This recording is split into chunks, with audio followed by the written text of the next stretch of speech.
Yo, yo, yo. Back again with Silent Hill 2 Enhanced Edition. Zealot version. Yo, yo, yo. This is awesome, bro. Yesterday was so much fun. Man, this game is so good, bro.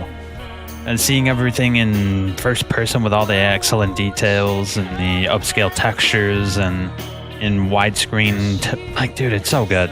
I mean, the team that did the Enhanced Edition is just S tier, bro. They have done an incredible job. They fixed the audio. They've enhanced everything, bro. And man, this game really does hold up. Even 30 years later, this game holds up. Last time we finished just as we got to the prison. And it's my favorite part of the game, going through Historical Society, Prison, Labyrinth, Lakeside Hotel. It's easily the best part of the game, bro. And I know it's like a pretty long part of the game, but it really is like a stack, like an album. You know, like the first couple tracks are usually pretty decent on like an album you like, but the last couple tracks are usually very different and awesome and weird and niche, and you kind of have a greater appreciation for it. This is like that. Either way, why don't we get into it? There's nothing else to say.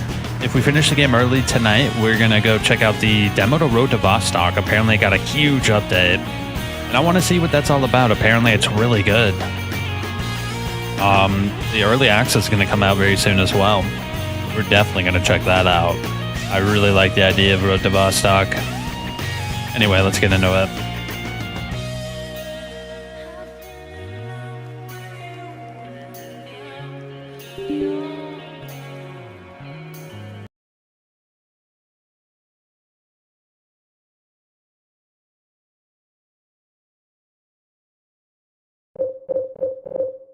Here we are. Let's continue.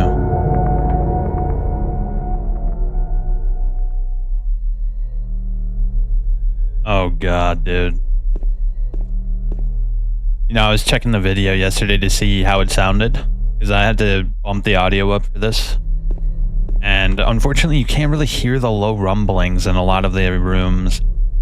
Like in this section right now, there's this really low, bassy rumble. And it's kind of hard to hear that through the processing and compression of the YouTube uploads. But man, there's just this low, gritty rumble in the background like we're floating in the depths of the ocean. Obviously Eddie's motif.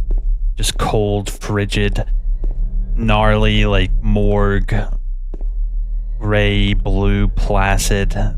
This is Eddie's hell right here. Surrounded by empty cans of food. Dead people everywhere. He can't eat, but he wants to. He's hungry. He's hungry to kill. Golly, bro. This room is really, really creepy, dude. Ugh. What's this? Grilled frankfurters? What is that? Hot chili? Parsley potato? That actually sounds pretty dope, actually. Holy shit, the prisoners were eating good in Silent Hill, bro. What the hell? And we're now officially in the prison. This area has some of the best scares in the entire game. Oh, dude, let me crank up my headphones so I absolutely get freaked out whenever there's a scare. Oh god, this room. Oh, shit.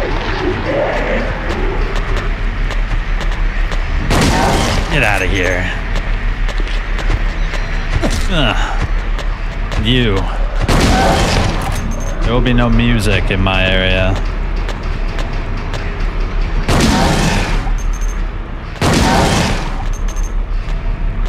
Oh, are you still alive, bro? I think this guy over here is still alive. Let's go kill him.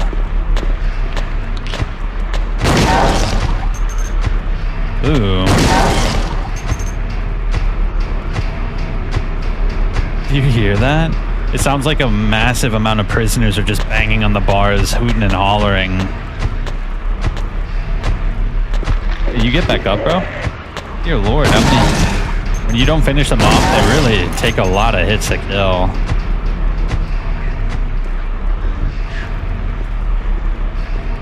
Too bad we can't, like normally you can't see the ceiling, but lore-wise, there's supposed to be thousands of mannequins on the ceiling. Oh god, dude. Doesn't it just sound like a bunch of nameless, faceless prisoners are bashing on the bars? It's this cacophony of foul, like, metal clashing and clinking.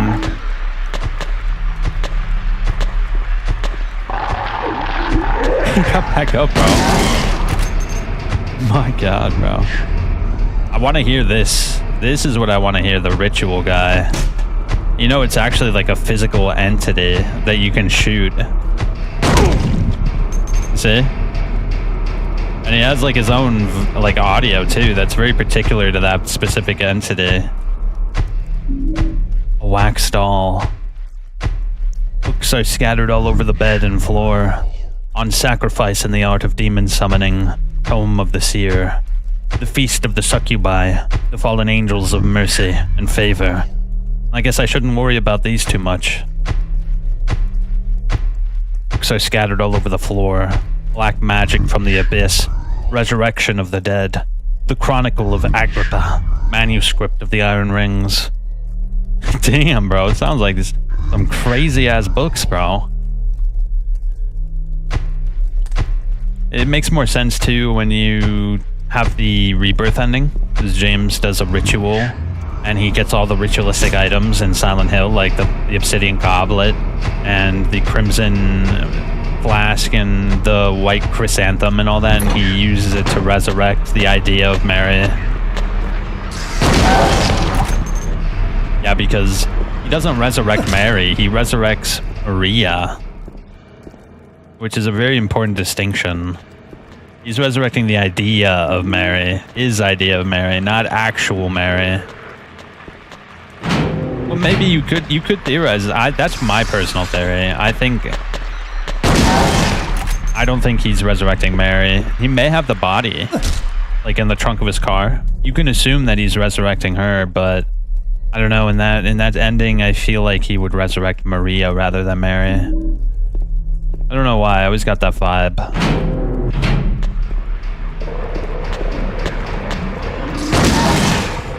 I love that we can just run up and blast them, bro. Oh, dude, the music here is just a cacophony of metal. It's just foul. Imagine guard duty in this place. There's no lights. There's dripping, moldy, like, water falling from the ceilings. You ferry along and imprison souls inside your halls. Okay, so this is where I came from. Let's start from the right side of things. Can I go this way? Nope. Dude, the lighting is really good too, by the way. What's this? These are bloodstained clothes. Oh, dude, you can just constantly hear the dripping of water because we're apparently under Toluca Lake. And so just like the wretched waters of Toluca Lake are always pouring down on this cursed place. Oh no, this room.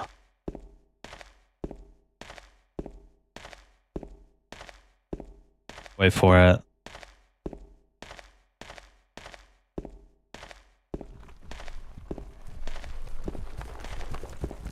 Oh God.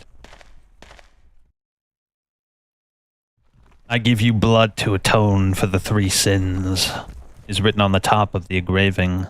Beneath the engraving are 3 square depressions. The 3 sins. I think it's a reference to Angela and James and Eddie. They all have sinned in a very particular way.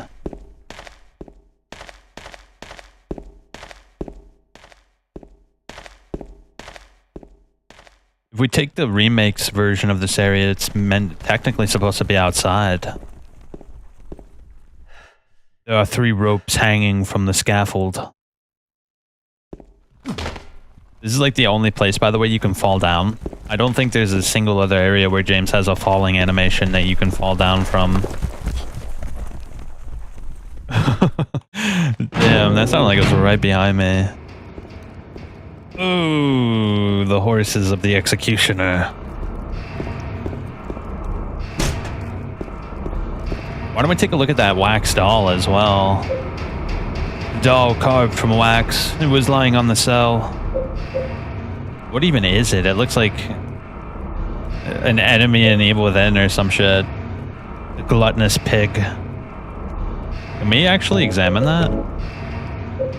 Hold up, what is that? What is he holding? Is he holding chicken? It looks like he's holding a chicken, maybe. Oh, do you think the letter is blank now? Let me check. No, it's not blank yet. I think that happens very particularly in the labyrinth.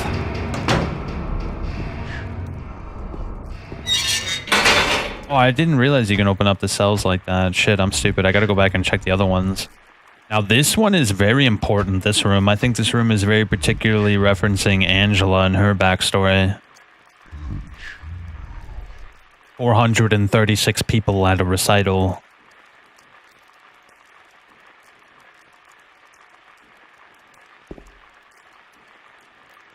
Woman in flight. Burning Man. Yeah, the reason why it's very particularly a reference to Angela is because that's Lakeside Hotel right there. And obviously in Angela's version of things, the Lakeside Hotel is obviously in flames. One can assume that her world is in flames because she burnt down the house after she killed her father and brother. Pretty sure that's the backstory of her. She burnt down her house. Very interesting. Can't open it. Ooh, it's literally pitch black in there.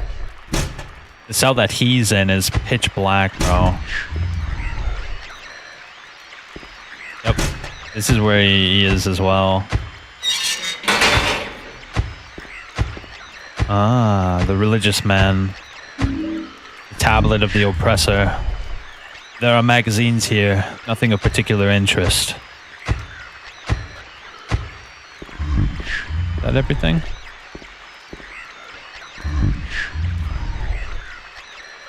Yep, the religious man. The iron bar door is tightly closed and I can't force it open. We've been locked in here.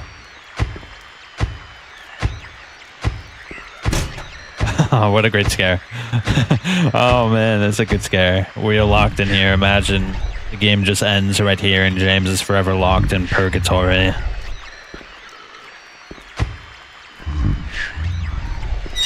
Oh, there we go. I can't open it. It's unlocked. Whoa.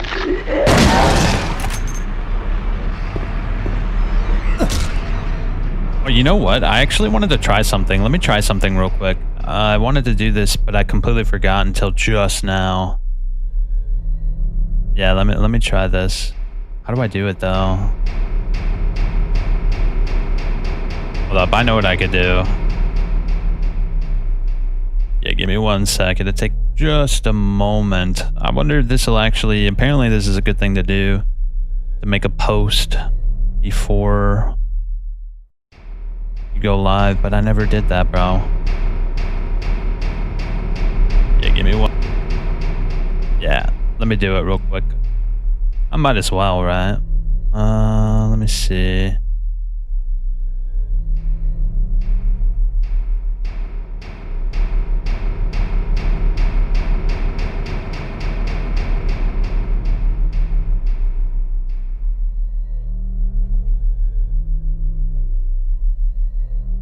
Whoops. Oh my god, what have I done? Golly, bro, they really got a lot of options here, my god. Hold up, I have a picture just for this very occasion. Let me put it up. There it is.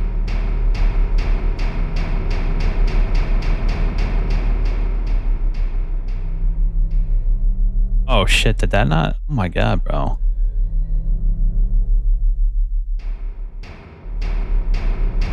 I wish I remembered to do this beforehand.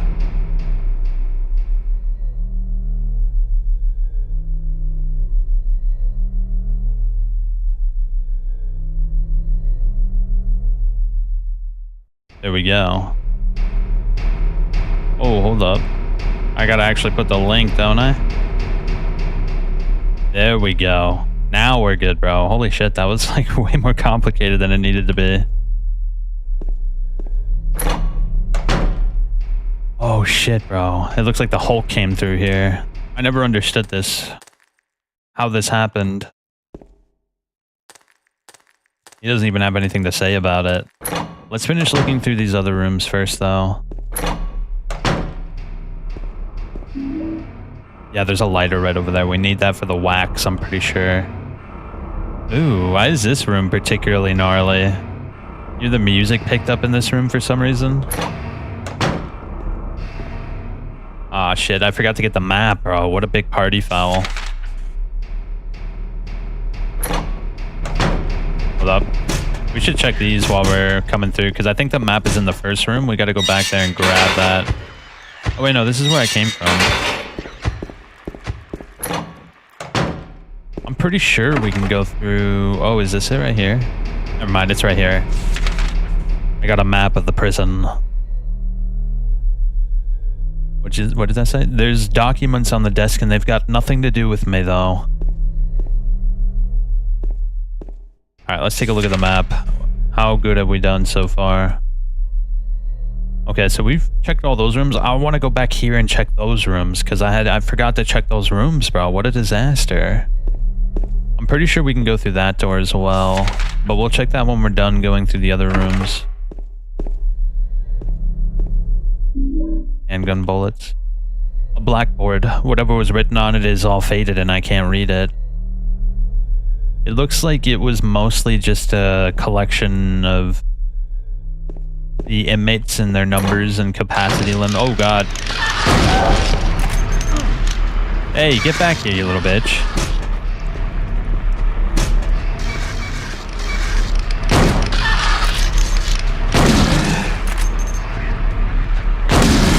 There it is. Wait, no, it's not. This guy's chunked up, bro. Holy shit.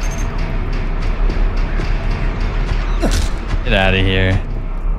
Yeah, that guy was super chunked up, bro. Holy shit. Okay, we can... This is where...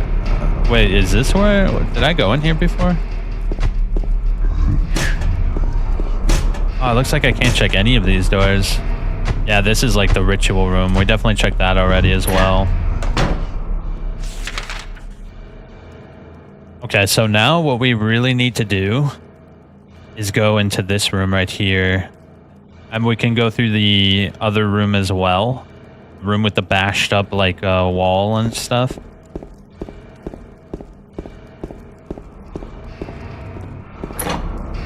Oh, dude, this place is relentless. I had a really hard time when I was young going through this area. It was truly oppressive, especially for a 13-year-old. Might as well go through here, right? Especially because my brothers didn't want to play this with me. A lot of the time they were at that age or in high school where they were going out and hanging out every day, so I had to play this by myself, bro. And it was tough. I really had to force myself to do it. There were times where I even turned it off out of fear. I'm not even trolling. I was a baby back then.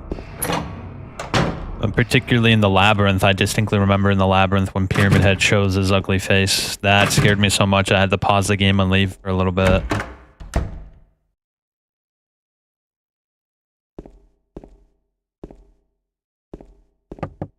I knock on the door, but there's no answer. Oh, I knew it was coming, bro, but it's just so loud. I knew it was coming, dude. Holy shit. Oh, what a weird looking bathroom. That toilet looks like a portal to hell, bro. Okay, I can't examine any of this stuff. Let's save. Yeah, let's save, bro. Things are about to get a little hectic.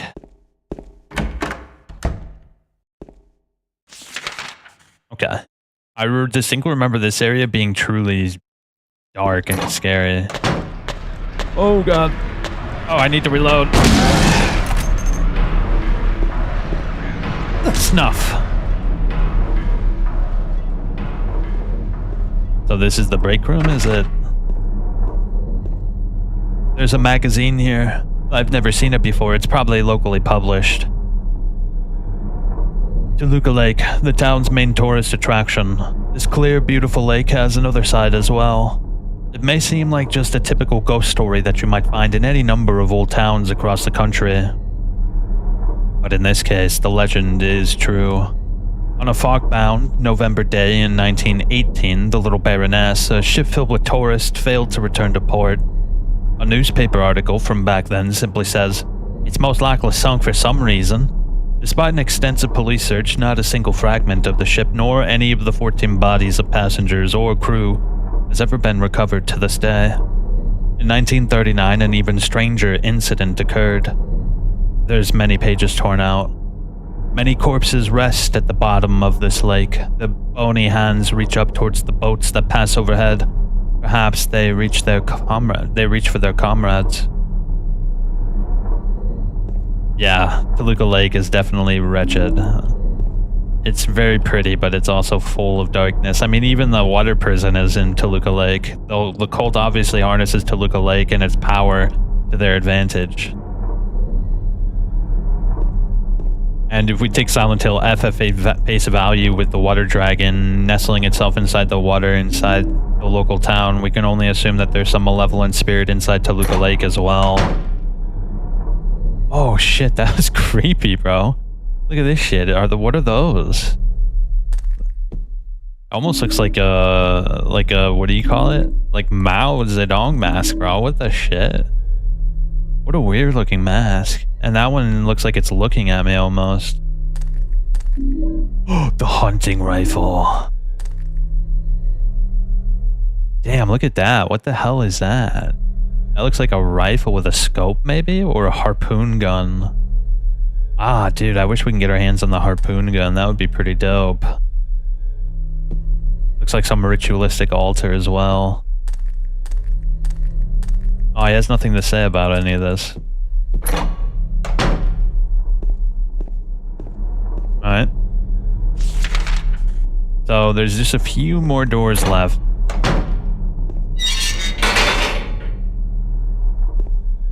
Yep, this is where we have to use the wax puzzle.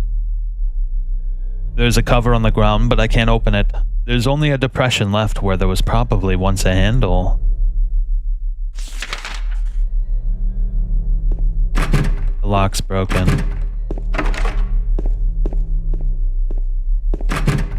Oof, none of these doors work. Yep. Staircase either. The only way to go is back through that one area that I said was really bad. So we'll go through here. Yeah.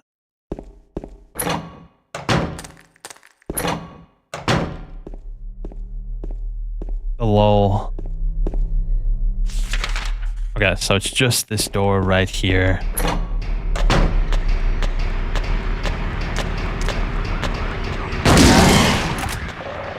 Come on. They tried to ambush me. You see that? I should probably take my handgun out, honestly. Yeah, what's the ammo situation looking like? Oh, dude, we're good, bro. But still, why don't we use it? It's a little bit more efficient in terms of speed. Hold up. Why don't we do this section? Yeah, let's do this section with the mod off.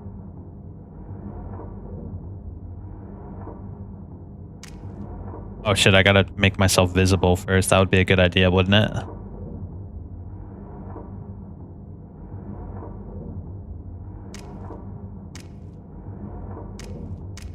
Uh-oh. How do I turn it off? Wait. I don't actually know how to do it. You know what? Let's just do as we were. Yeah, let's just do as we were. I'd probably have to uninstall it to get it to work normal. It's fine, it's fine. I just think this is one of my favorite sections, and the way the camera angles are in this normally is just so creepy, dude. With this room, you don't get to see inside this room. You just see James go deep into some invisible room.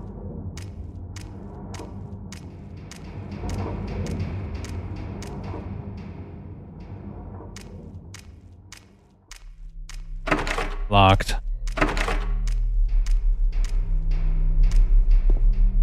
Oh, God. That goes up forever. The seductress. Let's take a look at those two. We never actually looked at them. Wait, is that a cat on there? No, it's an owl. Owl hunting rifle ammunition. So this is the tablet of the oppressor. It looks like he's stamping down on some woman. Yeah, look. He's like fondling her and obviously abusing her. That could be the one that has to do with Angela. This one's obviously Eddie. The seductress. Drawn on one side. I think this one has to do with James and Maria. Maria's the seductress. Very interesting artwork. It almost looks like Mayan or Aztec. Very curious. Well, we have all the parts. What we really need to do now is go into the execution grounds. We have to solve that puzzle now. Let's see. It's going to be this way and then through the doors. The big doors. Ritual. I want to know who said that shit, bro. Who'd they pay to say that? I love that in this area, all the noises stop except for the pattering of feet. It means that any noise like the hoofs and the horses are immediately noticeable. I give you blood to atone for the 3 sins.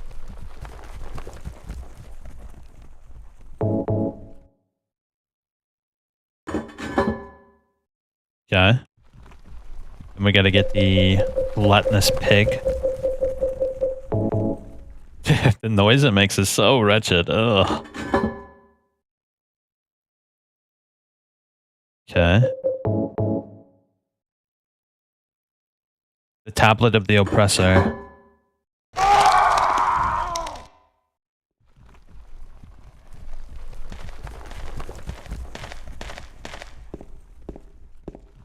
I forget what that even did.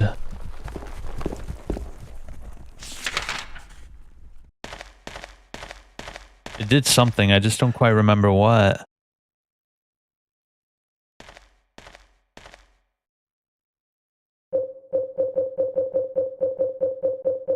Did it open a door, maybe?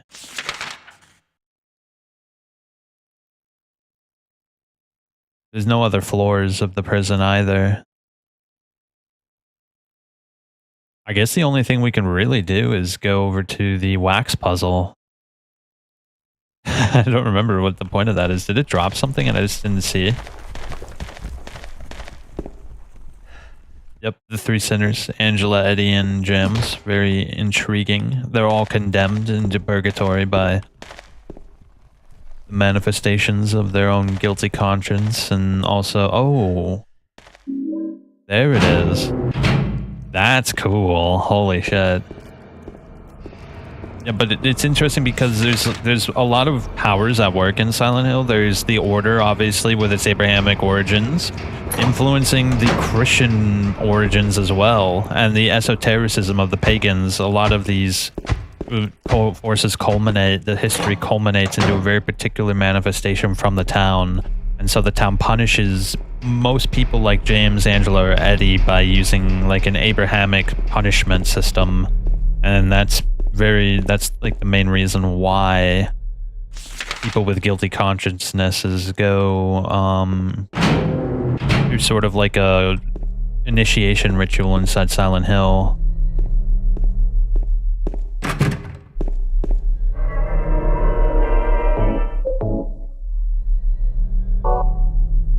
Because the order, when you play Silent Hill 3, the order is like very similarly structured, like sort of like a Christian cult almost, but it kind of inverses it and puts the feminine instead of the masculine at the top. But then again, not all the cult believes in the same thing. That's what makes it so interesting, because the Claudius faction, which believes in Heather and her sacrifice, they're the ones who believe the feminine. But there's two other gods as well. There's the Snake of the Reed and Grasses, I think it's called. And then there's Chuchobara. Which door are we going to? This one? Yep. Oh, dude, I would love to see what's behind this door. Doesn't this door look particularly special? You think it's like the entrance to the prison? Like, where would it lead if we got out? Because this is obviously like the entrance to the prison. Can we read that?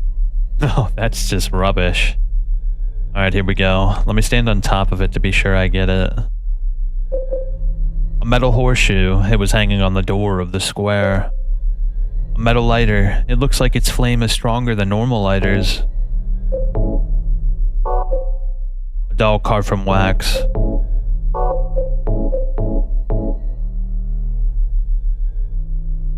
Oh, I gotta stand in the perfect spot. There we go. I think now we're good.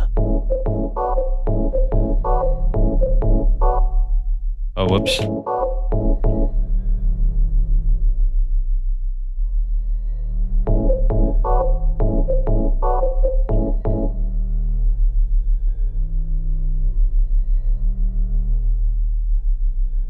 There we go. I feel like that would never work, but who knows? Maybe it's like a special type of wax that solidifies particularly densely.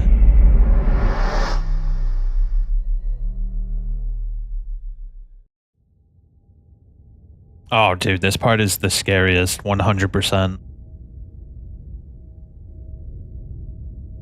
Came through a massive hole into some unknown, forgotten hallway. As I approach the door, I get a whiff of some rotten smell coming from the inside.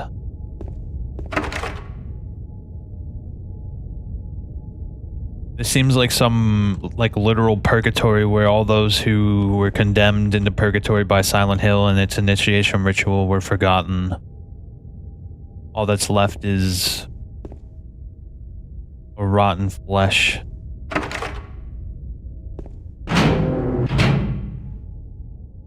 Oh, dude. Yo, look, what's on the ceiling there? That's very interesting. The corpse smells nauseatingly of rotten flesh.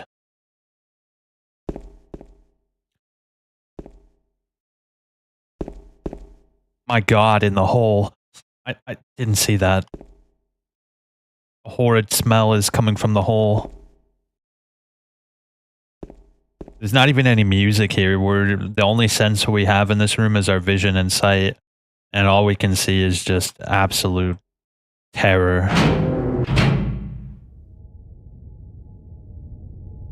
This corpse into this hole. There's that low whirling again, like a ship at the bottom of the ocean. There's a hole in the floor and I can't see the bottom. How far does this thing go?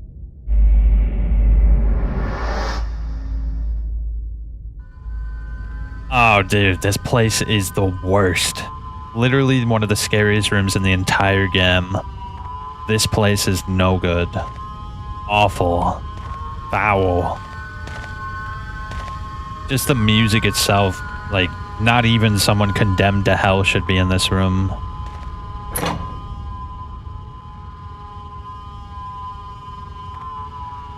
The door opened up to another pit. Another hole? Do I really have to drop through it?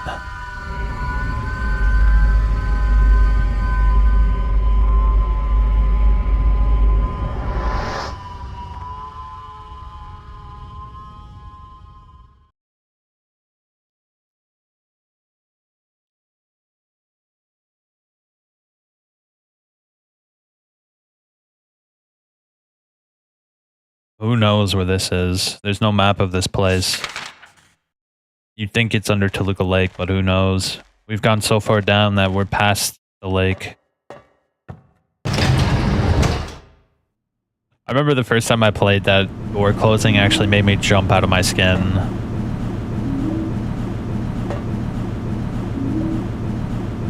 Yeah, going through the prism was really tough as a kid, man. It was so oppressive. Just the aura and just like the energy of it just seeped into your bones, especially back then when I was younger. It really stuck with me. It's one of the scariest sections in a video game, in my opinion. But it's not scary if you're not into it. You have to be like focused in. If you're focused in, you have your headphones on, it's dark and you're by yourself, like it truly is one of the scariest experiences. But if you're just chilling in a brightly lit room watching a YouTuber play it, it's nice, it's scary. It's also very fun to watch, but it's just not the same as going through it on by yourself.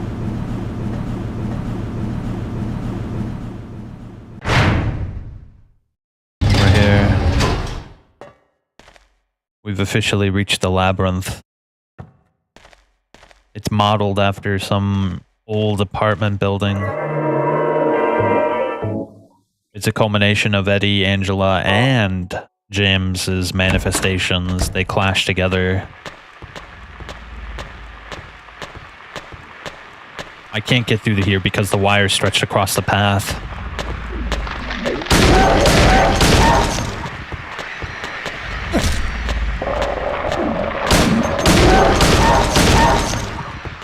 Another one.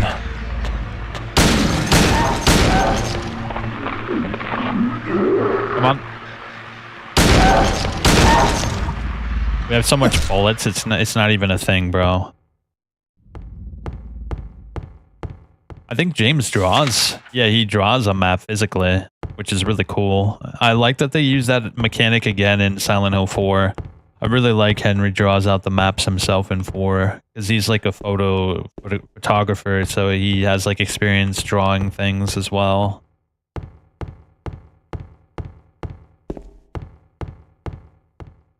This part is really scary, especially when you get towards the end of it. You come into contact with Pyramid Head the first time in a level.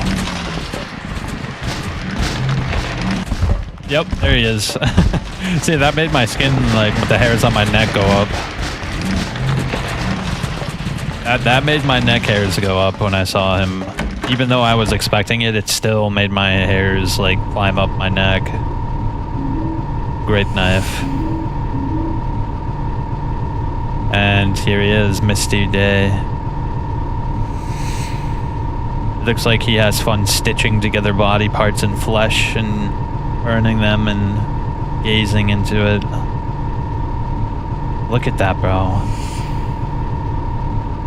And look, he does it all by hand. He has his tools, and he has his bowl. He makes a ritual out of it. He has extra tools as well, just in case he feels a need to go do a few more.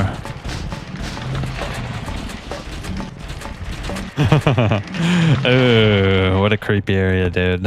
We got the great knife as well. Let's take a look. A massive weapon wielded by Pyramid Head. It's hard to use, but lethal. And the reason he abandons the sword is because he takes up the spear. Hey! Is this the area that I was just in? Did I like get turned around? Yeah, I totally got turned around. How'd that happen?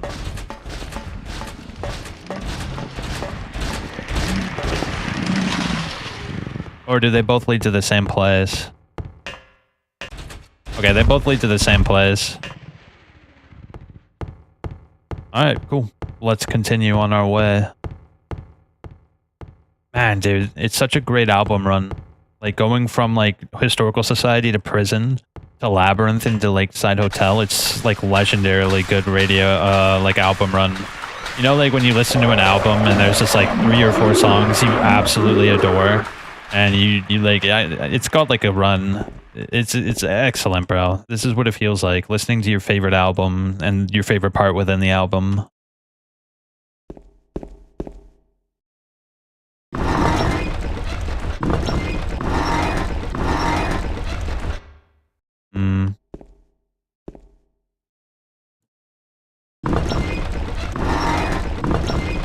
I might have to put it in third person real quick. Oh, but I gotta point my flashlight where it needs to be. Yeah, the mod makes it a little bit difficult. It makes it slightly difficult. Kind of just gotta do trial and error, I suppose. Actually, don't even remember how to solve this. I always just fiddle with it until it works. Yeah, that doesn't work.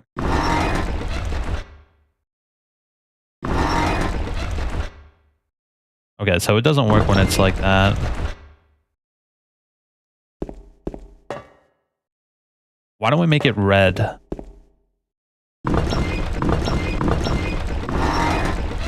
Yeah, how about that? No?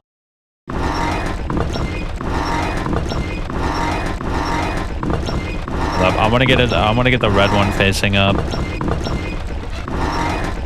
That it? No. What about that way?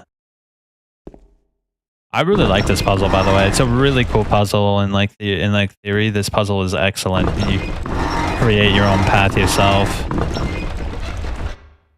Such a cool puzzle. Too bad I don't actually remember how to solve it. You just gotta trial and error it.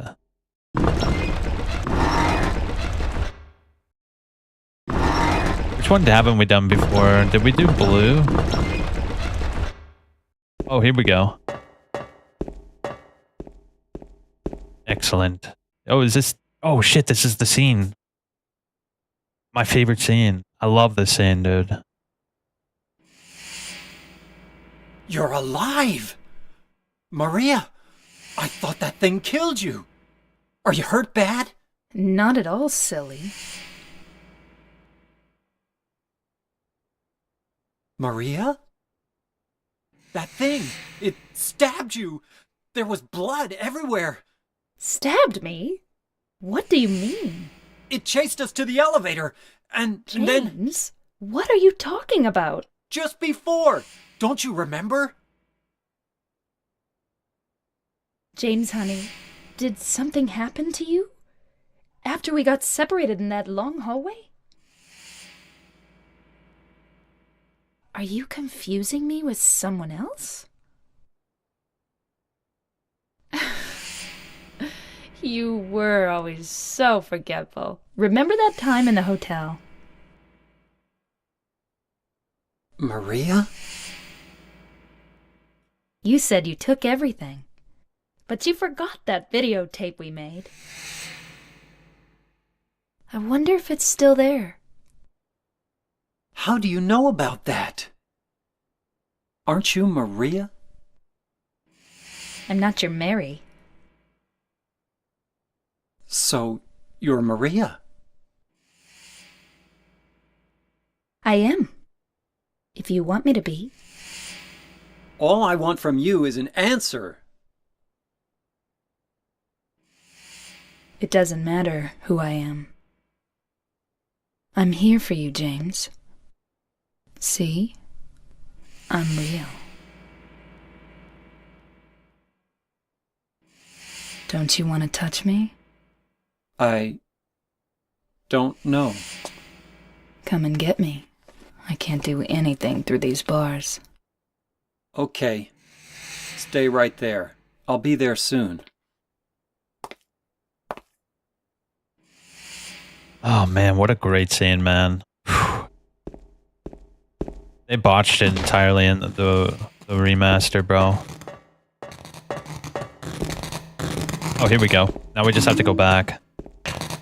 Yeah, dude, they completely botched it in the remake, in my opinion. Because in this one, she code switches between Mary and Maria, like, very obviously and very purposefully. Because it hints up to this point after the prison that she's a seductress, right? That she's malevolent in nature. At least at this point in time, she's got like a selfish desire to have James to herself. But in the remake, her code switching isn't immediately apparent. Like it's noticeable, but it's not like this where you were confused about whether she's Maria or Mary. The voice direction it's not as misleading as it is in this game. It's meant to be confusing, and in the remake, she's more so Maria the whole time. There's not like a big difference between Maria, like the new Maria sounds exactly like Mary, whereas in this game, Maria sounds very different from Mary. Yeah, the code switching is like way different. Because Mary is definitely like more soft-spoken, more kind, also less seductive. But in the remake, she sounds the same when she code switches. I think Pyramid Head's down here.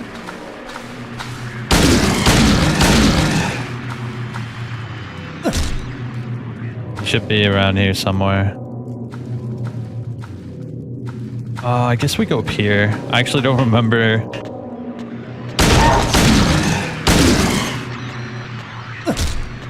Okay. Hopefully we didn't just go back. Nah, we're good, we're good. Well, what's this way? Dead end? Yeah, dead end.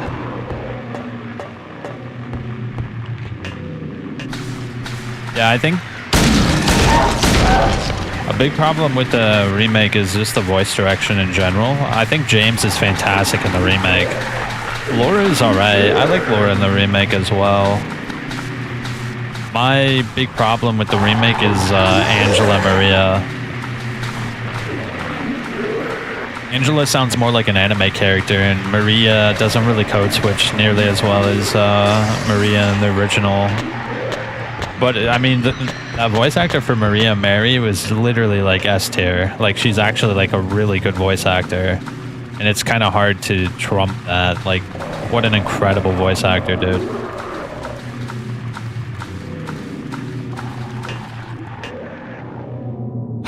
Okay, we're here. There's a newspaper on the ground. It's stained with something that looks like blood and is partially illegible. Hold up, let me look it up real quick so we can have like the full scoop. Yeah, like, let me look up to Angela newspaper. I want to get like the whole scoop. Yeah, here we go. So it says the body of a man later identified as Thomas Orozco, lumberjack age 39, was discovered in the middle of his room lying face up. The probable cause of death was multiple stab wounds to the front of the neck and the left side of the torso by a sharp-edged weapon. The estimated time of death was somewhere between 11 p.m. and 12:30 midnight. Due to signs of struggle in the room and the lack of a murder weapon, police are considering this a homicide and have opened a murder investigation. Furthermore, given the fact that the cash in the room was untouched and Mr. Orozco had a history of drunkenness and violence, the police suspect that the motive was not robbery, but some sort of crime of passion. Yep, that's Angela's father. And obviously the knife that she gave us is the murder weapon she used to kill her father. It was in fact a crime of passion. Let me get my rifle out.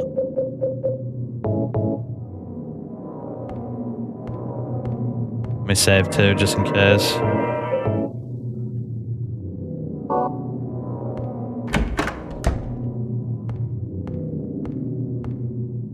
What's that? Newspapers are scattered all over the walls and floors. There seems to be nothing of interest. But this one has today's date, and that's kind of strange.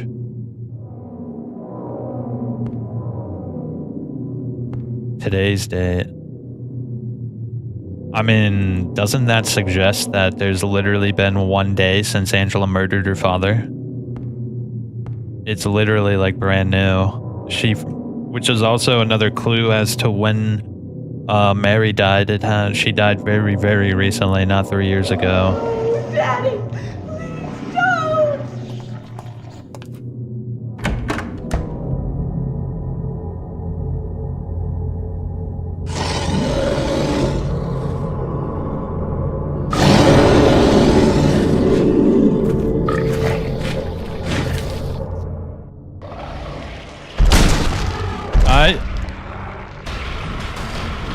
happened? Oh, he's sucking me. Get off of me, bitch. There we go. Big hits.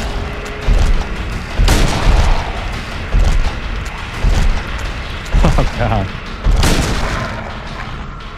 Reload. No. He's sucking me again. Get off of me. Oh, I'm about to die. Let me heal. Oh, God. Let me out of the corner, bro. Yeah. Alright, there we go.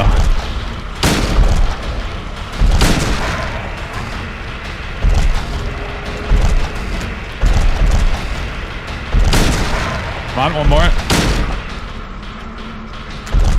Some people swear by the shotgun, but I like the rifle in this fight.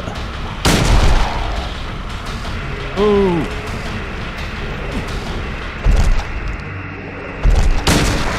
Ah, shit. He's gonna kill me again. He hits hard, bro. It's hard to gauge the distance with the first person.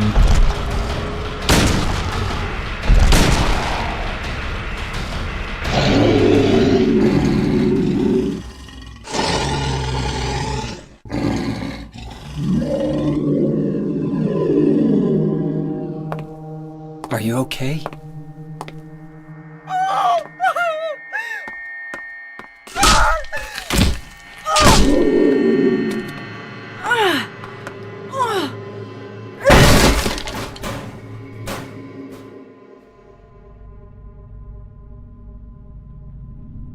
Angela, relax. Don't order me around! I'm not trying to order you. So what do you want then? Oh, I see. You're trying to be nice to me, right? I know what you're up to. It's always the same. You're only after one thing. No, that's not true at all. You don't have to lie. Go ahead and say it. Or you could just force me. Beat me up like you always did. You only care about yourself anyway. You disgusting pig.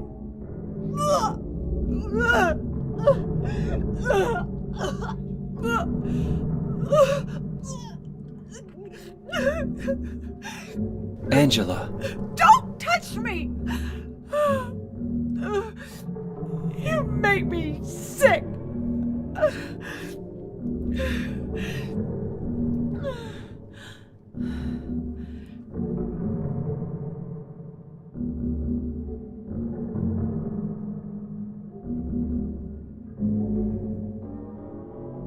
You said your wife Mary was dead, right?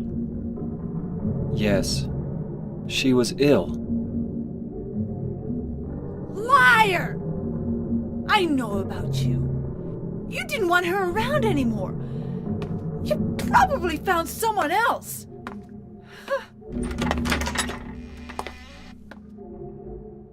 That's ridiculous. I never...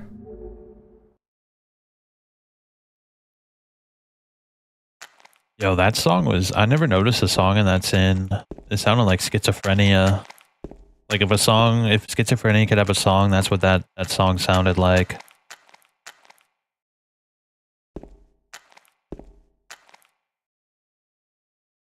Ugh, let's get out of here.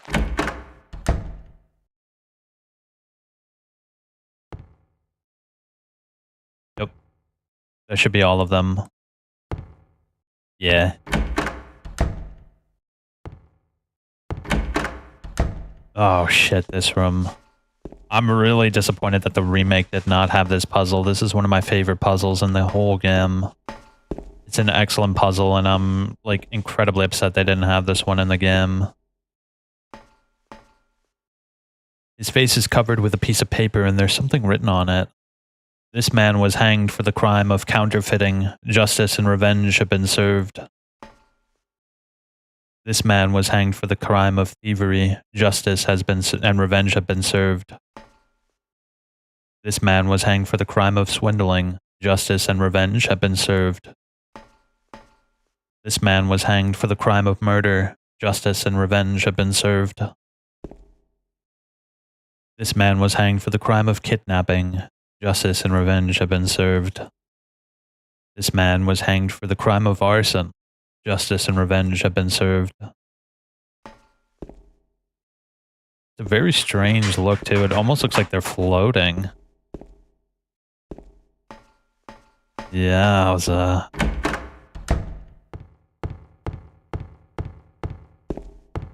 think it's over here, right? Yep. Dead men swinging in a tree. How many dead men do you see? Tongue turned blue and face gone gray. Watch them as they twist and sway. The first one killed the butcher man, then cooked him in the frying pan, served him to his hungry guests and gave them seconds on request. The next one, with a smile and sweet, stole poor children off the streets. To men who dressed unsavory, he sold them into slavery. Breaking into a home at night, the thief, he had a nasty fright. Filled with his foolish head, with ale woke in the morn in the county jail. The artist, with his daunting skill, tried his hand at painting bills, but caught in the rain he was undone when the ink he'd used did start to run. With promises of great return, taking gold he did not earn, bundled it up out of sight, quietly slipped off into the night. 3 houses into ashes burned, the sheriff with no place to turn did spy a stranger to his town, locked him up and beat him down. Dead men swinging in a tree. How many dead men do you see? 6 feet long and 6 men wide. Round their necks the noose be tied. Only the sinless one can help you here. Mistakenly pull on a criminal's rope and your reward will be returned to you in a shape most wondrously strange. Alright, so we have to figure out who's the innocent man. Tongue turned blue, okay. The first one killed the butcher man and then cooked him. That's definitely not an innocent man. The next one, smiling sweet, stole children off the streets. That's definitely not an innocent man. Breaking into a home at night, the thief had a nasty fright. Filled his foolish head with ale and woke in the morn in the county jail. The artist tried his hand at painting bills, but caught in the rain. That's not an innocent man either. With promises of great return, taking gold he did not earn, bundled it up out of sight, quietly slipped off into the night. 3 houses into ashes burned, the sheriff with no place to turn.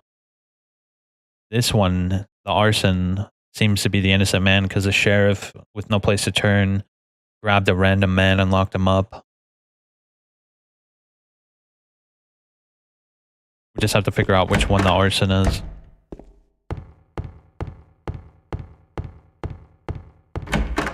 Alright, let's see. Counterfeiting. Thievery. Swindling. Arson. So he's gonna be right in front of the first one.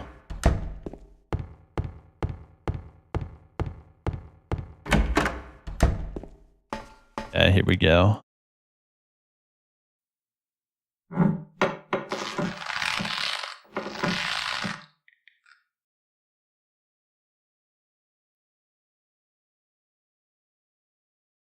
Then we should be able to go back and see what we need.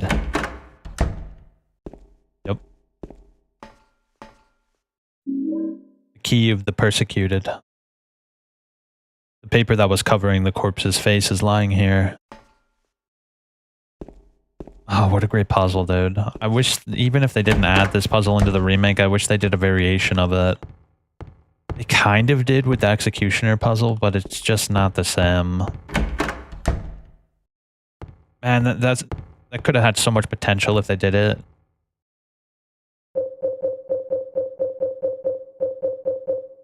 Oh yeah, let's check the letter. Oh. What about the knife? Yep, that's the murder weapon.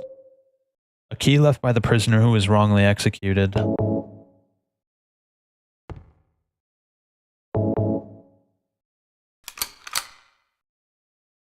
Interesting too that you're unlocking the cuffs. Very, very cool.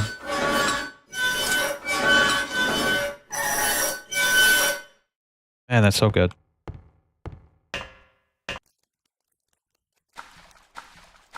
Honestly, there's not many puzzles I would call perfect, but that is one of them. Not only is like the rhyme fun, but just like it's very intuitive. You just understand what you have to do right away.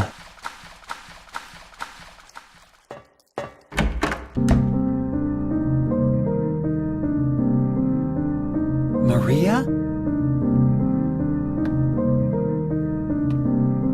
Maria? Maria, no! What happened to you? Why? Why?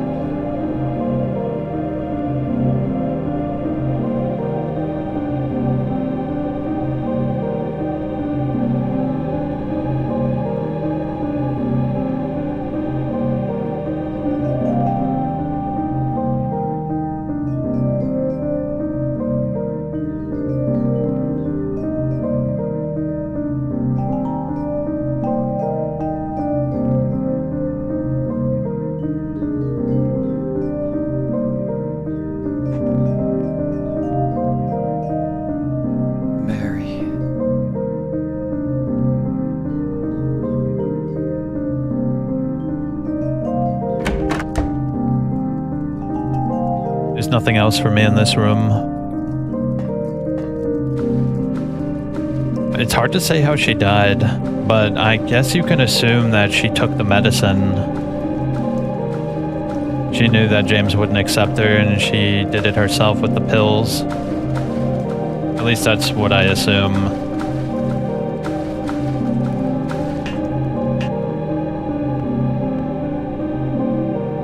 Also, this song is really good.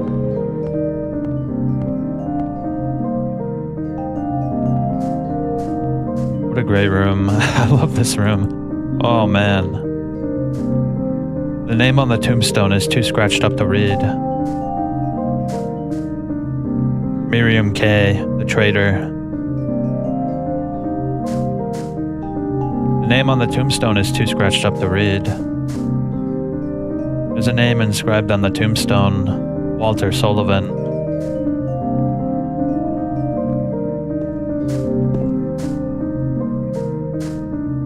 An epitaph is inscribed here. This felon drank one last bottle of ale before he was executed and laid here to his eternal rest.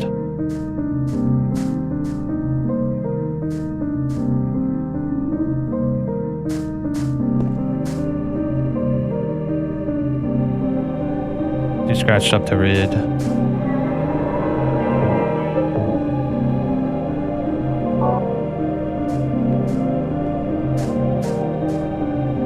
There's a name on the tombstone, Eddie Dabrowski, Angela Orozco, James Sunderland.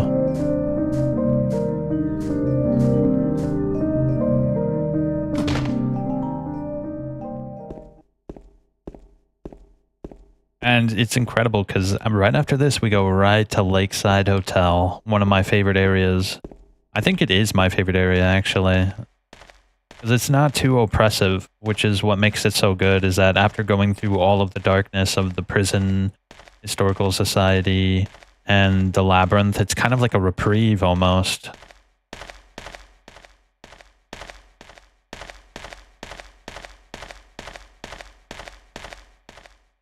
And of course, we have to go through Eddie first.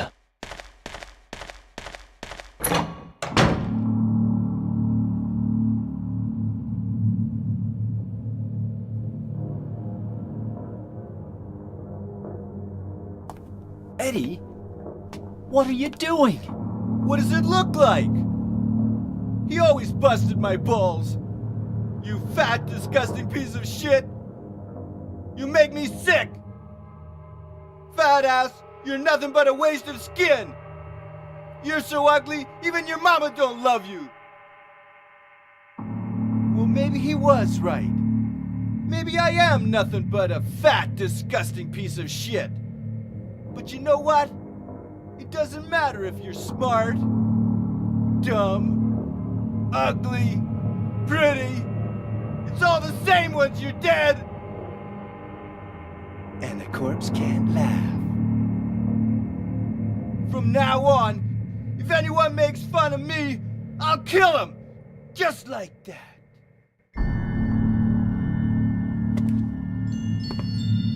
Eddie, have you gone nuts?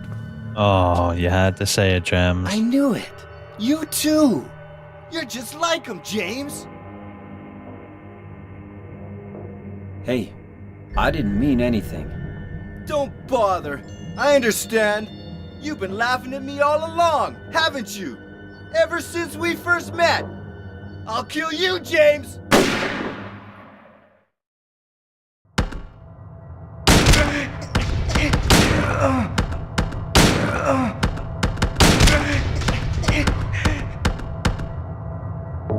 Ooh, we ran out of ammo. Let's get the shoddy.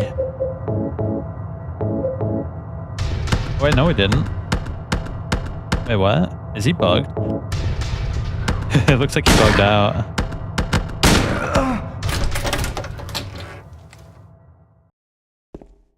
Very interestingly, all of Eddie's victims don't look like Jams.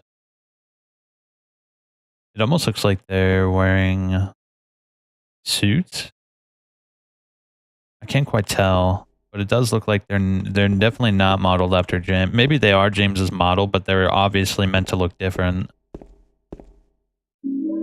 All the corpses that James sees are himself, but Eddie's corpses are very different.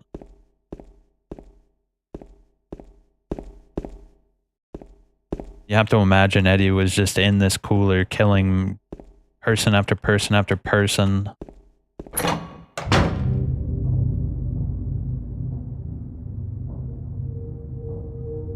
Do you know what it does to you, James? When you're hated, picked on, spit on, just because of the way you look, after you've been laughed at your whole friggin' life. That's why I ran away after I killed the dog. Ran away like a scared little girl. Yeah, I killed that dog. It was fun. It tried to chew its own guts out. Finally died all curled up in a ball. Then he came after me. I shot him too, right in the leg. He cried more than the dog.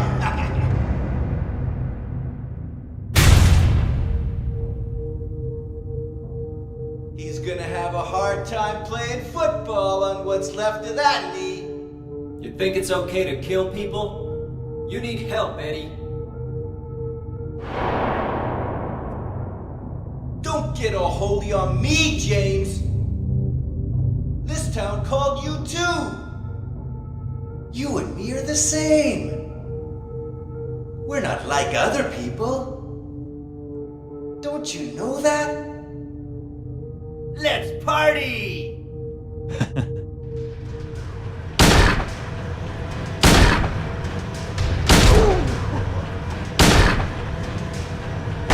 Oh, you got me.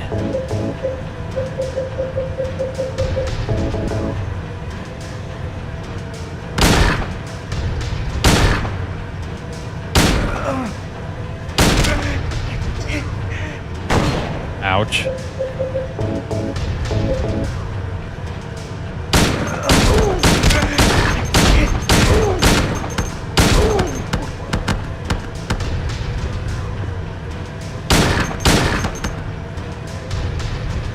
Come on, Eddie.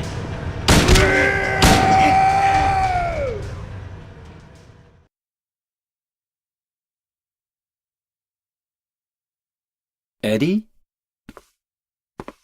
Eddie? I killed a human being. A human being.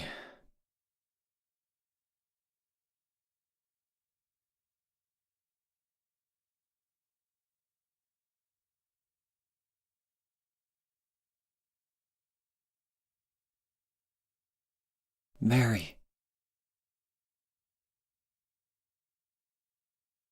Did you really die 3 years ago?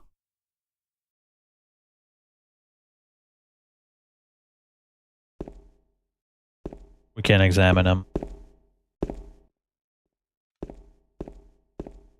Yep. Frigid cold. Flags of meat everywhere. Eddie's the second actual human death James causes. And there's a hint at how much it actually affects James later down the line.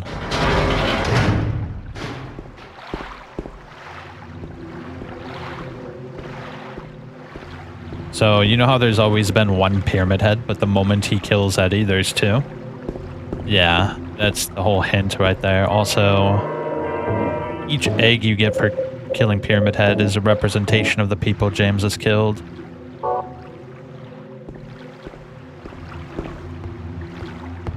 Alright, time to get to the best area in the game, in my opinion. I like the apartments a lot. Brookhaven's really cool.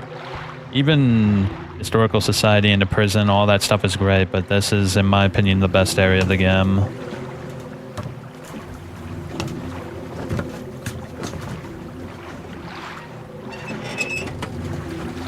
How's this gonna work in first person, I wonder?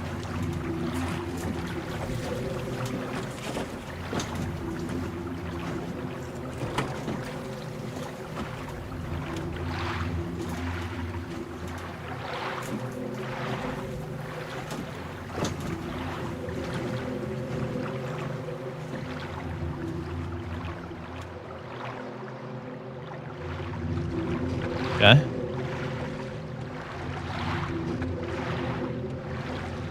Head towards the light.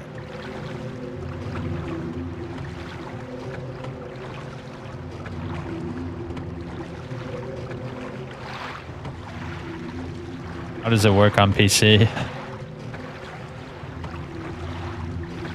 Okay, we're good. Yo, this is cool. I like this.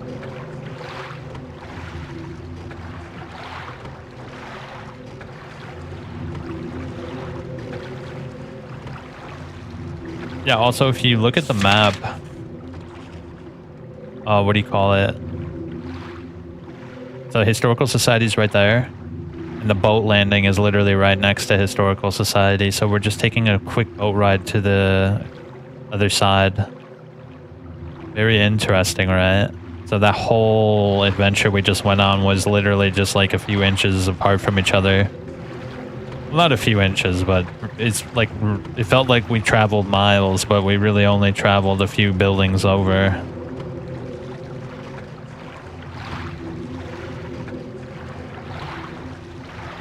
Hey, I never noticed, what's that in the boat there?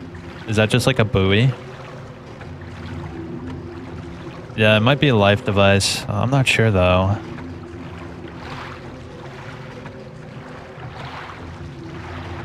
Yeah, the fog effects are so good.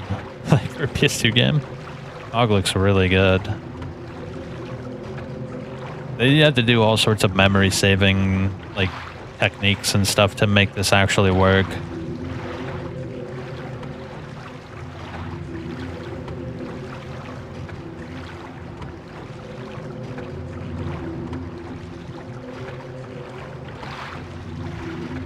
This boat ride is really interesting. It's almost like he's traveling through the fog in his mind, almost.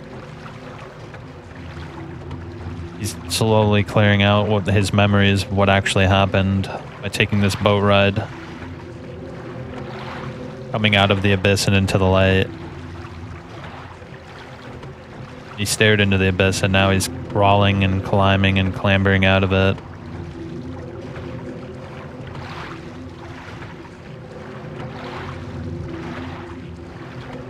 There it is.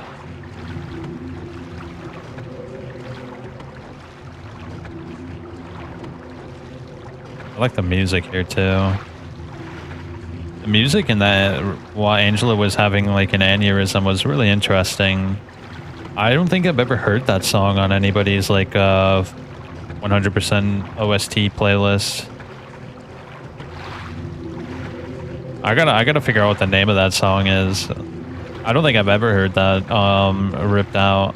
I'm sure somebody did it, but I've never... what would even be the name of that song?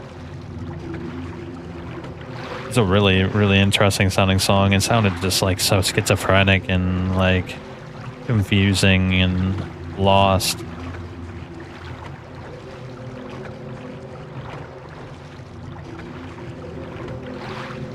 There it is.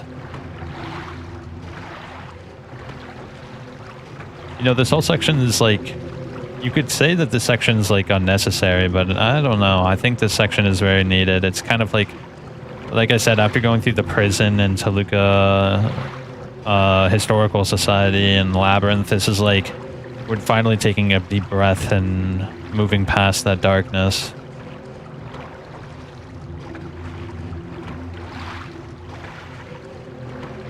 It's quite a long boat ride too, but you have to think like we're actually traveling across Toluca Lake. Wouldn't it be cool if you can see the prison tower as you're traveling through the lake? That would be some crazy foreshadowing if they actually added that. Kind of a shame. Like, if they planned it out earlier, I think that would have been a really cool detail. You can just barely make out the water tower in the distance. The water prison.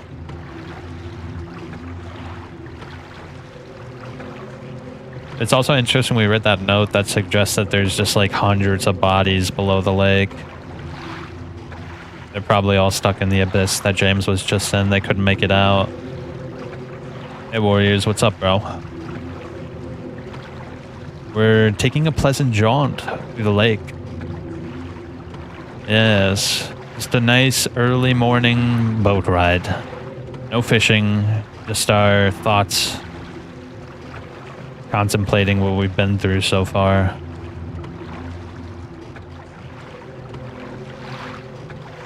It's a pretty long boat ride, right? But we are going all the way across Toluca Lake. And if you look on the map, Toluca Lake is actually pretty damn big, bro.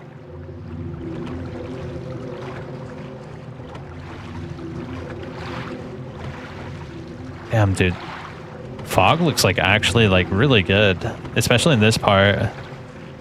So there's like an overlay on like the screen. It's like an overlay of fog, and then there's like the actual physical fog. So it gives you the effect of like the fog crossing over your face. Favorite ending? I like In Water as well. I think that's definitely the best ending. Maybe not the happiest ending, but it's, in my opinion, the most like, it just makes sense. It does. Oh yeah, dude. Well, every time I hear the reading of the letter, it's pretty tough. Me, I'm not gonna tell you, bro. Let's just say that I was born in the 90s. You know what's really interesting? I actually quite like the Rebirth ending as well. The Rebirth ending is really good. I like the idea of it. It fits in with the esotericism of like the whole themes of Silent Hill in terms of like the magic and spiritual powers and stuff like that. I think that ending fits like the heart of Silent Hill the most, where there's like this esoteric and religious experience. But In Water ending, it's the motifs of this game particularly and the best. The only ending I got in the remake was him driving off the lake. Yeah, I think in the remake, that's the only ending you can get until you go to New Game Plus. Because it locks you out of all endings. This game locks you out of all endings too, I think. I think you're supposed to get one particular ending until you beat it twice. Or I think you have access to 2 endings, and then when you go to New Game Plus, you have access to all the endings. It's so cool, by the way. I really like doing this in first person. It's really immersive, isn't it?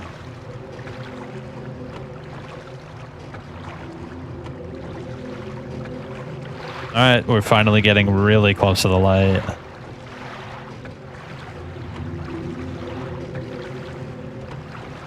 I can almost touch it.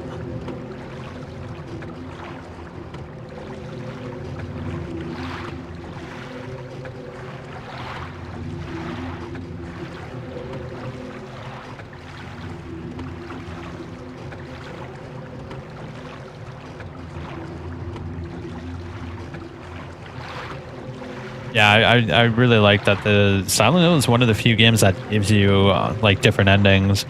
Not many games give you like competent endings. Like they'll have like different slight variations, but I'd say all the endings in Silent Hill 2 are very different from each other.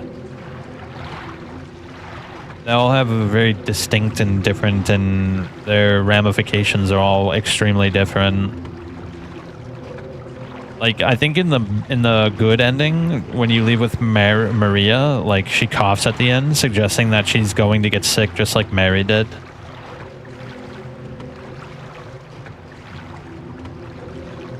Kind of dark if you think about it.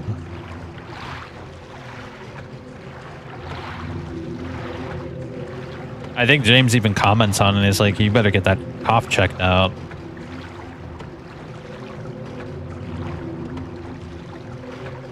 I wonder if there's a way to do this faster. I think on the PS2 there was a way to go through this section faster. You had to like push it slightly and then let go. Silent Hill F was shit. Yeah, I know. I was really disappointed. Look, Silent Hill F had some really cool aspects to it, but the larger like picture of Silent Hill F was really bad. Like, I really liked reading about the history of Ibusugoka, like with the water dragons and the divine tree and like all that shit was really cool. But when it came to like actual characters and the actual story, it was really one-dimensional and kind of like stereotypical. And where the F are these old devs from early 2000s, and what are they doing now? Because they aren't making games anymore. Well, they all mostly do like their own like contract. What do you call it? Like Masahiro Ito, the guy who helped produce this game, mostly does artwork and commissions for random people. Like he's pretty much, I don't know if he's retired, you could say, but he's good to go, bro. Golly, bro. This section's way longer than I remember it being.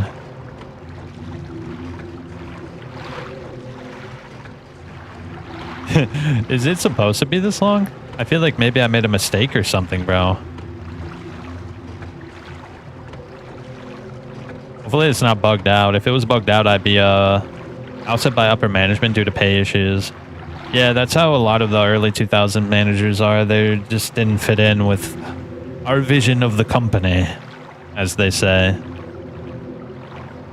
Like a lot of the guys who did like Mass Effect and like KOTOR and stuff like that, they are like kicked out of the video game industry. Guys like Kevin Levin, who did like System Shock, and guys who did like Thief games, they're all retired or they just basically quit the gaming industry. So like a lot of the OGs, like Cliff Bleszinski and shit like that, they don't even like, they're not anywhere to be seen, but they were superstars back in the day. Like, I remember watching X Play, and they would always be like, this time we're interviewing Cliff Bleszinski, the creator of Gears of War. Or, like, when Bioshock came out, they'd be like, we've got Kevin Levin here, and he's gonna give us the lowdown on what makes a game good.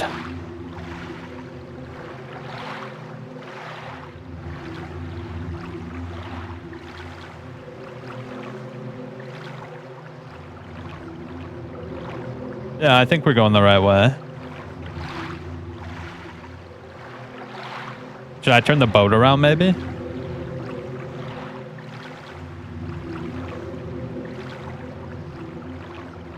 Maybe I should turn the boat around. I feel like I might have done this wrong. Yeah, let me turn the boat around. Maybe I was doing it wrong the whole time, because the perspective of first person was kind of like making it look like I was going forward, but maybe I wasn't going forward at all. When those devs make their own studio, we get games like Kingdom Come Deliverance. Yeah. Kingdom Come Deliverance is pretty fun. I enjoyed my playthrough of that game, but at the same time, I did have a lot of issues with it too. Like, as soon as you get past a certain level, bro, like, the game becomes so incredibly easy, like, it's ridiculous.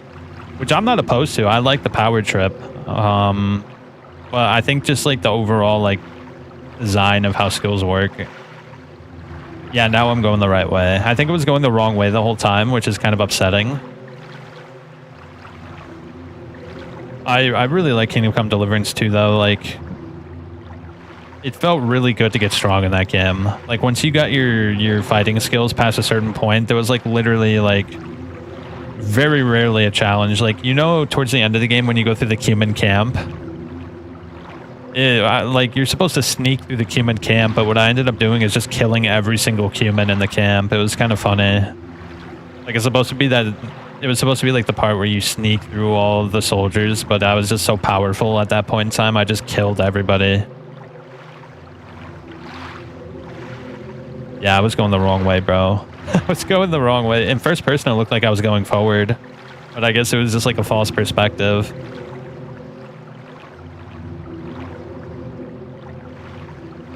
Yeah, now we're going, bro. Look how close the light is now. That's a little awkward.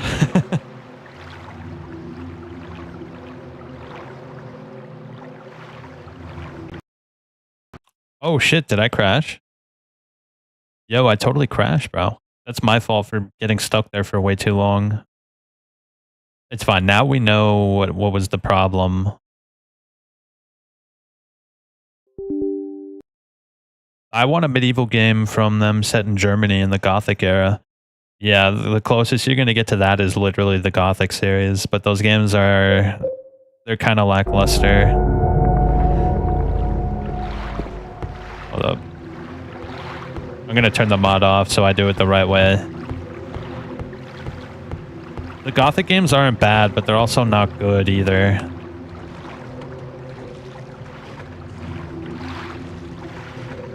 There is a really cool mod for the Gothic games that's free to play that came out that was like actually pretty good. The closest you're going to get to something like that. Shit, dude, there's not really anything like that. I kind of want to play Crimson Desert, bro. I saw the Crimson Desert game looks really cool. I'm very excited for that game. Oh, dude, Thief is awesome. I played through all those games on my channel. I love Thief. What an incredible series, bro. I think Thief is 100% one of the best games from the 90s. Especially the second one. The third one is also really good, too. I really like the third one. The third Thief is awesome, dude.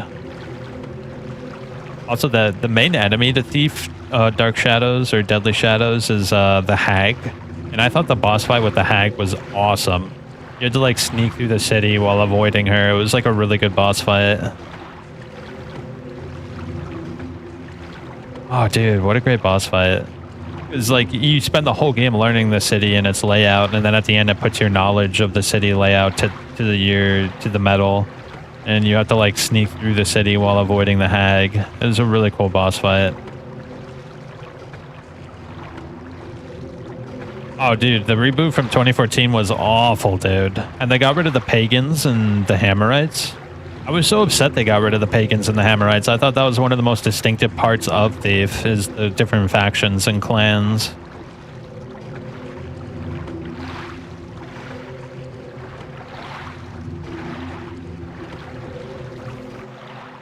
Alright, cool. We're good. We finally made it to Lakeside Hotel. Look at this place, bro. This is their special place.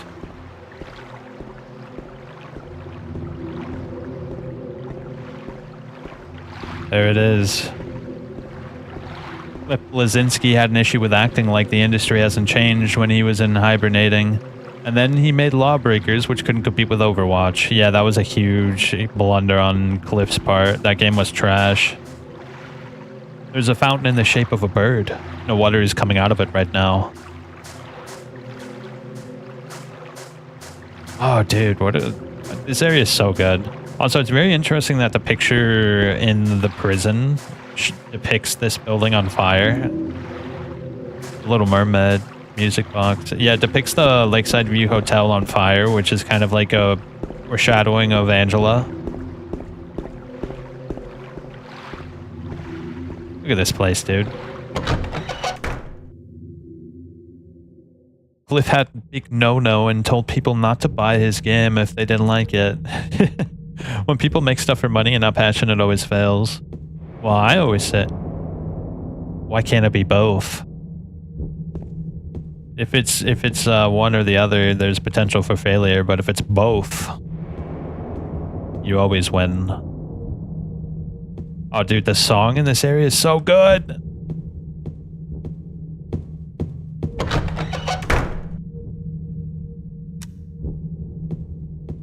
Dude, the vibes are... Ooh.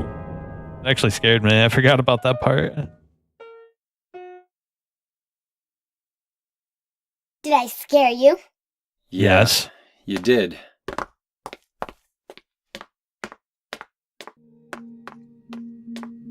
Laura plays the piano, one of the best songs on You're the here to soundtrack. find Mary, aren't you, James? Well, have you? No. Is that why you're here too? She's here, isn't she? If you know where she is, tell me. I'm tired of walking. I wish I knew. But she said it in her letter. What letter? Wanna read it? But don't tell Rachel, okay? Who's Rachel? She was our nurse. I took it from her locker.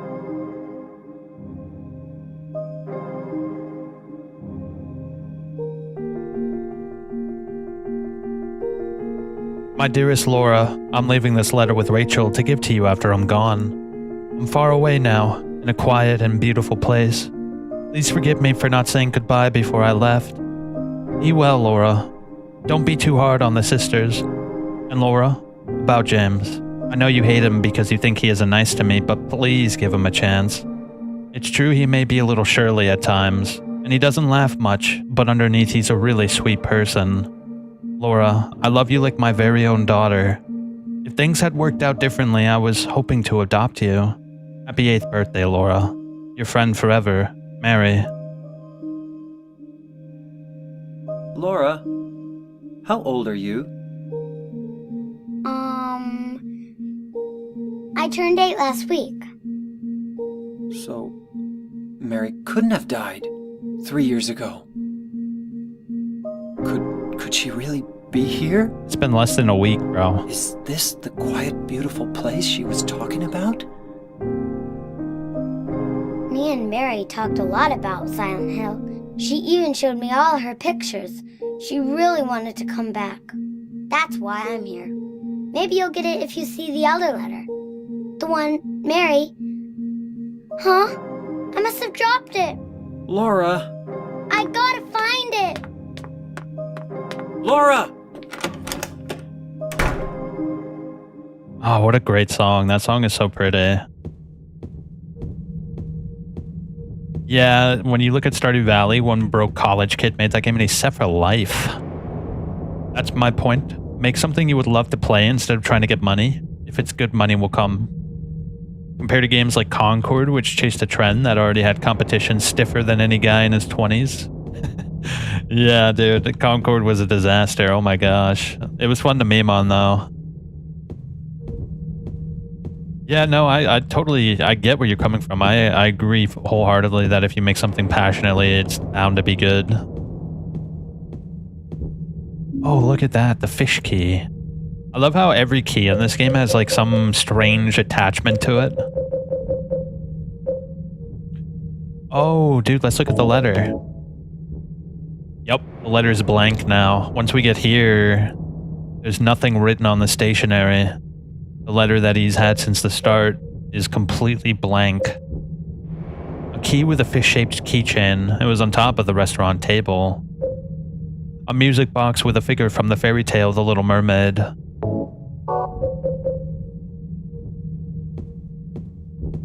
Yeah, a lot of like really cool pet projects turn out to be insane. Like Darkwood. Darkwood was like a small indie pet project which is like a cult classic now.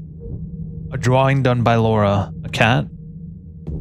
Another cool game like Risk of Rain. There's a lot of games like that just turn out to be excellent. Oh god. Oh shit. Get the rifle out.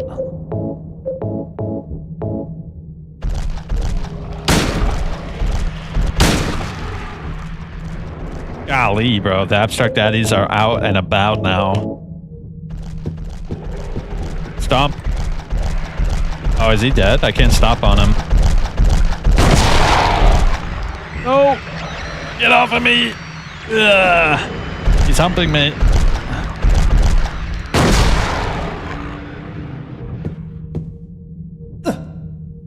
Baldur's Gate 3, Black Myth Wukong. Yeah. Black Myth Wukong is one of my favorite games of all time. I love that game. Dude, I love the ambient noise in this area. Just like this, like... I don't know how to even begin to describe it, but... I think I described it when I was playing the remake. It sounds like someone's memories.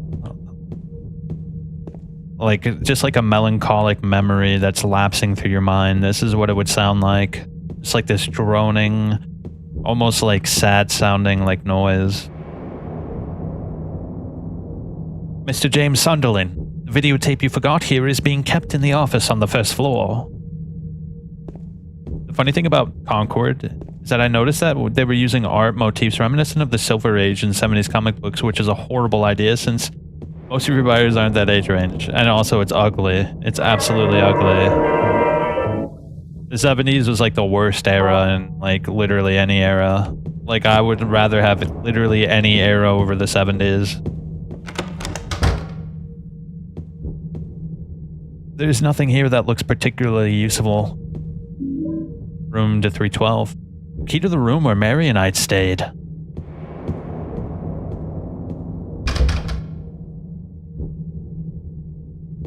Golly, it's dark in here.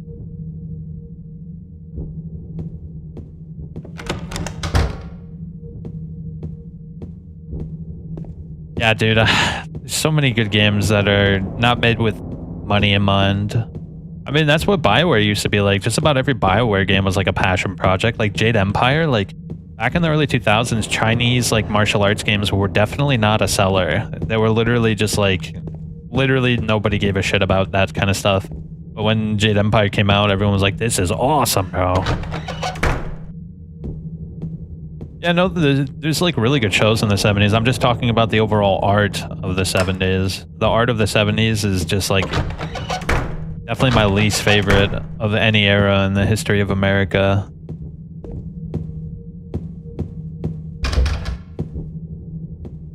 Is that the... Yeah, that's like towards the end of the game you go in there. Oh!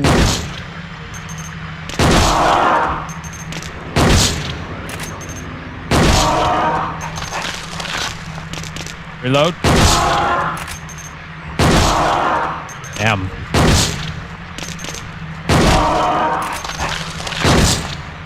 Dude. Chunky little bitches, aren't they?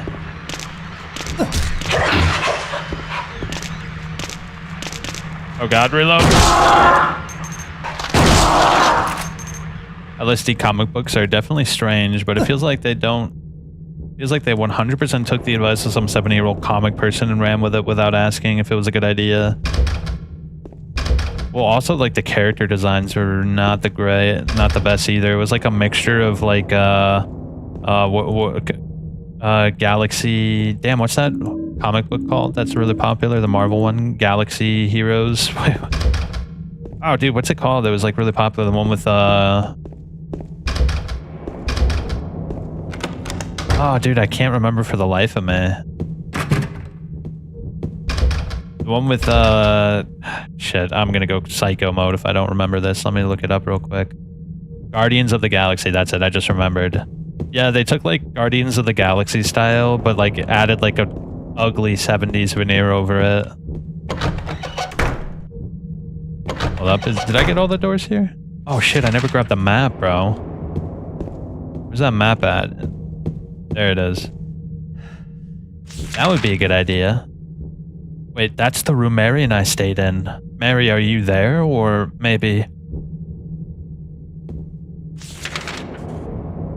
You know, I'd like to get a series that's like Firefly. You remember that old show from the early 2000s? That would be a really cool series to make a game on. Okay, we've checked all the doors. Now we go upstairs. We could also go downstairs too. Yeah, let's go downstairs real quick. Most of the doors are locked down there, but there might be some goodies.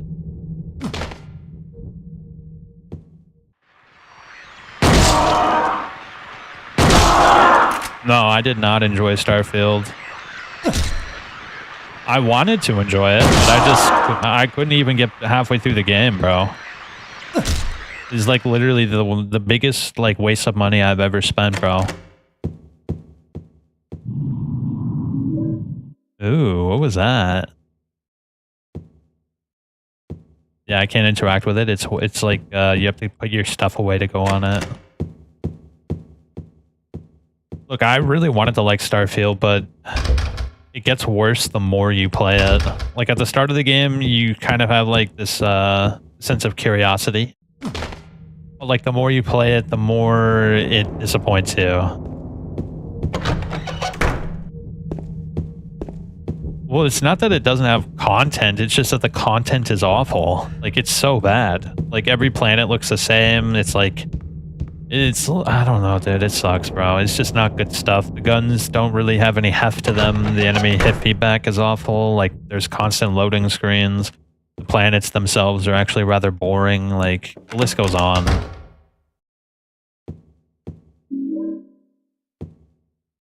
There's nothing inside the drawer. Damn, bro. This hotel's loaded up like a zombie apocalypse is on its way. The suitcase is locked. Yeah, the exploration was bad too because there was literally like no incentive to explore. All the weapons were the same. What makes exploration in Dark Souls or Elden Ring so good is that you never know what kind of weapon or power or armor or like abilities you'll get. And there's literally like hundreds of them. There's hundreds of weapons. There's hundreds of like little rings you could wear or emblems or, you know what I mean? But in Starfield, you know exactly what you're going to get. You're going to get like the same gun with like 2% more damage and nothing really special about it. And the quests were like really boring as well. There's a book here and it doesn't look like it'll be of any particular use.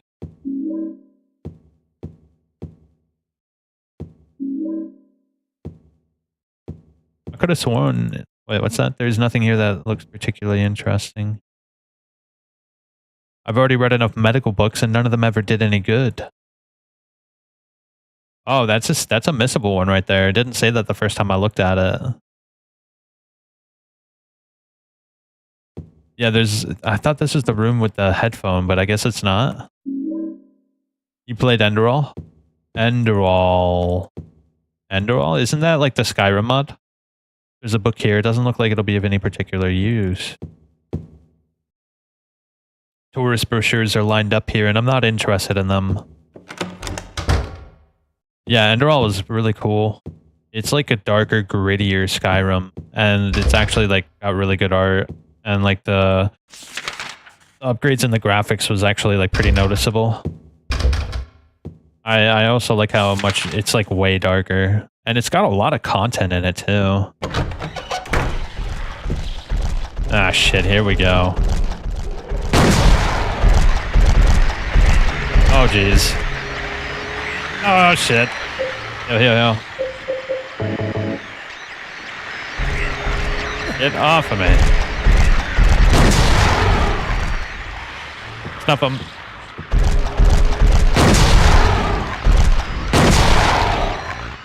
Thank the heavens they're not as chunky as the actual boss. I never actually beat it because it's so long. I always got lost in the sauce and... Yeah, I never actually beat it, but I did play it. I played it quite a bit. There's a lot of content in that. It's actually kind of crazy how much content is in it. Alright, all the doors are locked. Oh, dude, the hotel is so good. Easily the best area in the game. Okay, now what we need to do is go to the other side. Yeah, other side. Actually really enjoyed this Lakeside Hotel in the remake. I think that's the best area in the remake as well. Oh shit, I got the bug, bro. No. No. Oh shit, bro. There's nothing I can do about it unless I reload.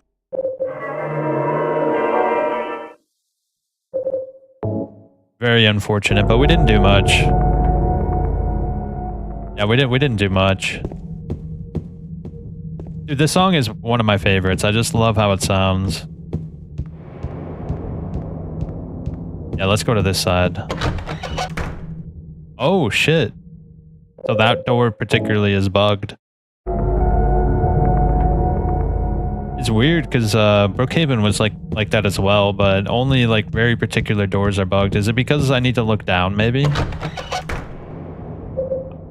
I don't know how to stop that. Probably just gonna have to turn in the mod off, maybe?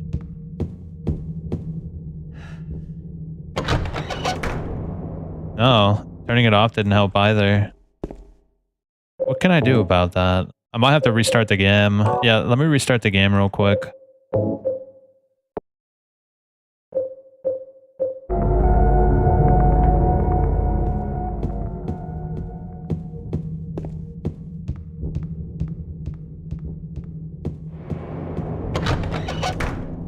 No, it's still kind of bugged. I don't know what to do about that. Let me, like, quit the game entirely. That's what fixed it in Brookhaven. I just had to restart the game.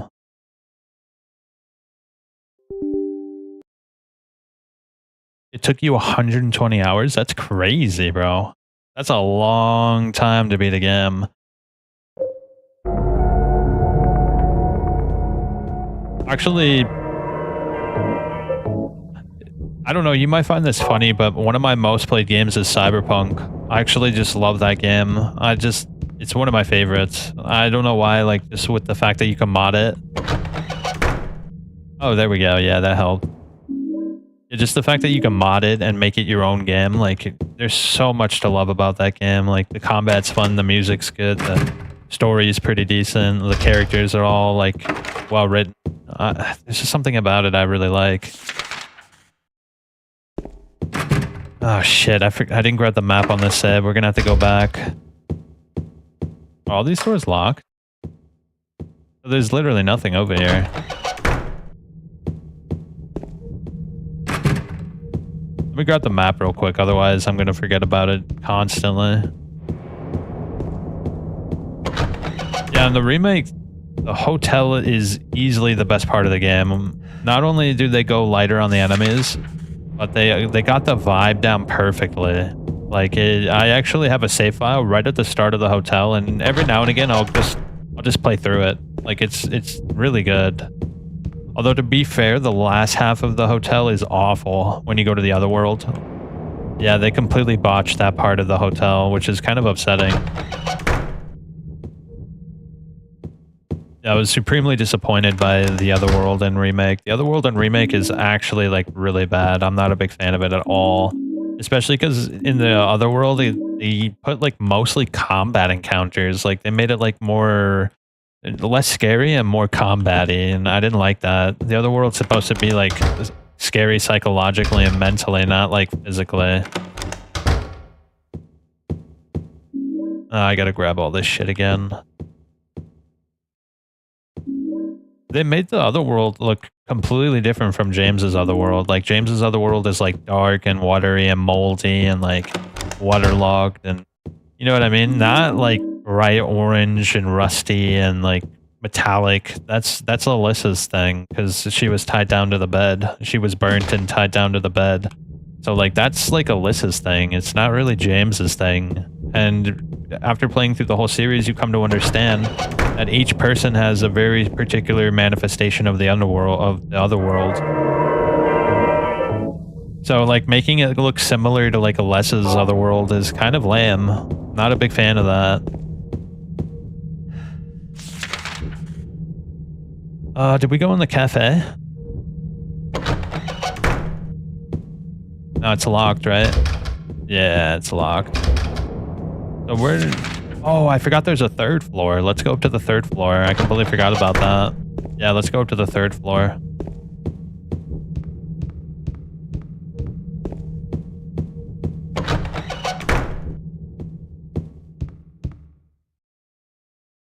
James!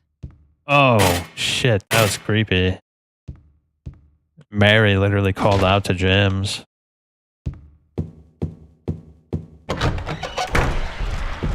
Ooh. Gotta kill these bitches again.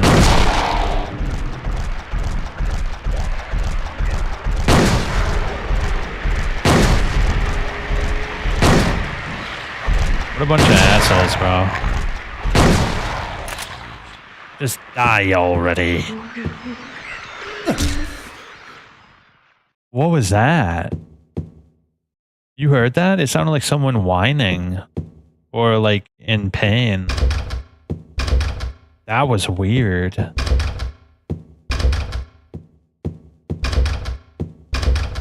think the enhanced edition restores a lot of sounds that weren't in the PC port. Because the PC port had like serious audio issues. Alright, so that's everything here on this side of things. Which place didn't I check? The cloakroom. I just watched the Fallout Day stream. They announced that they were re-releasing Fallout New Vegas, which had me rolling in anger. Oh man, just let the modders take care of it, bro. Oh, there's not a staircase over there. Can I open this? This is the fish key, right? That's what I'm supposed to do. I completely forgot I had the fish key. Yeah, Fallout New Vegas is excellent. They're gonna change it up like they did with the Oblivion remake. Okay, 204. I'm gonna say it first just in case there's an issue.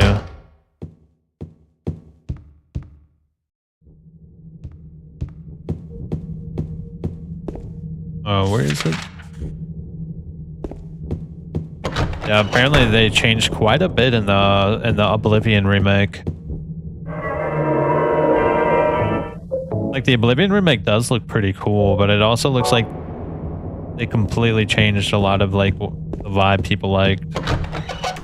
I actually didn't really play Oblivion a lot. I played Morrowind a lot. Morrowind is the game that I played a lot. I didn't really play Oblivion a lot. So I really can't comment on how much change they made were good or bad. Okay, we need to go down this hallway right here. I remember when they fixed Fallout 3's bloat issue 10 years after the game release, pretty much breaking their most essential mods. I know. I remember that too. There was like a lot of YouTube videos that day.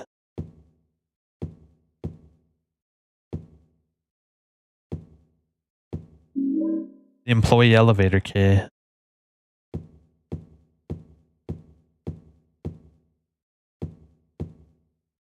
Interesting. MEEP means a party, never a cover charge. Special engagements, Folsom, San Francisco, California. Observation Tower, City of Montana. Very interesting. You can actually see, like, in the detailed picture. Photos are scattered all over the bed. Part of the photo has been colored over with a marker.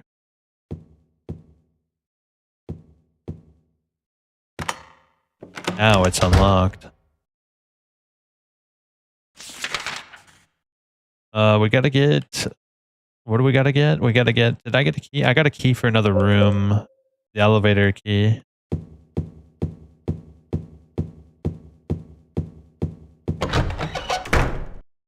So that's gonna be over here, if I'm not mistaken.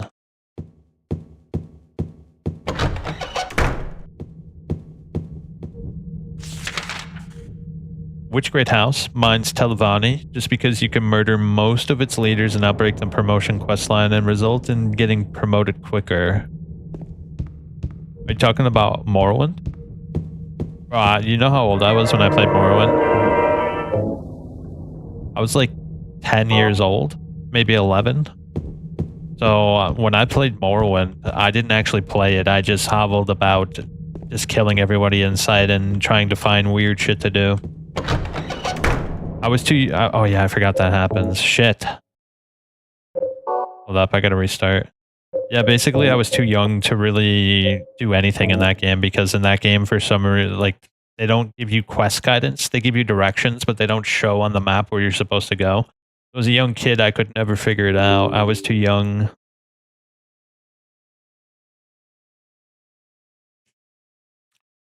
I would just roam around killing things and getting new armor and shit.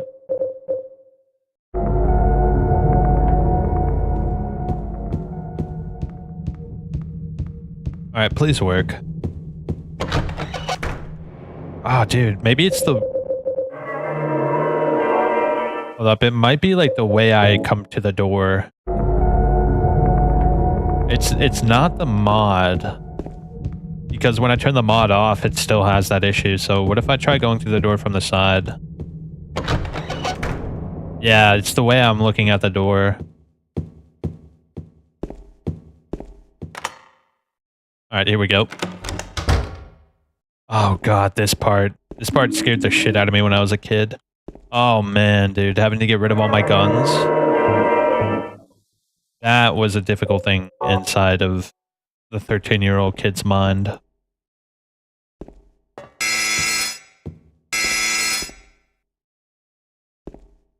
Do I need a key for that? I thought we opened it and put all this stuff away.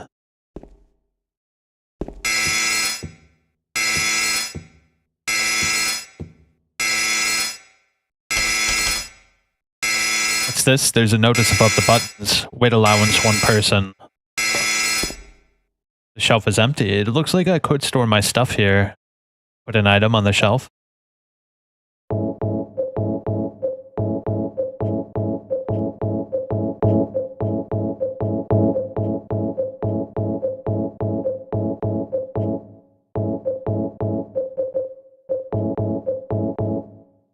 Yep. Keep the letters. Oh, no. We can only keep her picture, maybe? Okay, yeah, there we go. Yeah, it affects the ending. It's very interesting. It's one of the few things that, like, severely affects your ending if you put the letter away.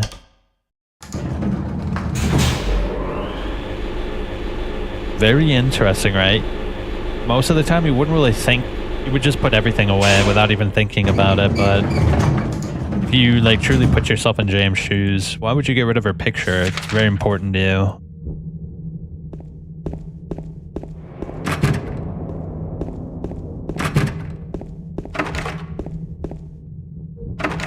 Yeah, we have to open up a door to get around because James can't pick up any things in the dark.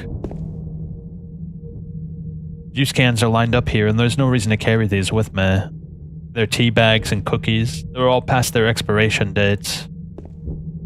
Cans of fruit are lined up and the dates are probably long gone. Isn't that weird?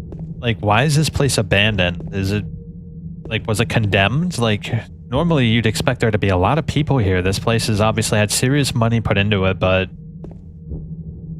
I don't know, I always have questions about that. Like, why is this place abandoned when it's actually in pretty good condition?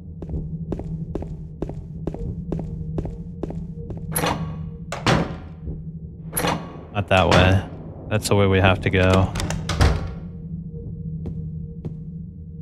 Here it is. Silent Hill. I got the videotape. I got the can opener as well. There's nothing useful written on the documents. Yeah, everything's unuseful to James. Look at the boxes, bro. They're literally piled up to the ceiling. I never noticed that.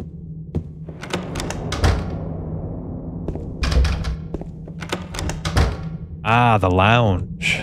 Very good. There's a schedule book here, and the date's from 1 year ago. Oh, dude, I love that song, bro. Like, I don't know why. Something about it reminds me of, like, just memories I want to remember forever. But I can't remember them. That's what it sounds like. It sounds like memories I want to remember forever, but then if I think about them too much, I'll lose them. It sounds like I'm losing memories that I don't want to forget.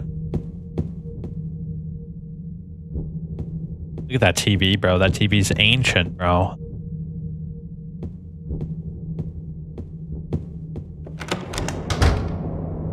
Okay. It's too dark. We have to stand in the light to read it. No? Oh, I could have sworn you were able to read it in the light. I remember 10-year-old me figuring out how to break the Morrowind potion making and smell making and proceeding to cast Paralyze area 100 feet or 800 seconds whenever I went in the room with the enemies. You know what I used to do? I used to do nothing like that. I was retarded when I was a kid. But what I did do is, there was this dead guy that was always just outside the first town. And when you loot him up, you get like a potion of like super jump, I think. Something like that. It allowed you to fly. Oh, shit. It actually made me jump. Move it. But like, I would always grab that shit and just jump and hope to God that I could survive the fall.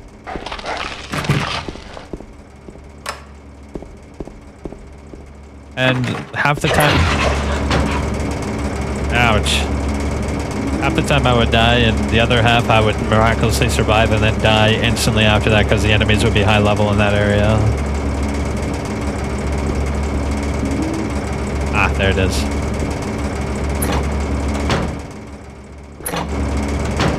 Oops.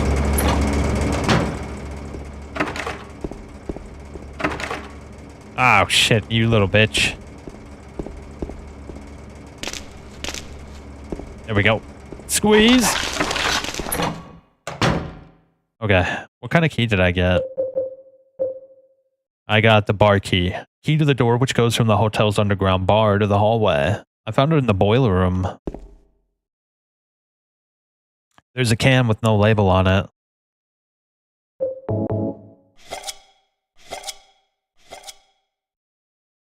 There's light bulbs in the can. Very interesting. Why are there light bulbs in the can? Is this can in metaphor for James opening up the can of his mind and turning on the lights? Ah. This is James's kind of place right here. Apparently James drinks, and I never noticed that James drinks. He does have like an odd, like, he has like a phrase here or there, but I don't know. James never came across to me as someone who drinks a lot. Ah, we could put the light bulb here. The Harry's Scrolls of a Carrion Flight. Me figured out how to survive it, that I can do Turbo Kill Dagoth with a ton of alcohol since their effects stack as long as you alternate the types of alcohol. Golly, bro, it sounds like you were like a natural Lewis and Clark. You were able to figure out all that shit, not me. There's a jukebox here. It doesn't play, so it must be broken. Excellent. Can of thinner. Was that always there? I don't remember that being there before. Ah, it's too dark. Too dark to read. Where was that? Oh, I remember where it was. Let me save first before I do anything. I don't want to have to do all that over again.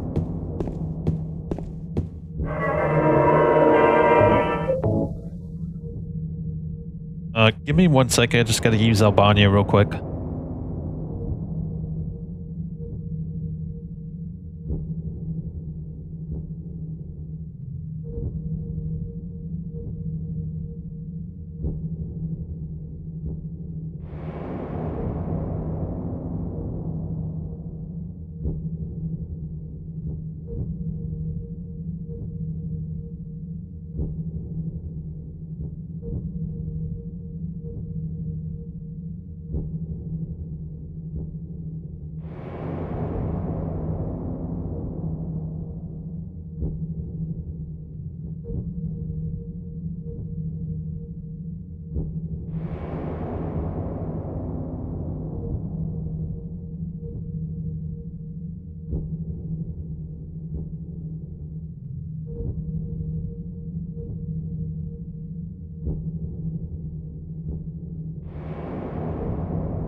Kid Me wasn't being picked for dodgeball for obvious reasons.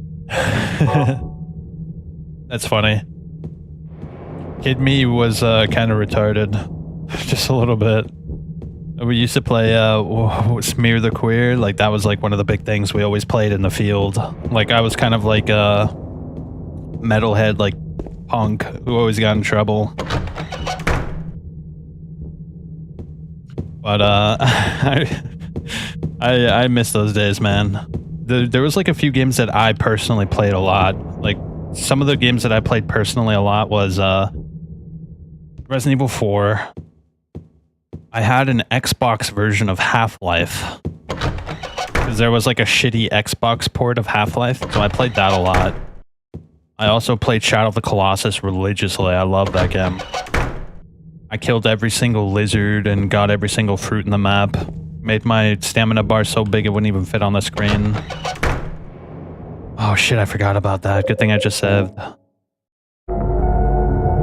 I played Tony Hawk Underground a lot, obviously, but I played Tony Hawk American Wasteland a lot more.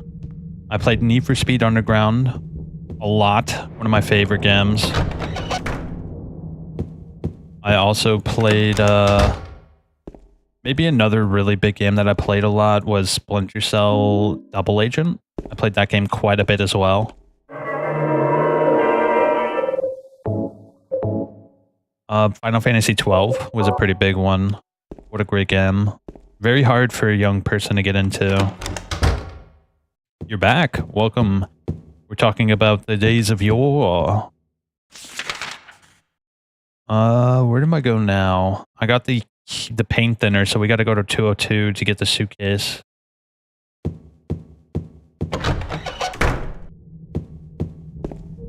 Def Jam was cool. I had a demo for Def Jam. I never played it, but I played the demo because I would always get a bunch of demo discs from friends at school, and I would always play a Def Jam demo quite a bit. I also had a demo for Urban Football or whatever it was called, the one where you beat the shit out of each other instead of actually play football.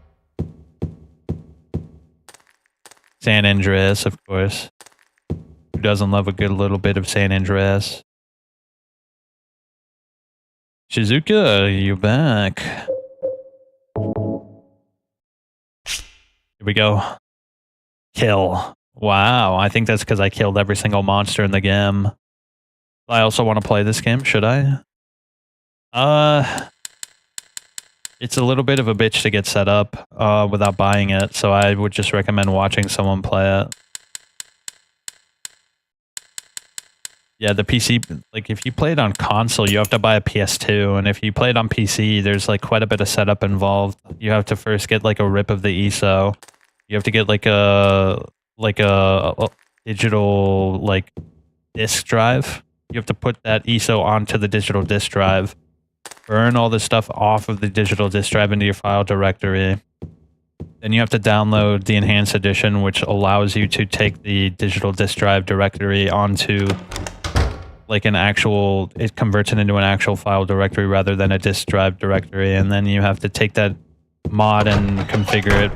It's like a hassle, bro. It's a hassle. And if you're not computer savvy, it's not easy to do. Did I grab the shit in there? Holy shit, I think I forgot to grab the shit inside the suitcase, bro. Am I retarded? I was getting way too into that techno babble. Oh god. Oh god. Yeah, I forgot to grab it, dude. Very cool the monsters spawned in. I actually wasn't expecting the monsters to spawn in. That was good. How much does it cost? This game? Oh shit. I could take a look real quick. It's pretty expensive though.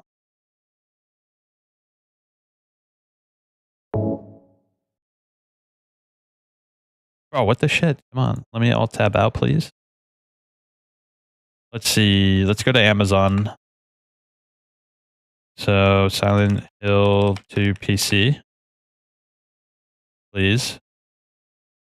Oh my god, bro. What the shit?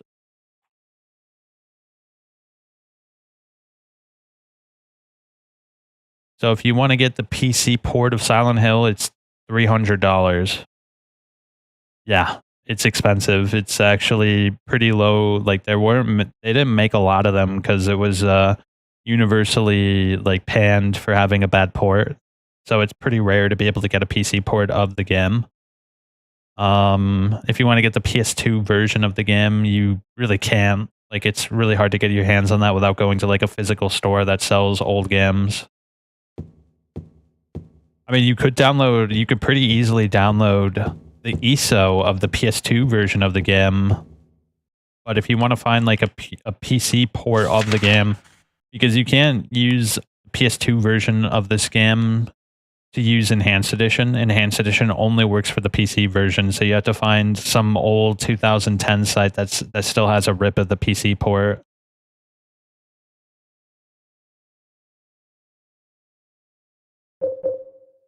My jam growing up was different flavors of Abandonware, specifically the Mech Warrior games. Yeah, my cousin had like a huge little book full of like PS1 games that were just like, the PS1 had so many weird games on it. You'd have like Blastoise and Mech Warrior and like Legacy of Kain and Eternal Sin and like all these games that were just like really shitty but intriguing to a kid. Ooh. Do I have the key for this? Oh wait, we have to do the puzzle. Most people just emulate PS2 and you can easily download an HD mod. Well, Enhanced Edition mod particularly that allows you to play the game in a higher resolution is only for the PC port. You can easily use PCSX2 to emulate this game, but it's not going to look good. Not nearly as good as this looks. Like this is in 2550p and it's like literally like the frame rate is like unlocked. Like if you try to do it on PCSX2 it looks fine, but it's also kind of annoying. There's a rectangular indentation and there's a plate in front of the indentation and something engraved on it. Seed of the princess who awoke from death.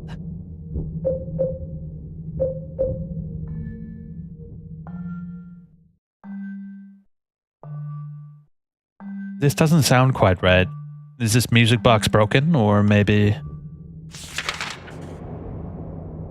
Yeah, the PCSX2 version is fine. It looks great, like for a PS2 game, but the Enhanced Edition looks so good. Like, it's actually ridiculous how much better it looks, bro. I cannot stress to you enough how much better it is. Like, it's actually ridiculous because it has upscale textures, it has improved audio, it has, like, it supports widescreen resolution, it has all of these fixes, the quality of life fixes. There's just so much about it that makes it better than just emulating it. Please. Let me through. Hold up, I saw a menagerie of ammo.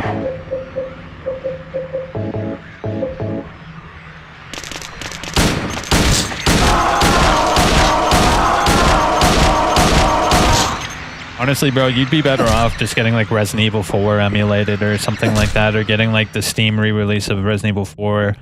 You're gonna have a lot more fun with it, and for a game like this, you can just watch like an extended play that doesn't have any commentary.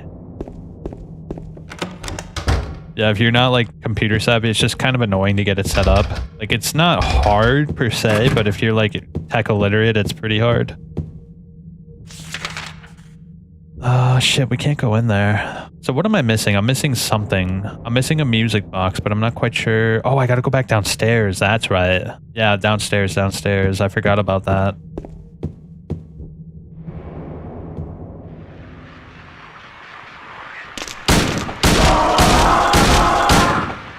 Like, this game is only really worth playing like once every once in a while.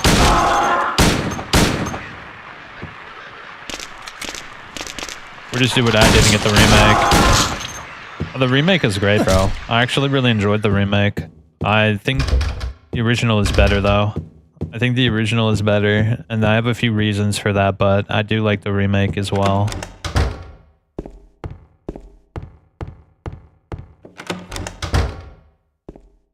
Let me see. Hey, I'm back. I'm back, and I'm here to kill ya. You were very annoying and you've been naughty.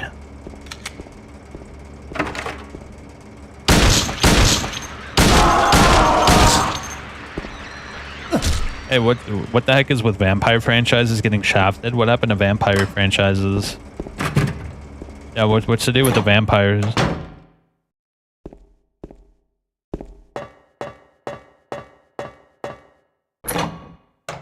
Yeah, I'm curious about what your take on vampires are. Okay, so there's definitely something over here I did not check. Yeah, over here, I think. Yeah. Let's go over there. Is it over here? The shutters are closed. How do I get over there? Shit. I might not be able to. Yeah, it looks like I might be cucked here. I don't remember what... I gotta get the last music thing, but I don't remember where it is. Bro, how could I forget? Oh, I think it's in Venus Bar and I just didn't... I must have missed it. I think it's in there and I missed it. Yeah, I think it's in the bar and I just missed it, bro. How could I miss it, bro? Yeah, it's not in here. It's in the bar. It's in the bar. I'm pretty sure of it. Lost Boys was a good vampire movie. I love The Lost Boys. What a great movie. People are strange when they are strange. Wait, Bloodline's getting dev-held with the OG writer getting shafted. Legacy of Kain had a sequel that was canned by Square Enix that was almost complete. That's ridiculous, bro. Legacy of Kain is such a great series. How could they do that? Yeah, I know about Vampire the Masquerade. I was thinking about playing it, but I never actually did. Wait, what's this? A display of lures. It looks like fishing on the lake is a popular activity among the tourists. I'm no good at it, so I never tried it when I was here.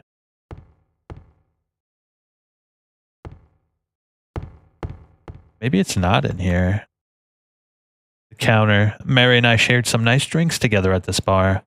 Sometimes it seems like so long ago, and sometimes it's just as if it were yesterday.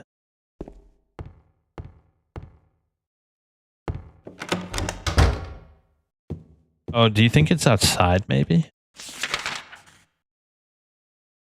Hold up. Let me look at the map. I gotta give the map a serious once-over. So that's blocked. We can't go in there. Elevator's busted. Restaurant does not have it. So that's everything in the first floor. The second floor, we did the puzzles for the most part. Yeah, we got the puzzles cleared up. And the third floor, we haven't been able to get to unless I can use the elevator, which I don't think I can.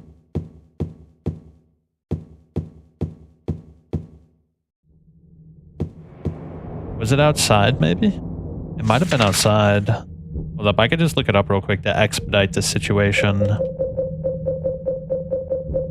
So I have Little Mermaid, Cinderella, and then we need Sleeping Beauty. Yeah, let me look this up real quick. Let's see. Silent Hill to music box locations. Where's that last one? Snow White. Okay.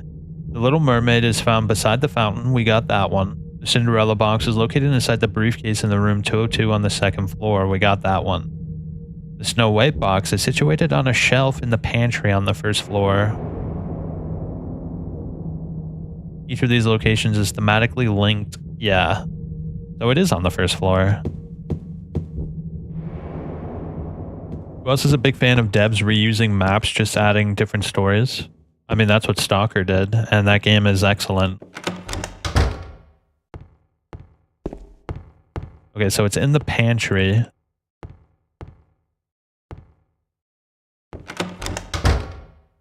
In the pantry.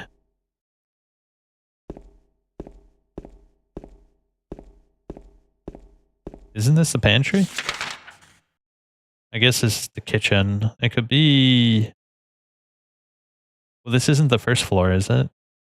It is the first floor. Hold up. Which ones do I have? I have Cinderella and Little Mermaid. We need Snow White. Wait, I'm so confused, bro. Where's Snow White? Oh my gosh, bro. I'm going insane right now. Snow White location. How could I forget this, bro? On a shelf in the pantry on the first floor. Let's see. Found in the pantry. This is the pantry. Am I like being like dense right now?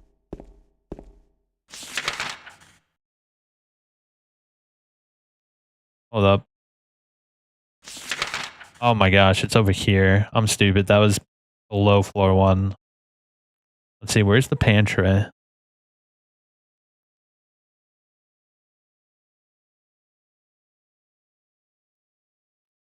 Wait, where is it? Oh, it's over there. Okay. I see now. I know where to go.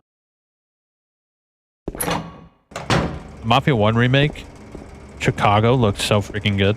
Yeah, the Mafia 1 game was pretty dope. I liked that game quite a bit. Yeah, Bro Stalker is an excellent example of reusing old assets to your benefit. They were able to reuse the world for the most part, the same assets for the most part, but just add more to it.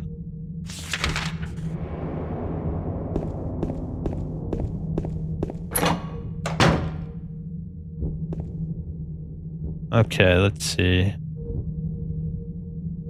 Oh, it's right there, bro. I did not see that also. Interesting, it's right by the apples. That's kind of cool. Alright, now we can get the hell out of here, bro. I don't want to be here anymore.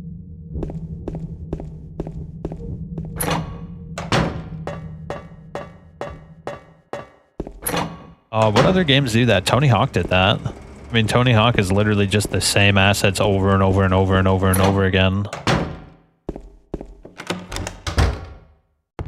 Need for Speed did that. Need for Speed Underground 1 and 2 are literally the same assets, just like different placements of those assets. Red Dead Redemption 2 could have used the... Oh, dude, don't talk about Red Redemption 2. Red Dead Redemption 2. That game is immensely frustrating. Like, they had so much potential on their hands, and they threw it all away for, like, a shitty online service. That game... If that game got story DLC, Bro, if Red Dead Redemption 2 got story DLC, oh my god, bro. I love that game. That game is incredible, bro. When I do play it, I will play it on the channel one day, but when I do play it, I'd spend like most of my time just hunting in the wilderness. It's so detailed. Okay, so let's see. What does it say? Seed of the princess who awoke from death. I mean, that's Snow White, right?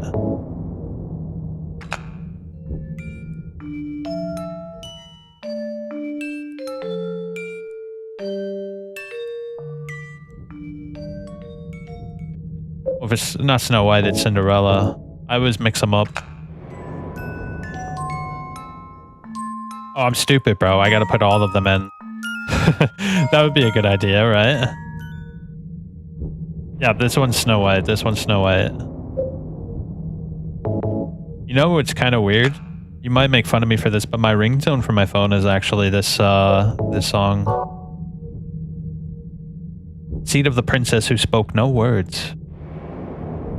That's Little Mermaid. You know, each of these fairy tales are supposed to represent each woman of the game. You have Angela, Maria, and Mary. The Little Mermaid is Mary. Cinderella is Maria, and Snow White is Angela. Oh wait, no. I always get it mixed up. Is Snow White Angela, and then Little Mermaid is Mary? Yeah, I think Little Mermaid is Mary, and Snow White is Angela.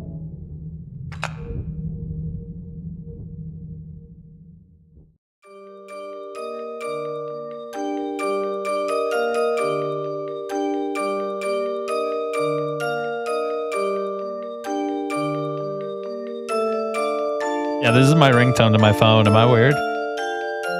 I might be weird, bro.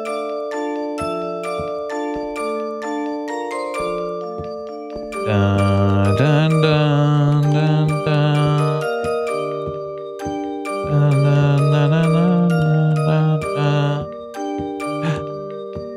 Dun, dun, dun, dun, dun, dun, dun, dun, dun. What a great song. It's very sad.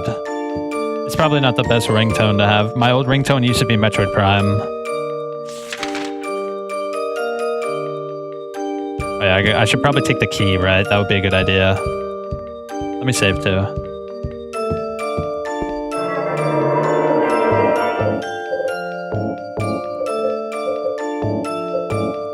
Yeah, my old ringtone used to be NES,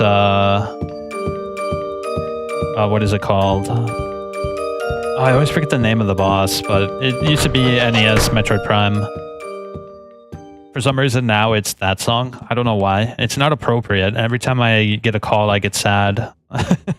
My actual like message ringtone is, you know, when you play Metroid Prime and you scan something, and it's like, what does it go like? Data received. So every time I get a text message, you hear like the Metroid Prime noise where it's like data received. Excellent. Now we can finally get to shit. This is one of my favorite sections, by the way, and it's not in the remake, and I'm very disappointed by it. Well, actually, it's after this part. The observation room. I think we all know what's in there, right? Luckily, we don't have to see. James can be spared just this once. 313. This is the room. Let's find out the truth. Oh wait, is it not that room? Am I retarded, bro? Oh, it's 312. Purple.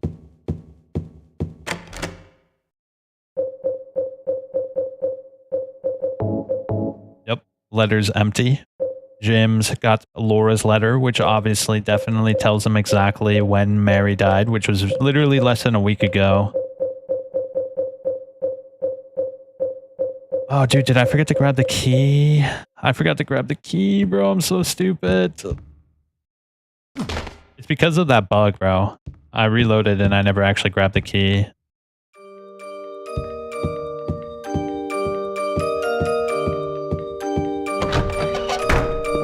Dun, dun, dun, dun, dun, dun, dun, dun, dun. Wait, where is the key? Is it back here? Oh my god, dude. Oh, there it is. Oh, right there. There you go. Alright, now we're good. Let's go.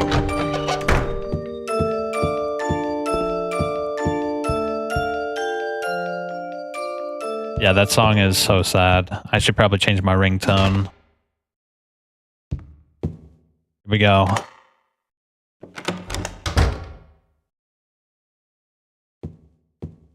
You know, this is probably the most well-kept room in all of the game. This room is, there's no dust. Everything is in its right place. It's literally perfectly preserved from when they honeymooned out here. There's nothing interesting on the memo book. I love the white light motif, where it feels like salvation is just beyond the doors, if only you can open them.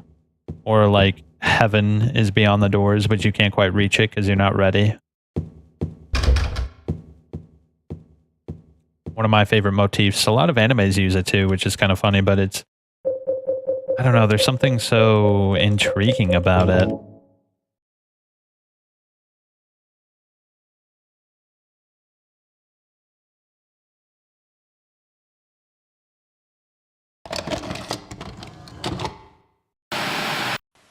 Are you taping again?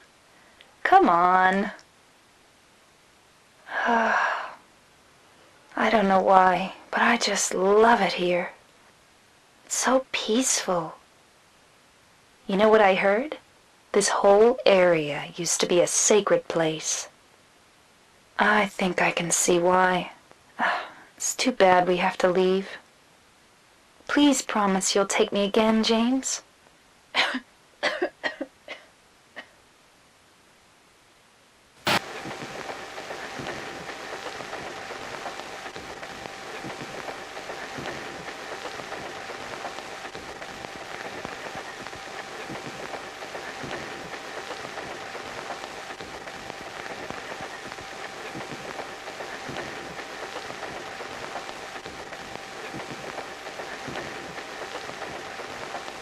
I think the detail of him kissing her before he does it is like a really good detail.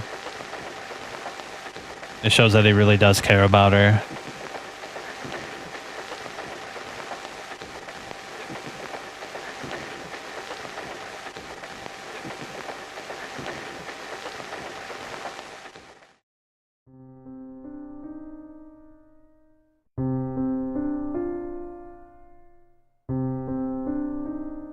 Session 9.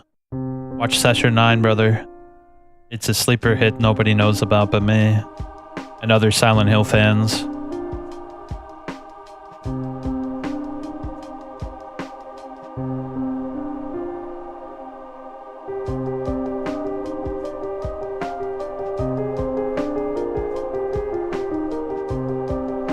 Jacob's Ladder.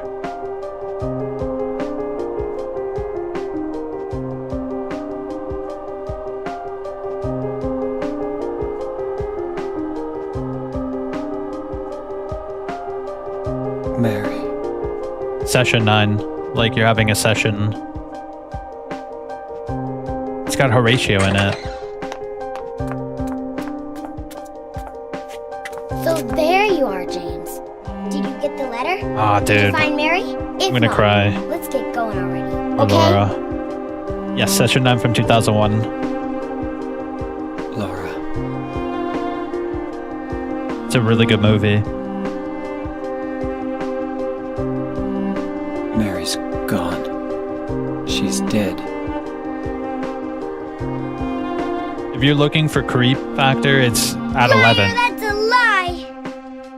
No, that's not true.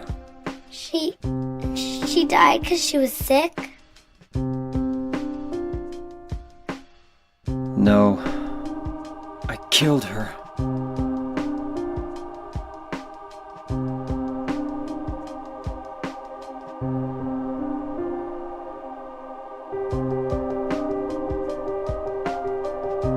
You killer! Why'd you do it? I hate you! I want her back! Give her back to me! I knew it! You didn't care about her! I hate you, James! I hate you! I hate you! I hate you!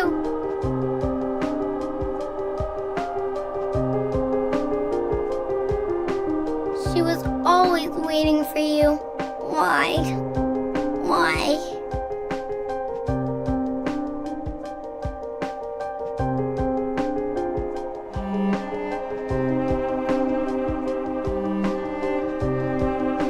I'm sorry.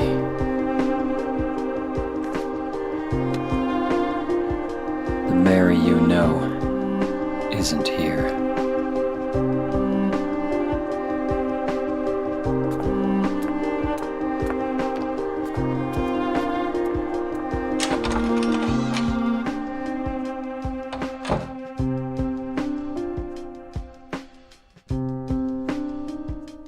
Laura, I'm sorry. It was 1-for-1 in the remake. But I think the original Laura actually had more of a childlike innocence to her than the new one.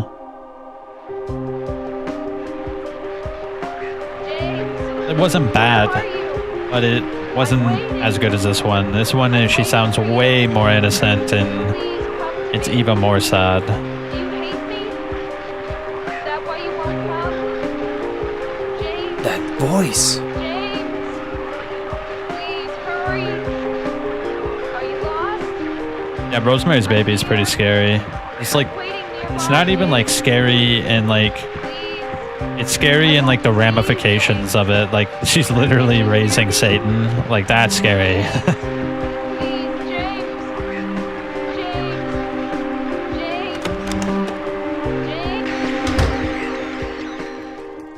Alright, this is not in the remake. This is one of my favorite sections, the Lakeside Hotel Otherworld.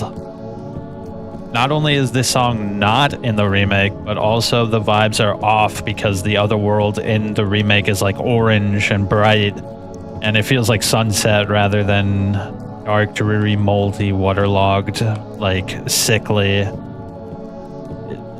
This part was completely botched in the remake. I did not like it one bit. I hated it, in fact. Also, the door puzzle. The door puzzle isn't in the remake either, and that's one of my other favorite puzzles. The doors that teleport you around like you're lost in confusion.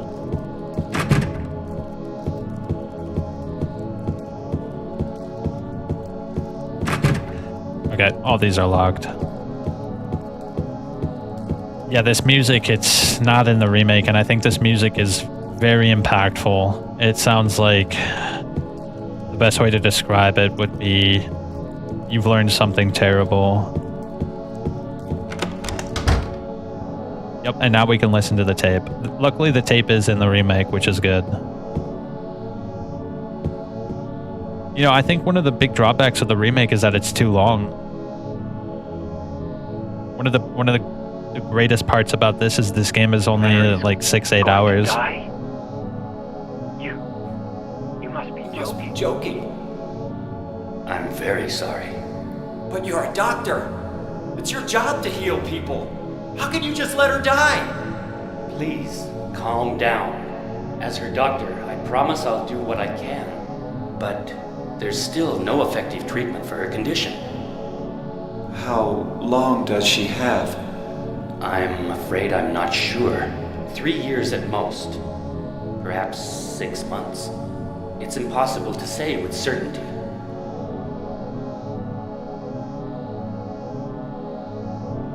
That affects the ending. If you choose to listen to that or not, it affects the ending. Yeah, dude, how could they not have this song in the game, in the remake, bro? I think the song is one of the more emotional songs. I don't know what it is about it, but it makes me feel like incredibly sad, and it kind of puts me in James's shoes almost. Something about it is just like so incredibly sad. Yep, see, we're at the teleporting doors now. But you see how it's like waterlogged? It's like gray and slightly green, and like this is James's other world. It's not Alyssa's other world. It's not Heather's other world. It's very particular to James. It's like sickly. There's water everywhere. It's old and musty. Like it's sickly like Mary. But in the remake, it's literally just like the movie. I don't like that. It's like taking someone else's personal demons and just grafting it onto James. It just feels wrong, doesn't it? Oh shit. See, this is also why I like the puzzle, because this puzzle is truly like disorienting. And that's how James feels right now. He's disoriented. He just got sucker punched by the truth of what he did.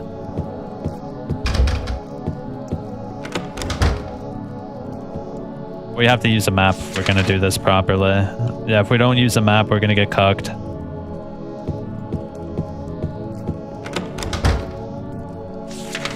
Okay, so we gotta go through the last door on the right. Okay, so now, yep, we're on the other side now. Let's check 216.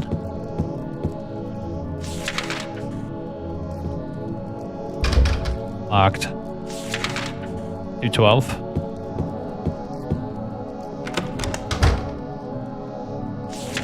Okay, that just sent us back. I think we could literally just leave. You see how it's like getting worse and worse? It's not like your basic other world. It's like very particular to James's inner feelings and thoughts. And I think they botched the other world in the remake.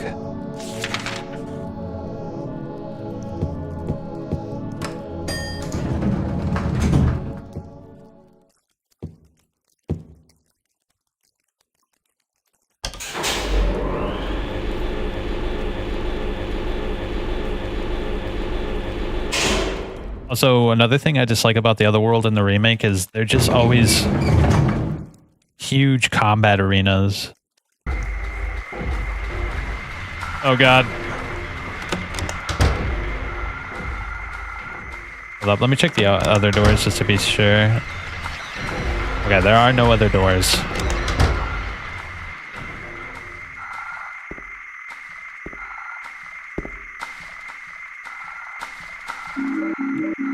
Yeah, because Heather's other world is like metallic and rusty and like burnt and bloody because she was literally burned. Like, it makes sense for her, but it doesn't make sense for James. If Angela was the main character, then yeah, maybe that burnt, rusty kind of aesthetic would make sense, but Angela's is the world is on fire. Eddie is the world is frozen and frigid and, you know what I mean, like morgue-like almost. But James particularly, it's moldy and gross and sickly, and it's a very particular vibe.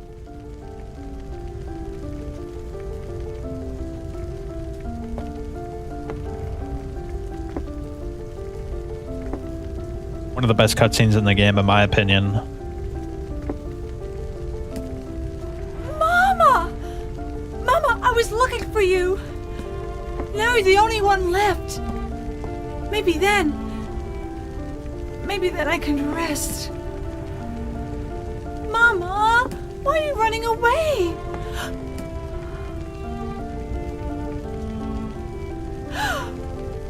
You're not my mama. It's you. Oh, I'm sorry. Angela, no.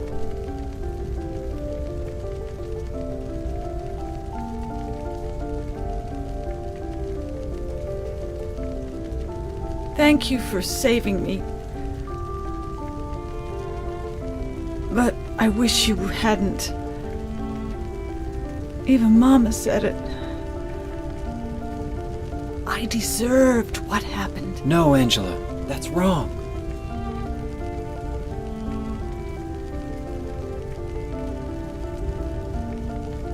No, don't pity me. I'm not worth it.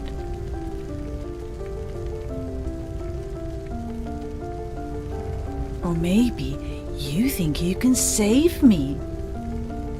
Will you love me? Take care of me? Heal all my pain?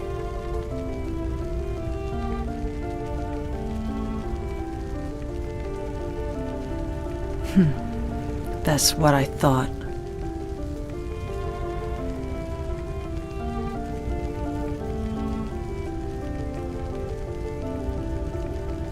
James, give me back that knife. No, I won't. Saving it for yourself? Yeah, I saw it. Me? It's a very fun movie. I'd never kill myself.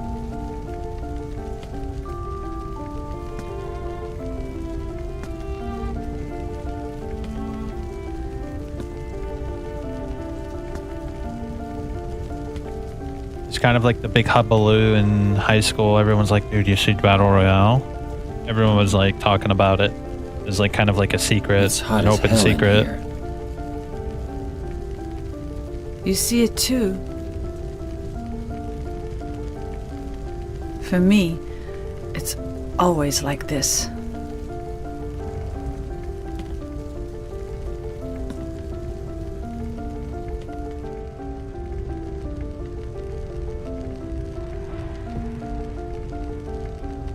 Oh man, poor Angela. Yeah, and that picture is very obviously her father and her brother. It's also interesting that she says her mother chastised her for surviving. That's probably like her own personal manifestation of her guilt. She feels like she has like survivor, you know what I mean? Like she feels like she shouldn't have survived. And her mother, I can just picture her mother following her everywhere and telling her she deserves to die. Unfortunately, in World War II in Russia, there was something more disturbing that actually happened and that occurred on the island. Yo, that sounds crazy, dude. Is that like a secret conspiracy? I'd love those, bro. Yo, this song sounds weird. Holy shit.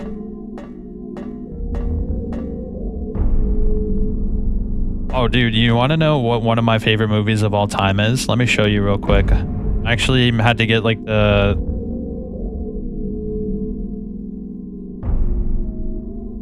Yeah, let me pull it up real quick and show you.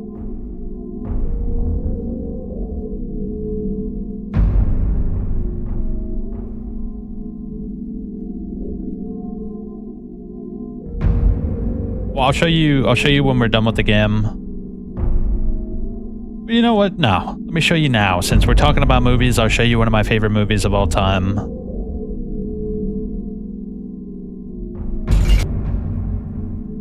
Alright. Let me,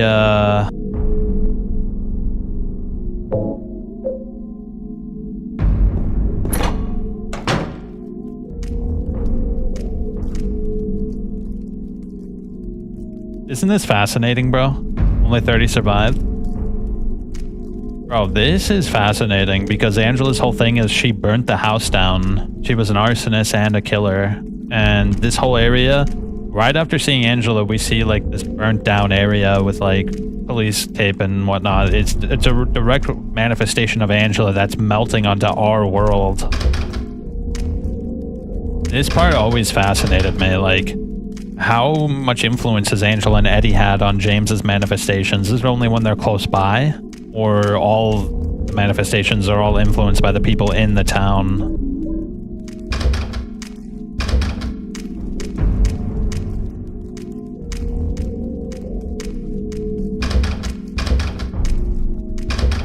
Everything is locked except for where we need to go. Yep. Doesn't that kind of look like the room that she killed her father in? Very similar.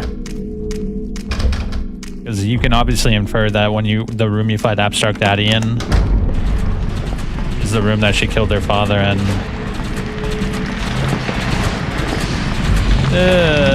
Get out of here.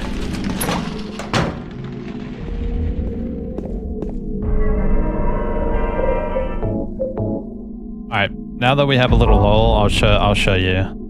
Let me turn the volume down real quick. Yeah, I'll show you a trailer of one of my favorite movies of all time. And I highly recommend you watch it. It's really good.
Oh my gosh, what a great movie, man. この人はどうです?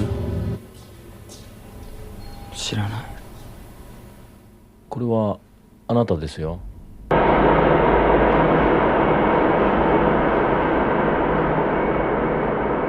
Ooh, what a movie, bro. It's an excellent movie.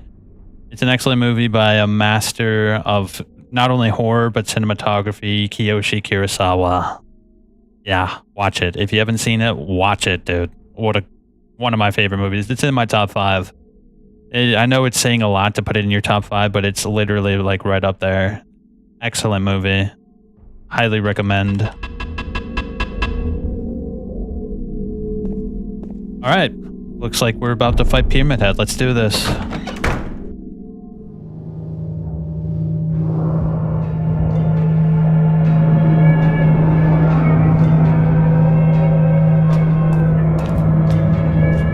It's on YouTube for free.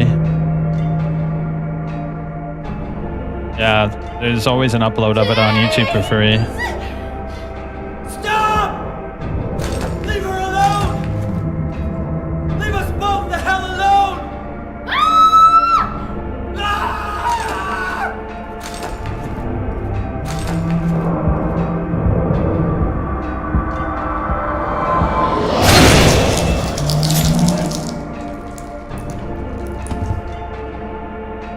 Yeah, the second Pyramid Head is born after you kill Eddie.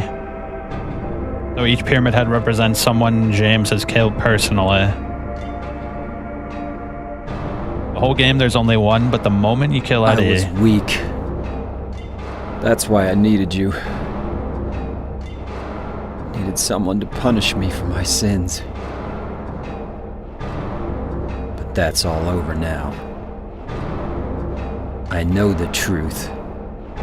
Now it's time to end this. Yes. So this is another one of those fights that's on a timer, and the more damage you do, the faster the timer goes.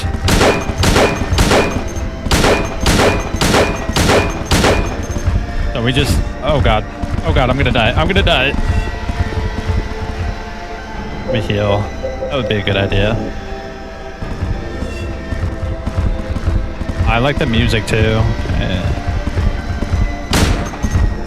don't know why, the music always reminded me of the Terminator for some reason. It sounds very similar to Terminator 2's theme.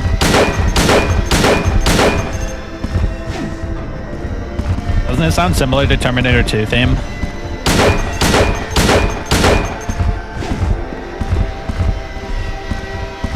It's like one slight key, like chord difference. Dun dun dun dun dun dun dun dun.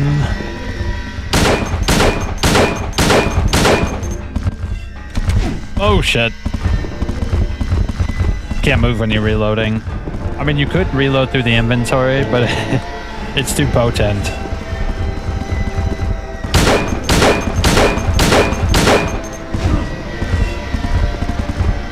Yeah, reloading through your inventory is easily the best way to do it.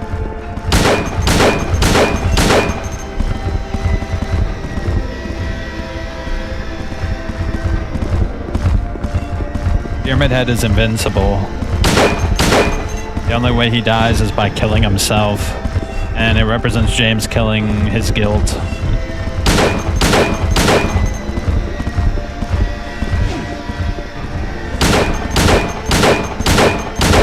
His dark inner darkness, his executioner,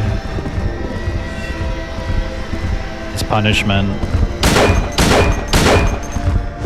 Ooh, juked up.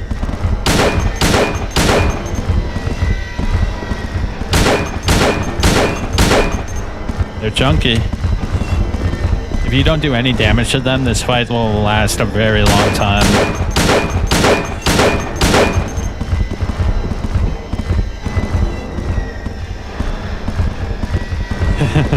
It sounds like someone's doing some construction work on the floor above us. Hey, can you keep it down? I'm trying to fight the boss here, damn it.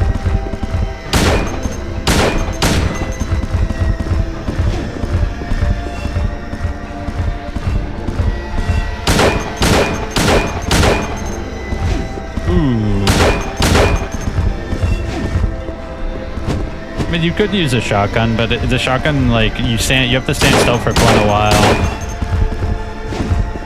Yeah, to get any shot off with the rifle or the shotgun, you have to stand still for a really long time. I usually always use a handgun on this fight.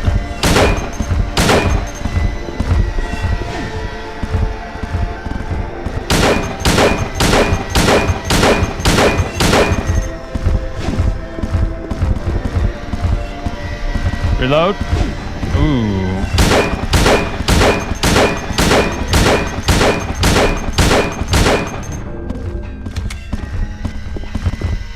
Hold up, hold up.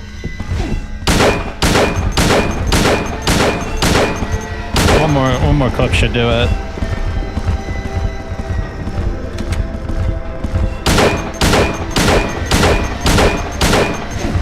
No? Oh shit. You almost killed me.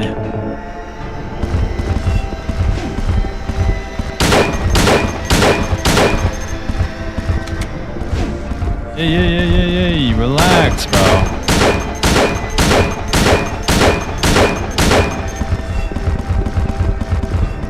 Yeah, I don't know why they allowed you to reload an inventory for free. I think that makes it way too easy. Even on hard mode, it makes it trivial. But when you actually have to reload real time, it makes the fight a little more, like, dynamic. You have to, like, plan out. You have to, like, get distance between you to reload. But if I just go to my inventory and, like, reload, it's, like, too easy. Because there's no consequence of doing it, and it's just full up handgun, bro.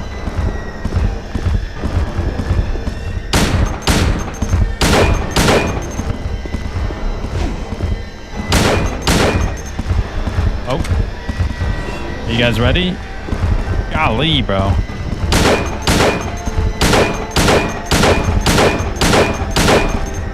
It looks like he's wanting to go.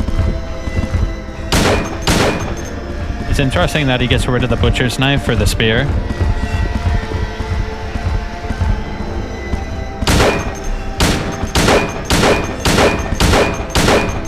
There we go. Junky little mother.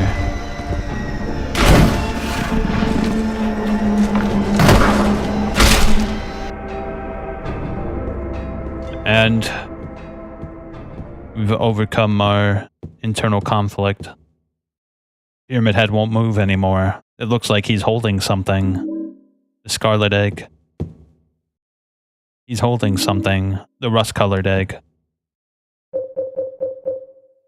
So people have theorized about these eggs for like years, bro. There's been so many little theories about it, and there's also been like, I remember back in like the early 2000s, like 2007, people used to theorize that depending on which door you put it in, like there's different things, and there's like a secret that if you put the eggs in different combinations, it would do something. But it doesn't really do much. It doesn't do anything at all, in fact. These eggs both represent Mary and Eddie. I think, personally, I think the scarlet egg is Mary, and no. It's hard to say. I always switch back and forth which one I think it is. You could say the scarlet one might be Eddie because of murder, and this one might be rust-colored because of Mary's sickness. Or you could say this one's scarlet because, I don't know, like, it's clean and Eddie is dirty. It's like you can come up with a myriad of different ways to interpret it, but either way, they both represent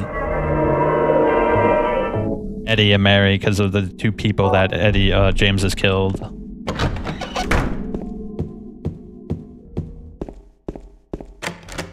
Yeah, in order to open the door, you have to put an egg on the door. And people used to be like, well, if you put this egg there and then you go through this way and that way, put one egg through one door and come back and put another egg on this door. People would always theorize, like, what's the purpose of these eggs? And it's merely symbolic.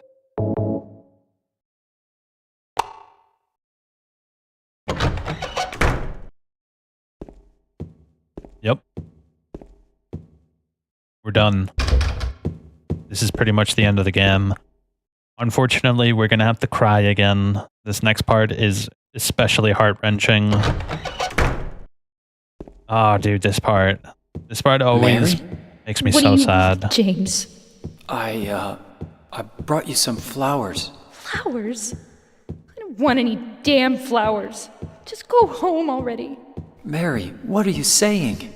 Look, I'm disgusting. I don't deserve flowers. Between the disease and the drugs, I look like a monster.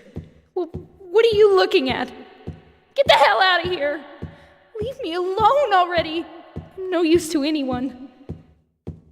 I'll be dead soon anyway. Maybe today, maybe tomorrow. It'd be easier if they'd just kill me. But I guess the hospital is making a nice profit off me. They want to keep me alive. Are you still here? I told you to go! Are you deaf? Don't come back!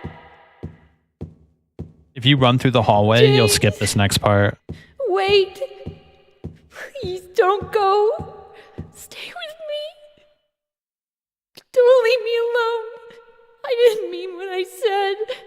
Please, James! Tell me I'll be okay! Damn. Tell me I'm not going to die! Help me!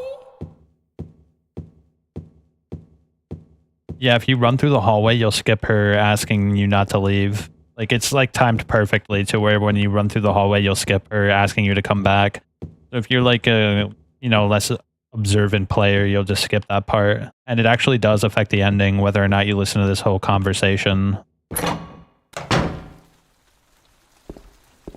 Man, what other game makes you face death like that? It's I don't know, dude. It's like a fist to the face.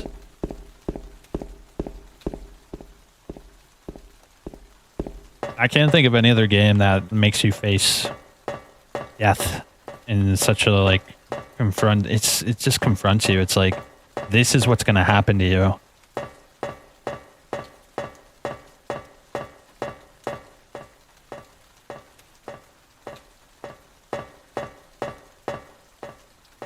Alright, let's see what ending we got. You can tell by what she's wearing. Yep. We got the red ending.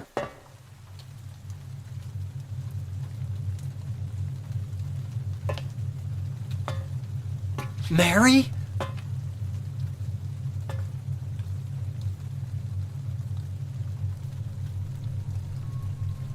When will you ever stop making that mistake? Mary's dead. You killed her. Maria? It's you. But I don't need you anymore. What? You must be joking. But I can be yours. I'll be here for you forever. And I'll never yell at you or make you feel bad. That's what you wanted. I'm different than Mary. How can you throw me away? I understand now. It's time to end this nightmare. Actually kind of sad. No! I won't let you. You deserve to die too, James!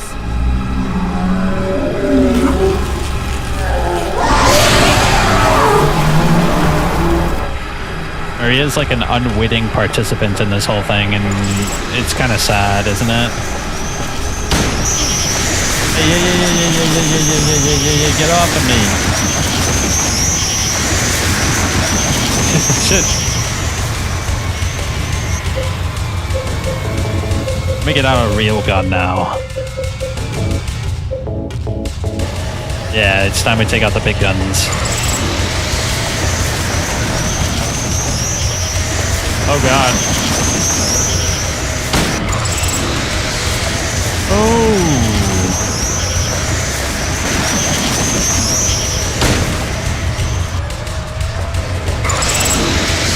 Ah, dude, that thing sucked. It's also interesting that the same bugs that were in the apartment.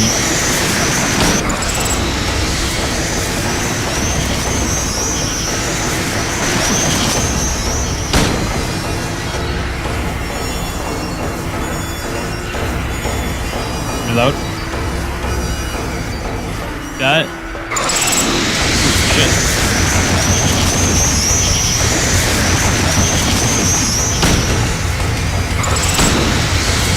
Oh, they got me. I got greedy.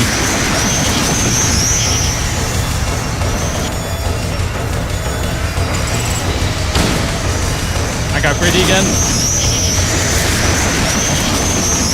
I gotta stop getting greedy, bro. She's gonna kill me.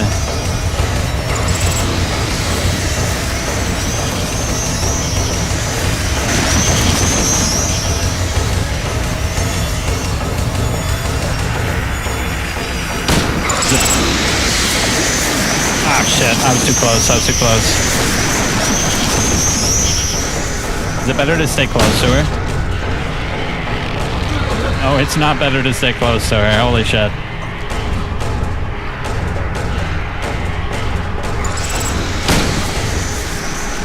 Shit. He takes so long to put the gun away.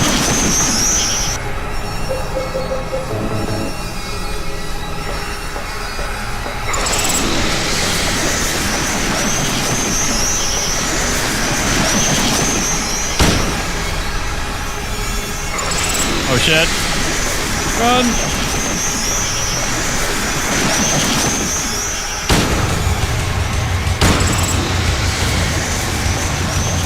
Ooh, that was close. That was really close. Holy shit.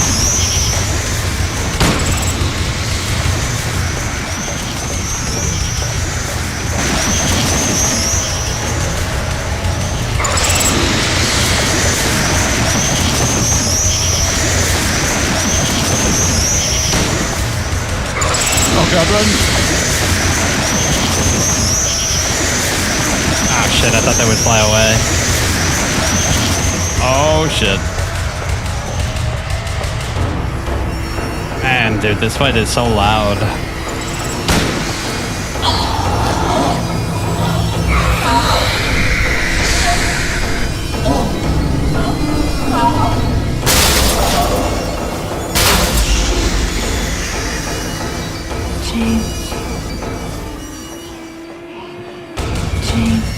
I'm sorry, Maria. This is the way it has to end.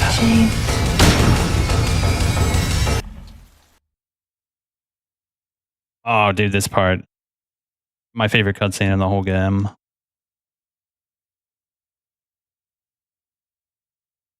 Mary?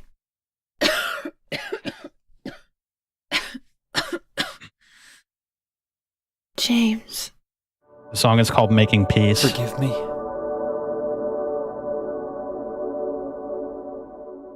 I told you that I wanted to die, James. I wanted the pain to end.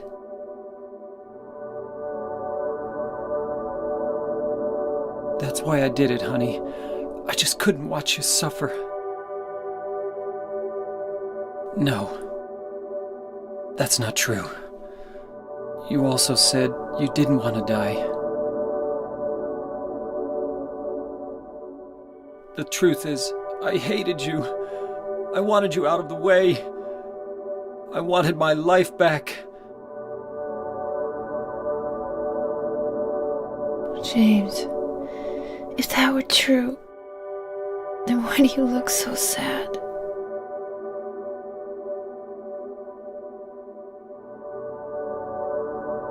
Mary?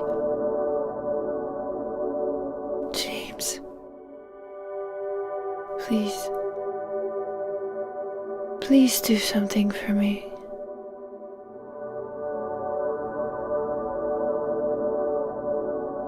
Go on with your life.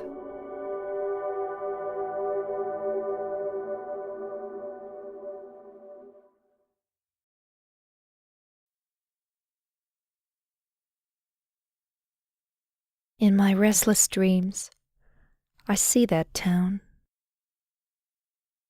Silent Hill. You promised you'd take me there again someday, but you never did. Well, I'm alone there now, in our special place, waiting for you. Waiting for you to come to see me. But you never do. And so I wait, wrapped in my cocoon of pain and loneliness. I know I've done a terrible thing to you. Something you'll never forgive me for. I wish I could change that. But I can't. I feel so pathetic and ugly laying here, waiting for you. Every day I stare up at the cracks in the ceiling, and all I can think about is how unfair it all is.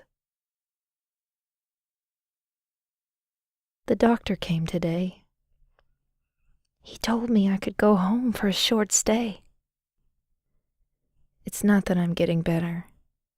It's just that this may be my last chance. I think you know what I mean. Even so, I'm glad to be coming home. I've missed you terribly. I'm afraid, James. I'm afraid you don't really want me to come home. Whenever you come see me, I can tell how hard it is on you. I don't know if you hate me or pity me, or maybe I just disgust you.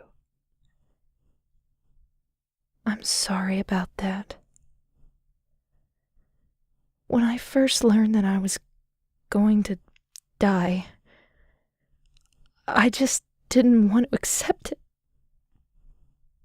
I was so angry all the time, and I struck out at everyone I loved most. Especially you, James.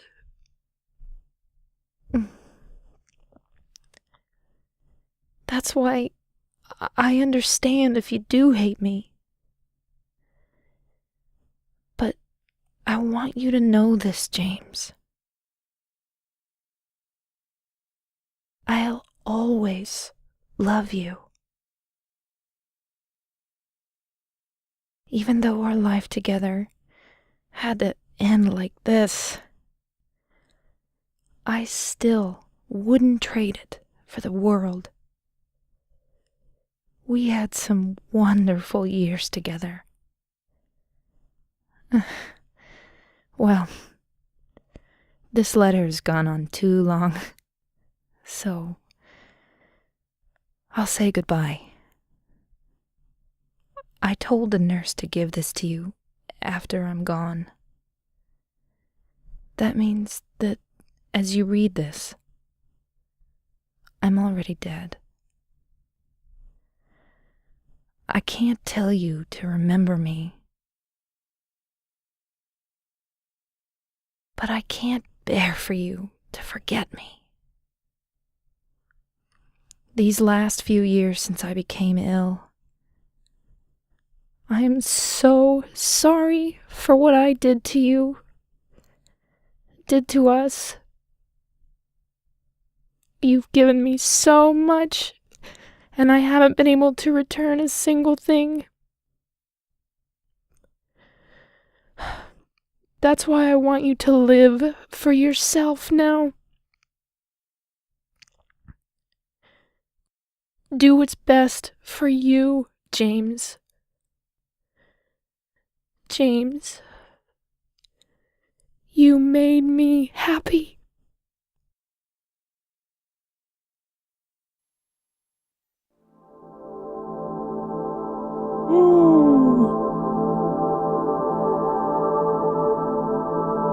Man, what a great voice actor, man. You can hear her swallowing her tears, stopping to breathe. That's like a masterclass in acting.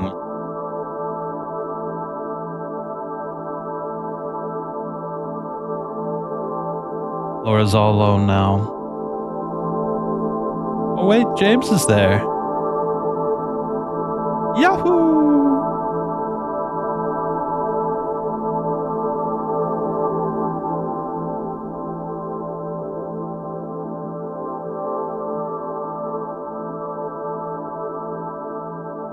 Yeah, bro. It's like you can hear all of like the stops to breathe because she's sick. You can hear her like clearing her thoughts. You can hear her like swallowing her saliva and her tears.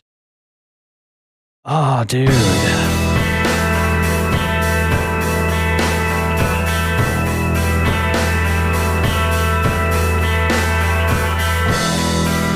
Like in the remake, it's good.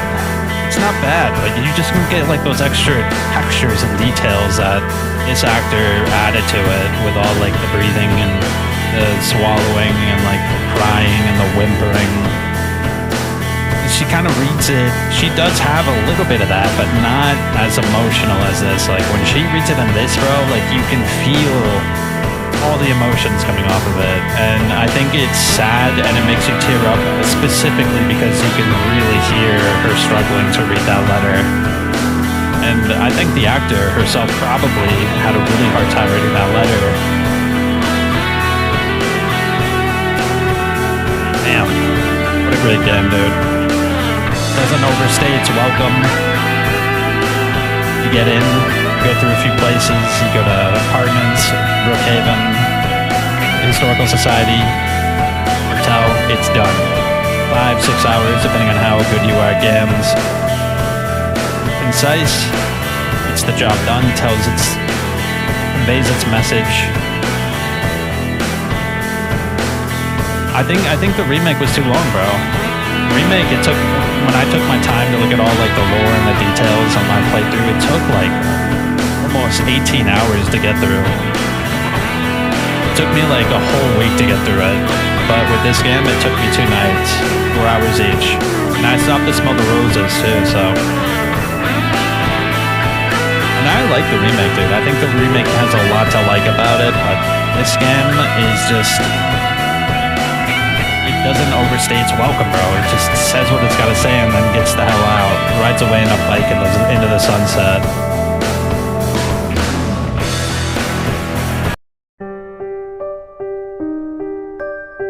Silent Hill 2 was originally developed by Konami Computer Entertainment Tokyo.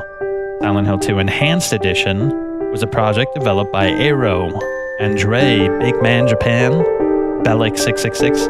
Alicia, I'm not going to read all those names. I'm going to be real, I'm not going to read them all. That's a lot more names than I thought. Big Boss. Someone's a fan of Metal Gear Solid 3. Wow. They got all sorts of localizations as well. Yeah, Enhanced Edition is excellent, bro. Like, you really can't appreciate it unless you play it yourself, because obviously YouTube compresses the video. It also has a lower frame rate. Like, it's obviously not on a big monitor. You're not like the source of like the video. But when you play it on your own computer on like a 2560 like resolution, it's so crisp, dude. The textures are so good. Like, such a massive increase in fidelity. Like, it's ridiculous. They also upscaled the CGI cutscenes. They made it 60 FPS. The audio is like so good, dude. Like, the original game on the PS2 had some of the best audio ever on the PS2, but still, like, they've improved it on that, which was already excellent. They gave it like spatial audio so you can hear sounds in different directions. Oh, dude, Enhanced Edition is so good. They did make a few changes, then it was a subject of contention in like the Silent Hill community, but I really think the benefits outweigh the negatives here. Like, bro, being able to play this on modern OS is so good. Because trying to run the original PC port is like so incredibly annoying. It's full of bugs. It doesn't look good. The controls aren't optimized. Like, there's so much wrong with it, but the Enhanced Edition fixes every one of those problems and more.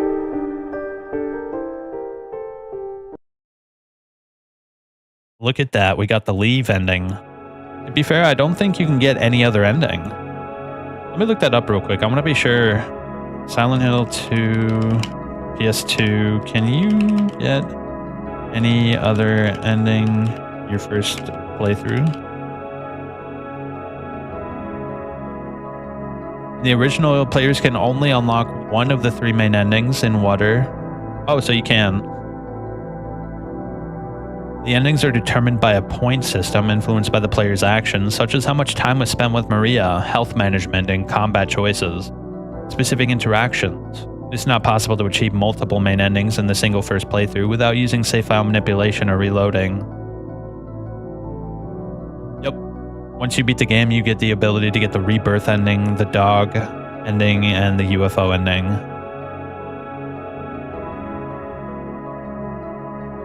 Yeah, dude. What a great game. Also, the ending song for what is it called? Piano Miso Epilogue. What a great game, dude. My god, I love Silent Hill. Silent Hill 4 introduced me to the series, but Silent Hill 2 made me never forget the series. I love Silent Hill 4, by the way. It's probably my favorite one. Also, going into Born from a Wish here is so good. We can watch a little bit of the movies. There's a few things here, like the E3 2001 trailer.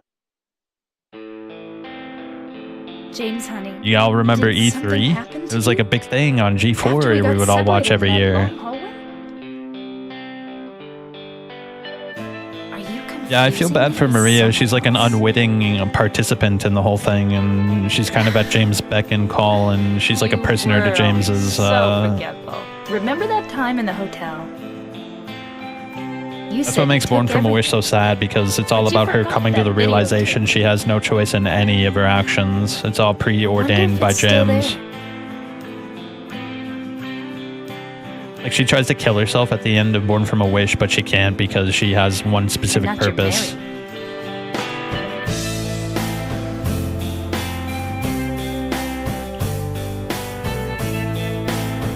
And imagine, just picture yourself in 2001, in the middle of the summer, you're watching E3 and you're ready to see what new games are coming out, and then they show this. Taping again?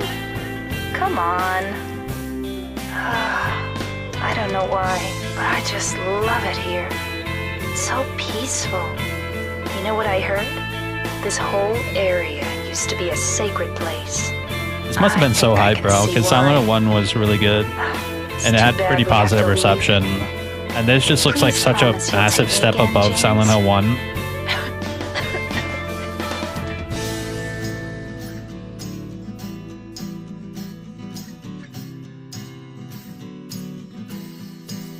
I could just see Masahiro Ito doing that shit in the mirror.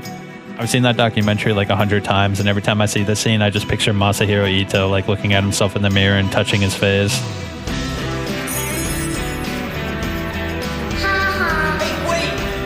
The lighting, so good. The CGI cutscenes also, did you see Pyramid Head? He was in like a weird place that he's not supposed to be in that scene. Just put the gun to their head.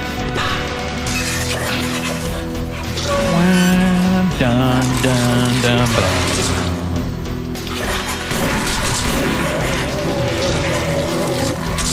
The gun noise was different too.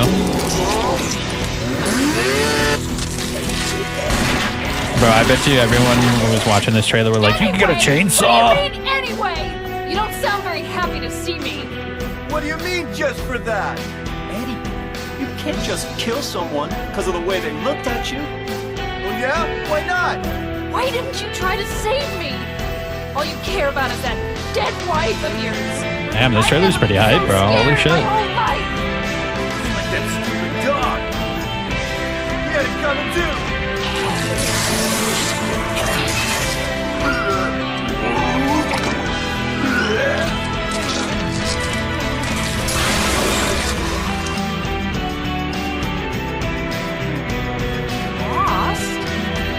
What's a little girl like you doing here anyway?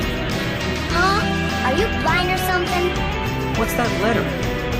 None of your business. You didn't love Mary anyway. Do I look like your girlfriend? No, my late wife. I can't believe it. You could be her twin. Yeah, the CGI cutscenes are so good because they had to hand animate all their facial expressions. It probably took literally like weeks, bro. I don't look like a ghost, do I? Just picture a guy in a room for like weeks upon weeks, just like slowly changing the facial expressions. Every day he would come into work and just slightly get a little bit of the cutscene done.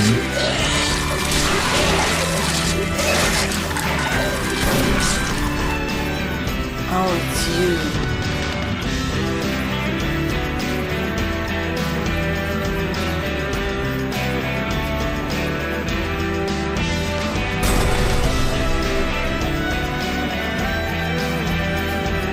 A long ass trailer, by the way.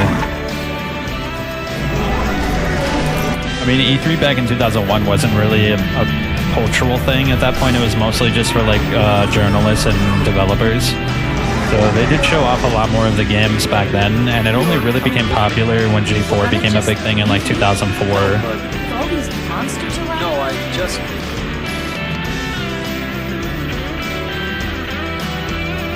I remember in like 2000, by 2006, it was like a huge event that G4 would make like a huge event out of it, and everyone would look forward to it, and they'd have like literally like 3-hour long blocks of just showing like E3 ground floor footage.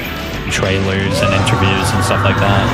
Before like 2004, like G4's coverage of it wasn't really that big. G4 TV used to be called Tech TV back in like the early 2000s, late 90s. I'm here for you, James. See? I'm real. Anything else here? Silent Hill 3, 2002 trailer. Tokyo Game Show 2002 introduction collage. What's that? James, honey. Okay, that's probably James in the restroom. Masahiro Ito's favorite cutscene. James and Angela in the graveyard. Oh, that's cool. You can watch all the little movies. I didn't realize that. Mary? Very cool. I like that. We go down. Hotel flashback. What's that? Oh. We can watch all the cutscenes. That's pretty cool. Yeah, the Born from a Wish ending. I love this song, by the way. This is one of the better credit songs for Born from a Wish. PC credits. Ah, okay. Alright, that's everything. I think we can comfortably say we've seen just about all there is to see other than the endings. Oh, before I go, I do think it would be prudent of me to show you this. It's one of the best songs in the game, so I'll leave it at that.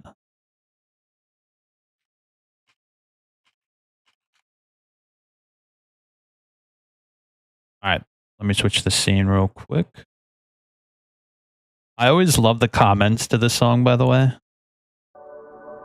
Yeah, this is the song that plays when they're talking to each other in the bed. You killed me and you're suffering for it, but it's enough, James. Probably one of the most beautiful songs of Silent Hill, and it only has 2 notes. James, do something for me. Go on with your life. James, you made me happy. Games like this can prove they could be art. Songs like this make me feel like I'm dead. Oh shit. Oh, you probably stop listening to it then, bro. Every time I listen to this, I surrender. James, honey, did something happen to you? Yeah, people are like really into the song. It makes them feel a very certain way. It's a very special song.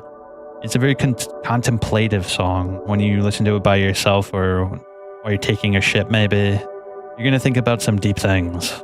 Like, why is the sun go down at night? Why do cars make noises? Why do horses neigh? You know, these kind of thoughts. It's a great song. Everybody seems to love it. Love this game, bro. There's always something new to find out about it, too. People have been discovering things about this game for years, bro. Either way, I think we end it here. Look at that. Our Halloween special, I'd say, was a booming success. We just have to tie the bow by playing Silent Hill 1, but I'm probably going to save that for next year's Halloween. I don't want to finish Silent Hill, bro. I have like this fear that once I beat all the Silent Hill games, I'll have nothing left to do. What the heck, bro? The whole reason I started this channel is because of Silent Hill 2 Remake. I was playing through and I was like, man, I should make videos, bro. And the first game I played on the channel was Silent Hill 2 Remake. Yeah. So Silent Hill 2 Remake, as many problems as it has, is also special in that way. Either way, I'll be back next time. And for those on the stream, if you want to stick around a little bit, I'm going to check out Road to Vostok. It should be fun. We'll play it for like maybe maybe an hour or so. For those on the recording, I hope you have a great night, and I'll see you next time.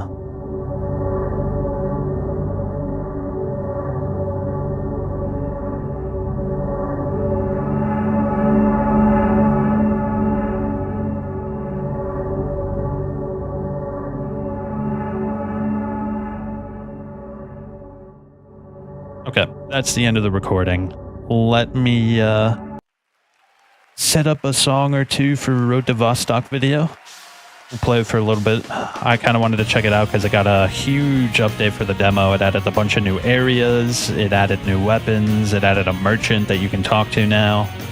I really wanted to check it out because it's one of the games I've been waiting to release for a minute, bro. This game's been in development. It's made by a solo dev. And it's another one of those passion projects we were talking about earlier. It's basically like this, is he Finnish? I think he's Finnish. He's like an ex-Finnish military, not only soldier, but contractor. Yeah, dude, he was a PMC. He served in the military. This guy knows his shit. And he's making a video game. And it's very similar to Stalker. It's interesting, too, because there's two different areas. There's like Borderlands. It's like Area 5, because that's what it's called, where it's normal. If you die, you respawn. And then there's Vostok, which is kind of like gray zone. It's kind of like this forbidden ground. And if you die in Vostok, your character gets deleted, bro. Like, your save file is gone. So it's kind of like a risk, very, very heavy risk when you go into Vostok, so you got to prepare well. It's a really cool idea. I heard that when the game fully releases, he's going to make it so you can customize it how you want, so your character won't get wiped if you die, but that's like the intention of the game, is that your character save file will get wiped if you die in the Vostok, which is really interesting.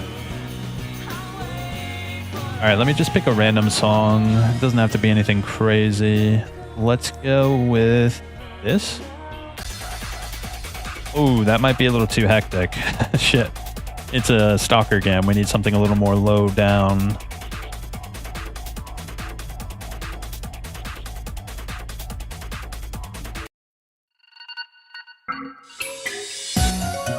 There you go. That's a good one. Let's do that. Let me get the outro set up.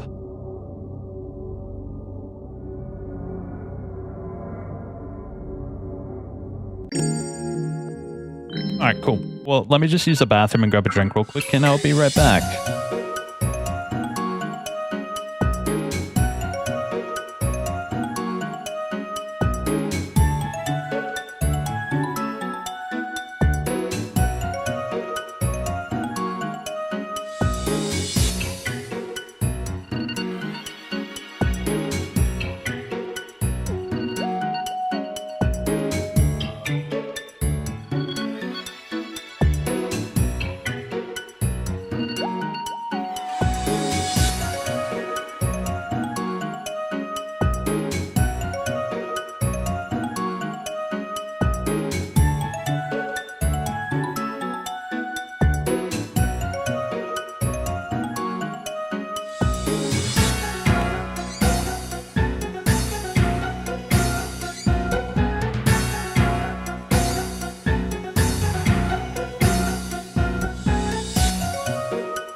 All right.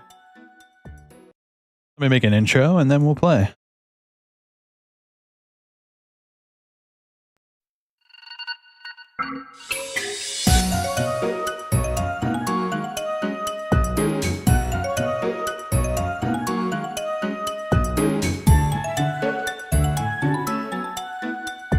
Yo, yo, yo. Back again with Rosa Vostok.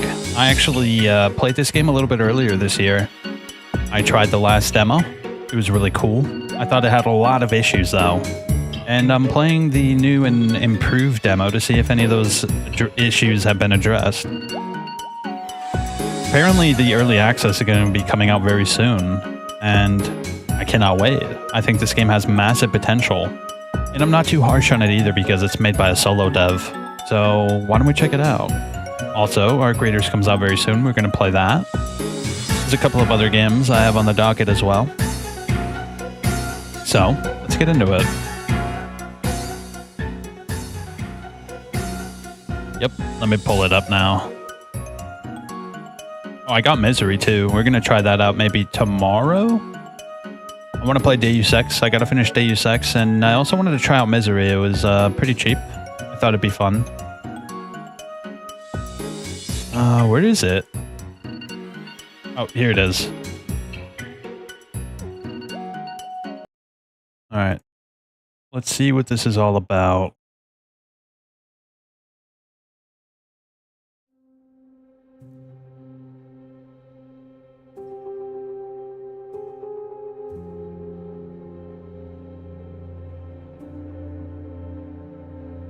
Ooh, it's on the wrong side of my monitor.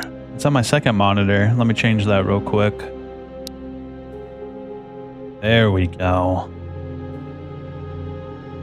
Let's see. Dynamic music. Sounds good. 120 frames is good. I don't know what all this means, but why don't we just go with high? Yeah, high is good. Foliage, lighting quality, water reflections, image settings, ambient occlusion. All this looks great. Are there any buttons on Alt? Can't have any buttons on Alt. Let me put this on that. And I think we should also have a button on my second mouse button. What should I put it on? All this actually... Oh, let's put that there. Yeah, that's definitely better. And then we can put something on the middle mouse button. Do we have free look? No, it doesn't look like we do. So why don't I put ammo check on middle mouse button, and then we could put that on V. Yeah, there we go. Wait, fast equip. Okay. Good. With flashlight. Huh?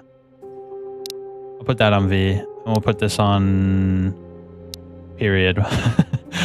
Dude, there's so many controls in these tactical games, I swear to gosh darn it. Holy shit. Oh, look, there's a road map, bro. Look at this shit. Yo, look at all these road maps, bro. This is huge. Gunslinger, Signal, the Nomads, Road. Hey, Maggie, what's going on, dude? We're doing good. We're about to check out Road to Vostok. Let's check out the tutorial. I think the developer recommended we check it out because there's new things added to it. We're cooling. Oh no, it switched my monitor again. Why is it doing that? Hold up. There we go. Now we're good. Yo. Nice. Glad you're enjoying it. Let's see. Welcome to Road to Vostok. Press tab. Okay. I'm going to go through this quickly because I've already done it before. I'm just keeping an eye out for anything that might be new.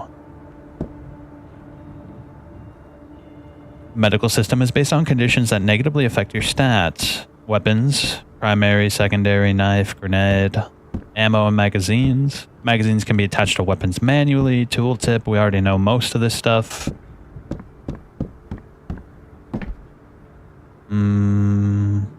When the knife is equipped, you can draw it with 3. Armor system is an IJ rated, 2 through 4. 4 being the best, 2 being the worst. Traders are in-game characters. How do I interact with them? Oh, here's the AI. Bandits, guards, and military. You do not want to mess with the military. Yeah, look, Area 5, the border zone, and then Vostok. If you go into Vostok, you lose your character. Like, it's permadeath. Like, your save gets wiped if you die in Vostok. Border zone, I hear there's a lot of mines in the border zone. The game uses world simulation, which creates day and night cycles, dynamic weather, seasons, and randomized events. World simulation is linked to sleeping and map transitions, which increase the simulation time. Shelters are safe areas that allow you to save simulation time, character progress, and loot. Yeah, so if you die, you lose all the shit.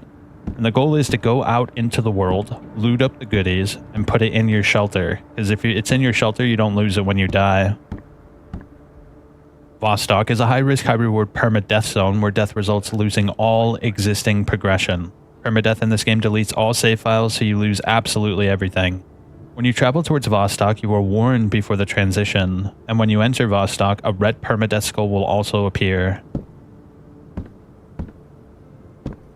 Hold up, let me check the weapons real quick. I want to look through the weapons. What do I press? U? E? C? Oh, middle mouse. Okay, here we go. Ooh, MP7. Let's check it out. We can cant. Very cool. I love canting weapons. It's very fun. Ooh, I should probably grab some ammo.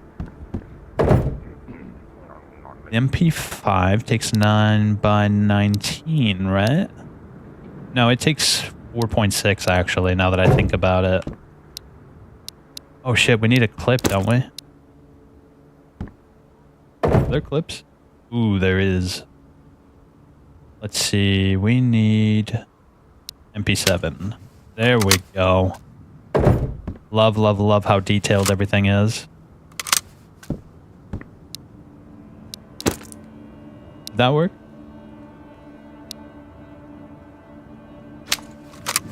Okay. The ammo disappeared. I don't know where the ammo went, so let's make sure we don't make that mistake again. Maggie, what's up? Whoa, what else is nice, Maggie? Wow, that's very kind of you. I appreciate that sincerely. Ooh, I like this. I like this quite a bit. I like how there's like a lot of weapon inertia. All right. And there's attachments as well. Let's see what those look like. I'm very excited to see what's here. Boom. Let's put ooh, a hammer's in the game. That's actually kind of cool. A voodoo and a leopard. My god, they have all my favorite scopes. Endpoint. Hold up, what else do we got? Remove the pro. Let's see what the hammer looks like. Oh shit, that's nice, bro. Look at this shit. Yo. Isn't there a way to change the scope as well? What was the button I put it on? Oh, there it is. Yo, that's nice, bro. Look at this.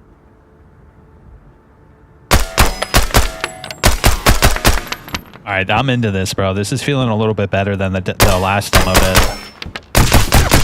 Yeah, this is feeling a lot better than the last demo did. Although I should adjust my sensitivities real quick.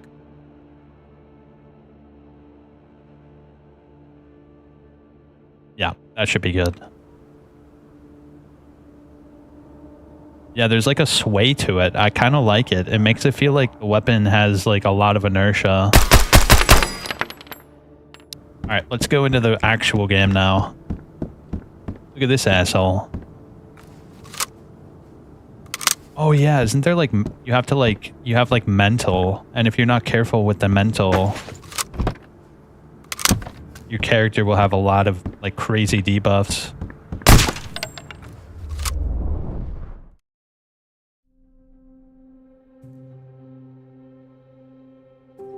Ah, an artist.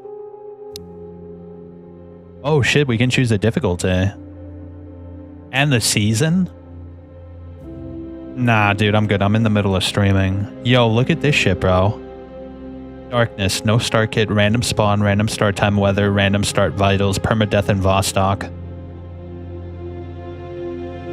This is cool. I like that you can choose the difficulty because this game is apparently very hard. Let's go with summer because winter has a lot of extra mechanics that make it even harder, bro.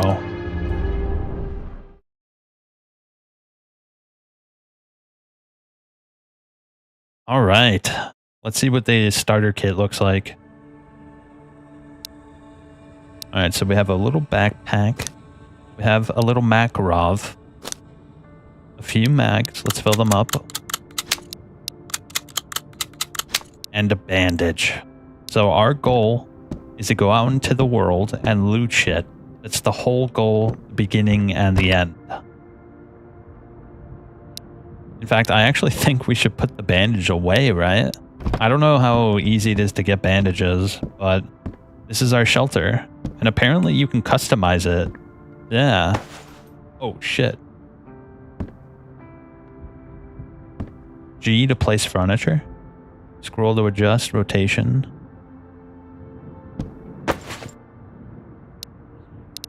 Oh, shit. That's cool. Yo. I quite like this. How do I put it down? It's a little finicky, but I think for a solo dev, this is impressive. It has to be like perfect.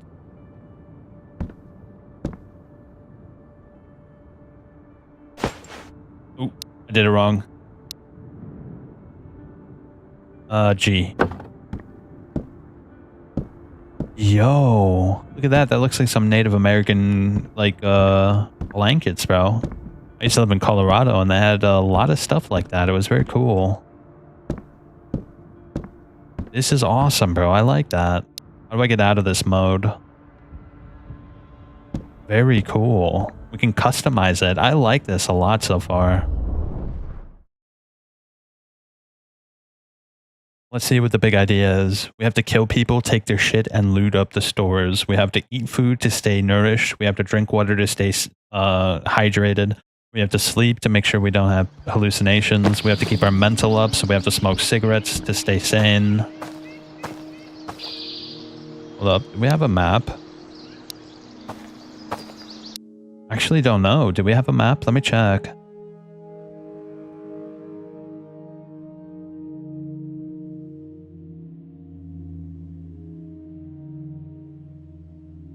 It doesn't look like we do, actually.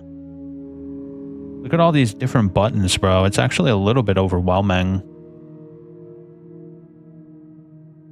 Primary, raise weapon, canted aim, fire, reload. Maybe I have to find an actual map in order to be able to see the area.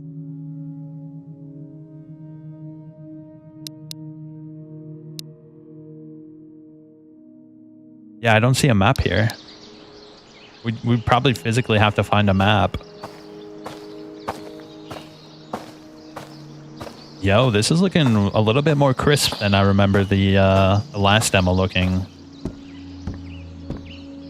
Oh, it's actually like the layout is considerably different.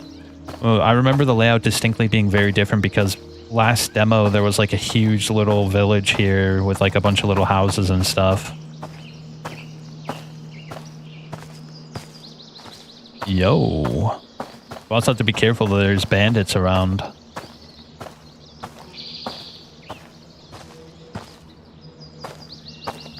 Yeah, this is feeling a lot more crisp. I definitely feel a noticeable difference between the last demo and this one. I'm kind of worried though. Are there bandits already in this area? What can we loot? Yeah, we have to actually like find food ASAP, otherwise we're gonna have problems. Oh, here we go. Can I put this on? Oh, I can. Look at that. Get a little bit of feet. I guess we take it. We might need it. Who knows? Can I... Oh, nice. We got food and batteries. Okay, so we have to stay hydrated. Yo, I'm into this, dude. I might make a series out of this demo. Yeah, this is feeling pretty crisp, dude. I like the way this feels. Yo! Look, medicine. Maybe we can sell it? What we really need is to find a map, bro. If we don't find a map in ASAP, we're gonna have zero, like, intelligence.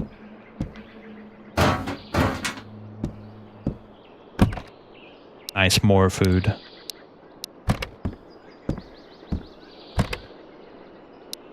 I don't know if there's crafting. Do we need the cans?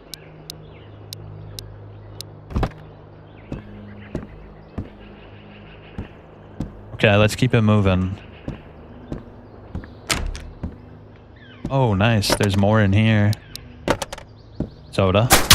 Oh, shit. That scared the crap out of me. Someone's shooting at me.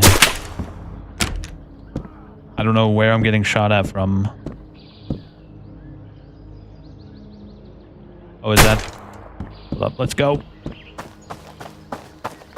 I see him.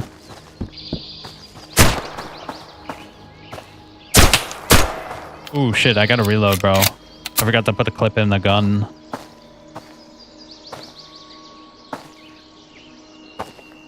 Where'd he go?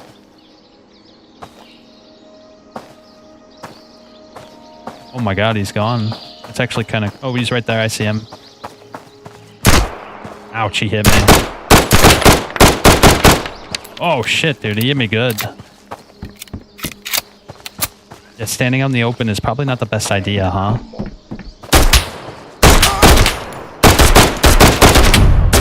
Shit, I already died. Alright, it's fine. It's fine.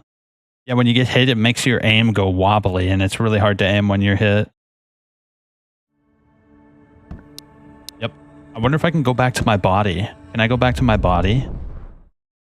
Does that mean I'm going to have to knife the bandit then? That's going to be tough, dude, because I don't have a gun anymore.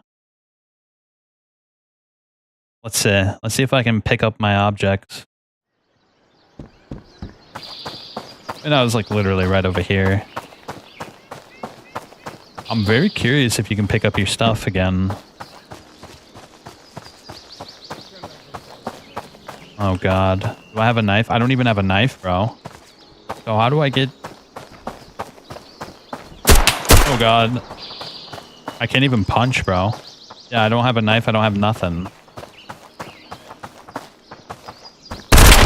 Yeah, I'm dead. We're gonna have to restart. Yeah, let's restart. Unfortunately, we cucked ourselves already. It's fine, it's fine. We have to learn in order to succeed. And we've learned that standing out in the open and tanking shots with no armor or anything is a bad idea. Oh, look, we got a Glock this time. That's far better than a Makarov. That's infinitely better than a Makarov. Holy shit. That's interesting. We have different stuff. I got a windbreaker this time. I also have a tourniquet. Very interesting. Alright, let's get back out there. And this time we're going to be a little more tactical and frosty.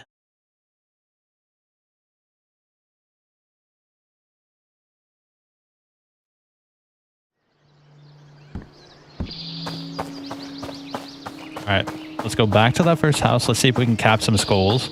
Take their guns. That guy had an AK, so hopefully we can get our hands on an AK. That would be ideal.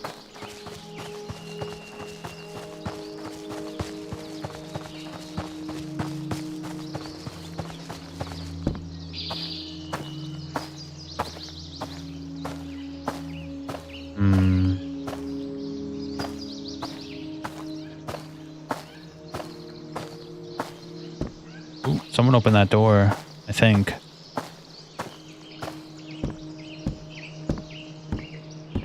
No. I don't know if we should... Do we want the cans?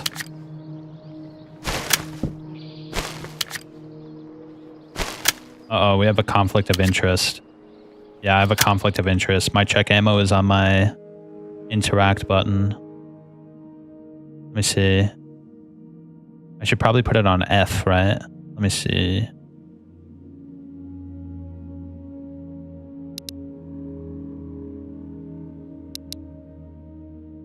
Okay. Yeah, I think we're good now.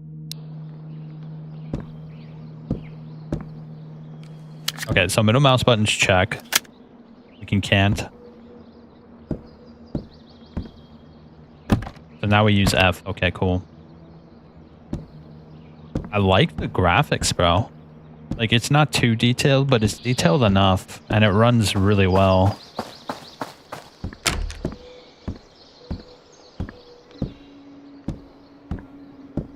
I don't know if enemies will actually physically hide. So we should be frosty.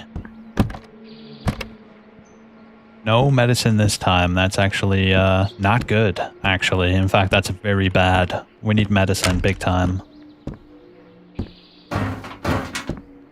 What is that? War chocolate.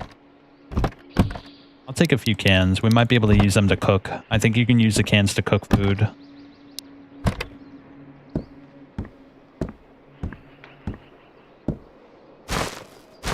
We don't need that many cans. I think 4 is more than enough.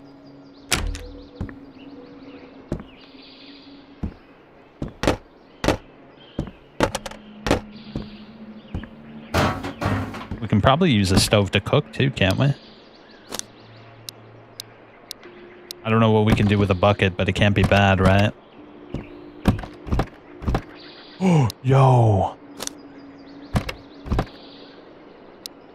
Gloves. Maybe we can sell them. That might be good to sell. So my weight. How can we tell when we're overweight? We're gonna have to keep an eye on our weight.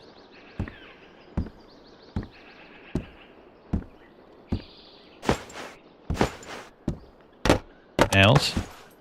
Hiking pants? Yeah, let's put some pants on. I think that'd be a good idea, right? Now we actually have some clothes to work with. A guitar. Alright, we should put some of this stuff away. Let's go back to base real quick.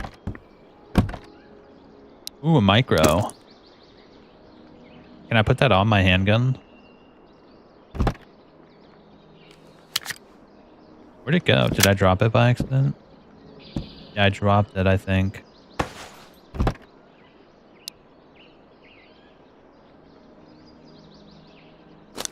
I don't know if that's good or not. Yeah, let's go back to base. We'll drop off some of this crud.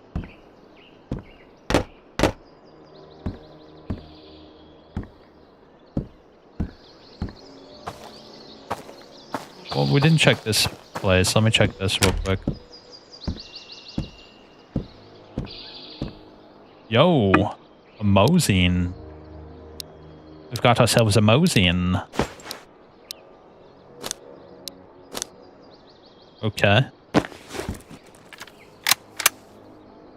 Yeah, I know this game has a very unorthodox loading system. You actually have to open the slider and physically place the bullets into the slider. It's very cool. I quite like that. Let me see. Ooh, was that ammo? 2, 3. I don't know if that's the right ammo. Hold up, let me check. So we press control and then what? Press R? I think it's control R, right? Place, insert card. Okay, it's left mouse button. Okay, I don't think we have any ammo for it. Unless it's... Yeah, we don't have any ammo for it. We'll have to use a Glock for now. I think we drop off the Mosin. Yeah, we should drop off the Mosin. Ooh. Ooh, a backpack, like an actual backpack.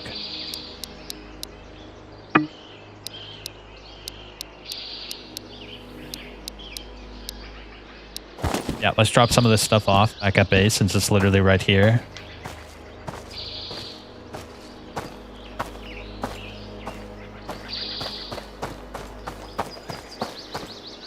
It'd be pretty cool if, I think it said that there's more areas in this area, which is really cool. I'm very excited to see, because the original demo only had one area, and it got pretty old pretty fast. But knowing now that there's like multiple new areas, and there's also like different rarities of loot in different areas, it makes it a lot more dynamic now. There's a lot more to see and do now. Also, the original demo did not have a merchant either. So now that there's a merchant, there's also a purpose in collecting some of the more miscellaneous objects. We can probably sell that to the merchant.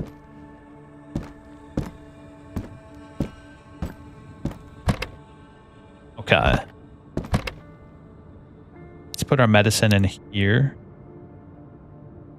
We have a few cans. I guess I could put the cans in here. We have a wardrobe, maybe? Okay, here we go. Let's put some of the clothes and stuff in here. We'll have to figure out where the merchant is. This is our food here, so let's put the food in here.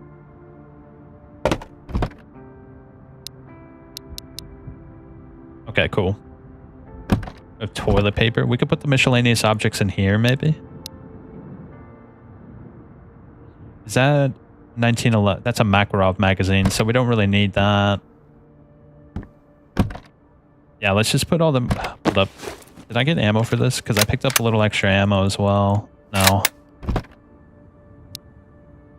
We got 45 caliber. We have a few matches. We have a Makarov mag. That's shotgun ammo. Can I put the micro on my... No. I need like probably an attachment to do that, right? Let's place a guitar. How do I put it down? Oh, wait, hold up. I saw there was like a little button.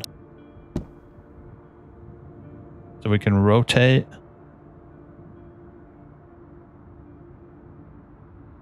Oh, okay, there we go. I figured it out. There we go. Nice. I think you can play the guitar too. We could put that right there. Hold up, can I actually like put it down and use it as a storage?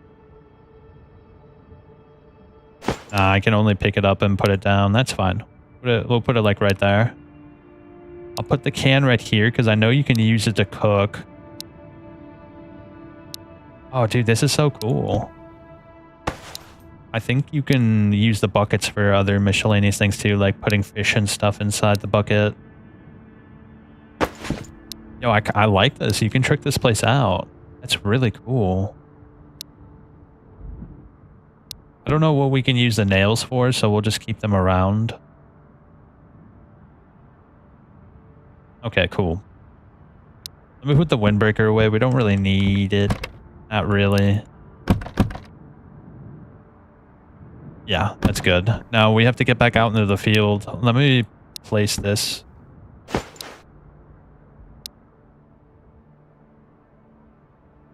Oh, nice. Let's not say we did die, though. If we die, we're going to have problems because we don't have any fallback weapons. That's what our goal is right now, is to get weapons that we can have as fallbacks in case we die.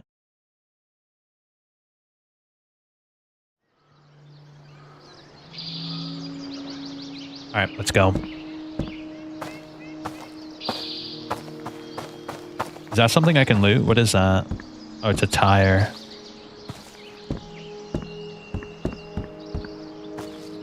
Can I take a pee-pee? No, I don't think so.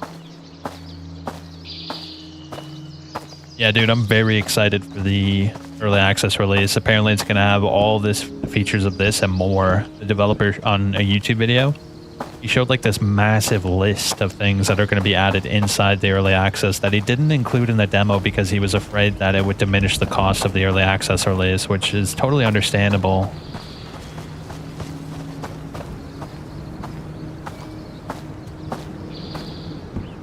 More dead dudes over here. Apparently there's weather effects as well, like it could rain, it could snow. A mosquito hat? Sure. More Makarov mags.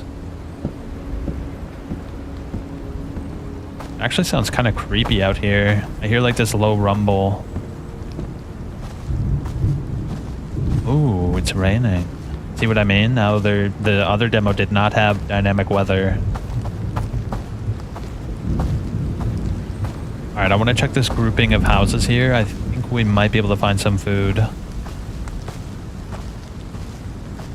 Also, I'm very curious if we can check the cars for materials.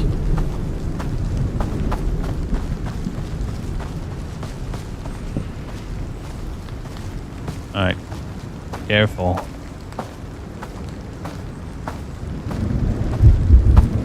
Damn, that thunder is loud.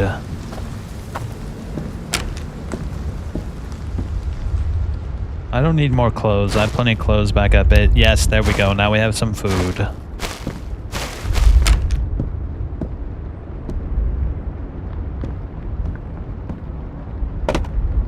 Oh, thank the heavens, bro. Let me actually eat some food.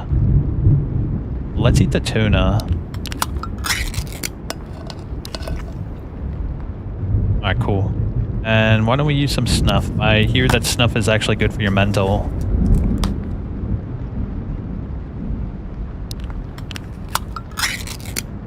Might as well top up, right? Hopefully we can find some more food.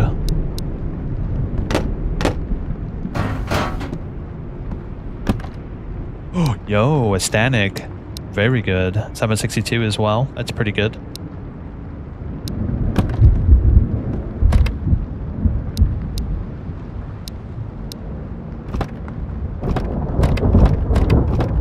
Yo, I love the sound of the thunder. It sounds very realistic.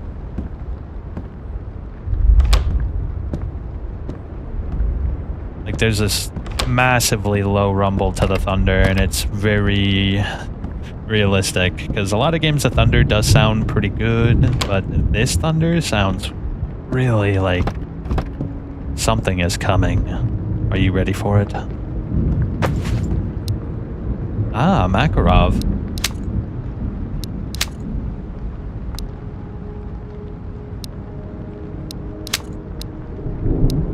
I might as well equip it, right? I didn't realize there was loot on the floor, too.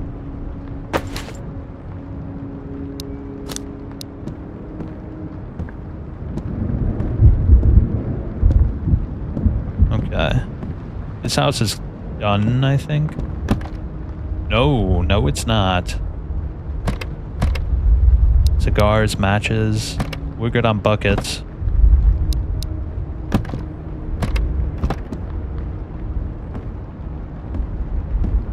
Okay, I think we're good with this house. Let's keep on moving. Was that door open before?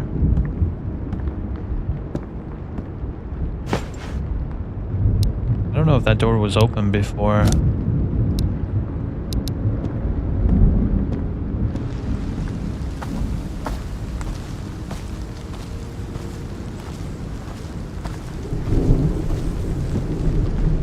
Kind of creepy.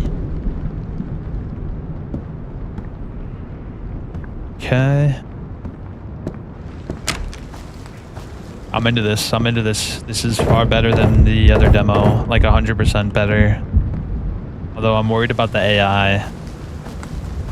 I'm very worried about the AI. Is the AI going to be good? Is it going to be fair? Is it going to be competent?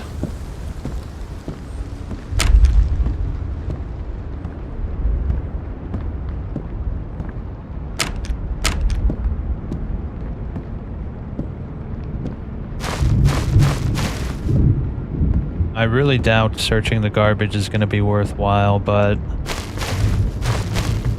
you could check it at least briefly.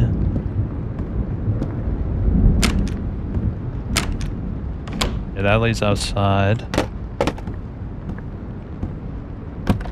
Another guitar, we already have one. Ooh! Ammunition. Oh, yo! I don't have a clip for it though. I do have shotgun ammo though. We should probably ferry this back actually, so we have stuff to fall back on.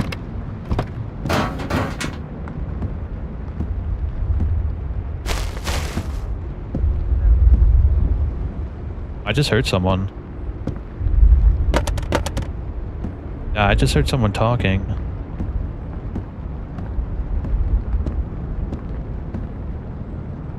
That's creepy.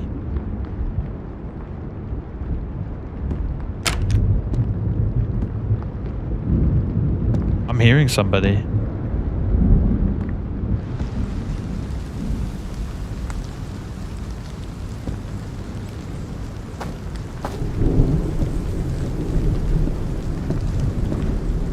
It might be in that house.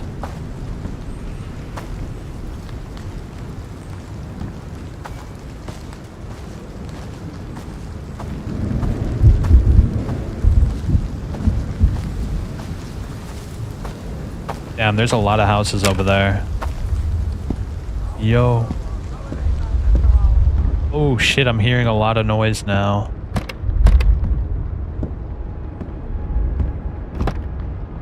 Another Makarov.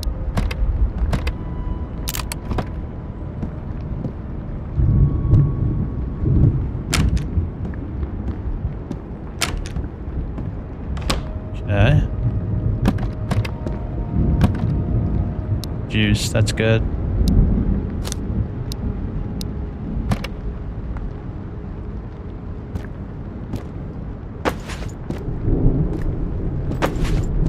Hold up, look at all this shit, bro. There's ammo everywhere.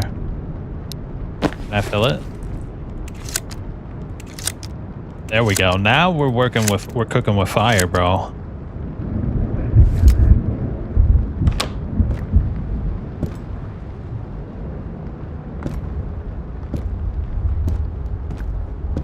Someone's here, bro. You heard him hooting and hollering?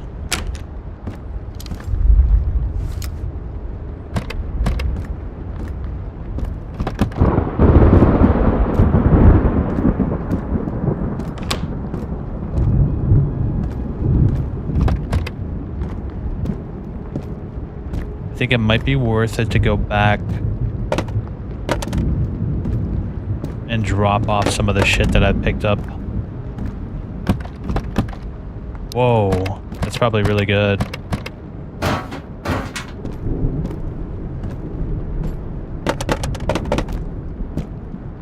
I'm a little bit worried because I'm hearing someone hobbling about.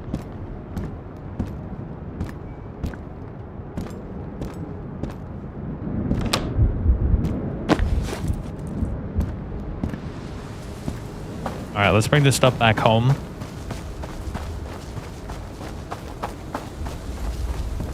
Now we have a lot of goodies I'd like to have back at home so we have something to fall back to if we die.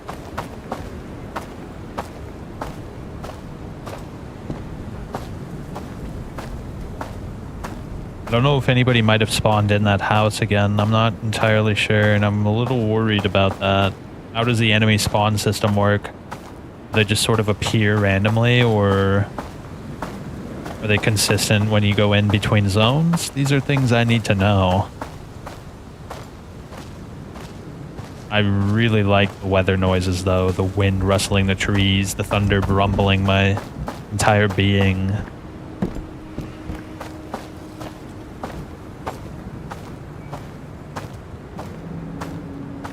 But I heard something. Yeah, dude, there's a lot of weird noises and it's kind of sketchy.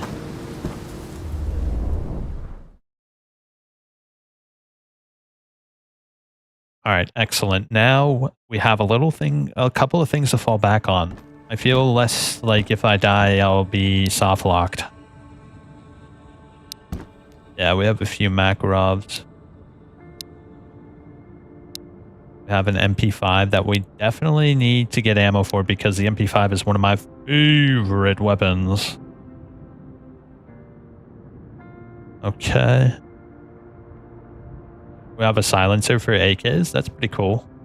I also think we should put the shotgun away too.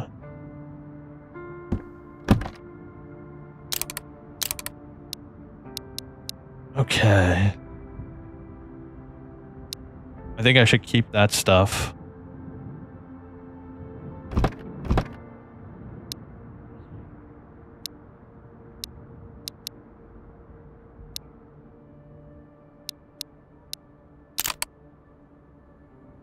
Yeah, just put this stuff away. We don't need it. Honestly. We should probably drink some of that juice.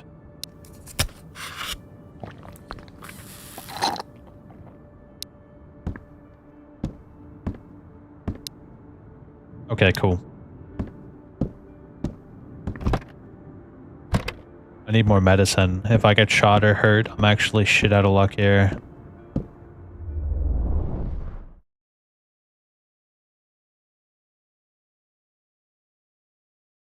I wonder if every time I load into the village, the enemy placements will change.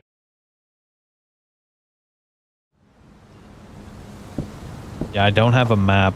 Not that I can see. There really isn't a map, huh? Not even like a suggestion of what the place looks like.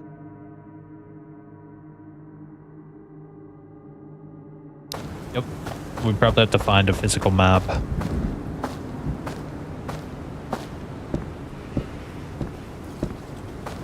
Now I'm very curious, will all the loot respawn as well? Now that I've gone back in and then... Oh shit. I don't know who's shooting at me. I don't see anybody over there. I think they're over here somewhere.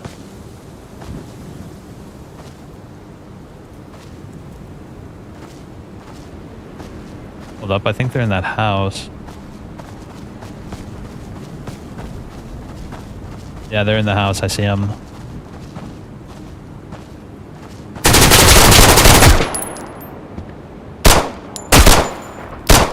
Got him. There's someone else over there too. Hold up. Refill the mag real quick. There was someone inside as well.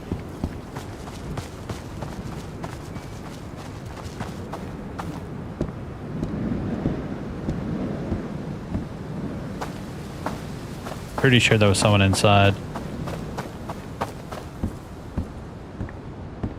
Oh, that might have been the guy that was inside, bro.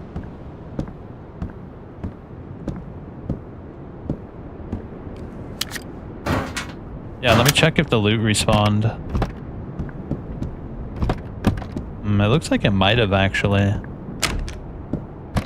Oh yeah, it did. So it's worth it checking the house even though you've already cleared it. Yo, a cobra. Yes, it's definitely worth it rechecking things.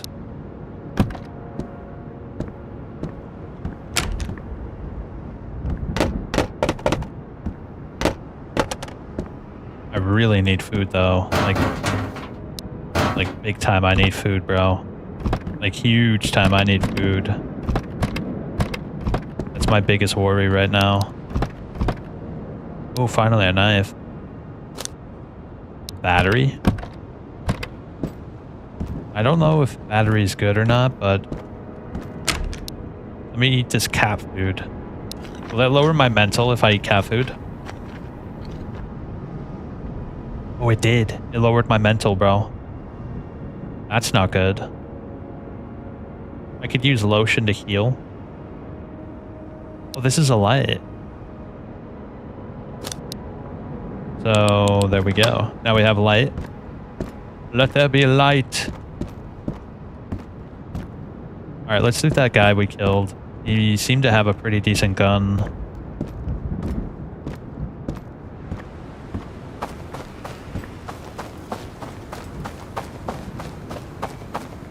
Oh, can I prone? Can I go prone?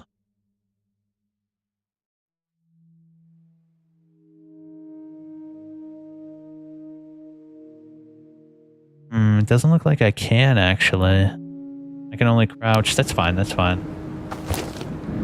Wait, what? What happened to the gun he was holding? He definitely had a big old gun, bro. What the heck? Is it because I waited too long to loot him, maybe? That would be kind of lame. Oh, there we go. You didn't even have ammo, bro. Oh, look, it has percentages as well, so that means we will, in fact, have to repair guns.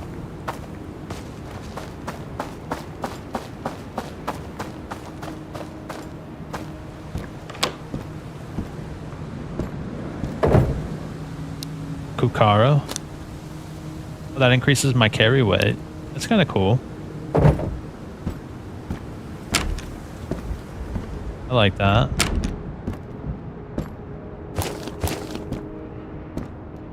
Yo, I could do this all day, bro. This is cool. This is like Scav Simulator, bro. Yeah, bro, we're like simulating a Scav experience right now, but I'm sure that once we get further down the line, it's going to be very different. Oh, there's stuff in the car. Look at that.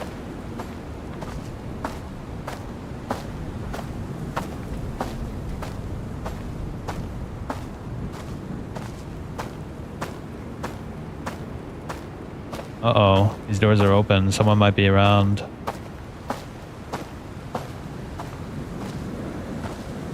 Alright, look alive.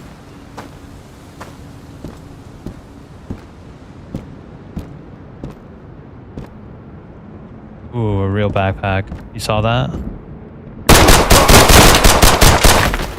Oof, he hit me good. Let me use a bandage.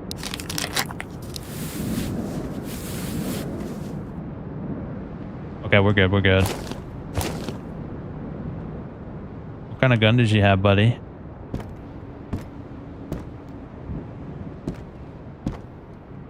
I wish we could just loot their body and take their shit that way. This is a little awkward.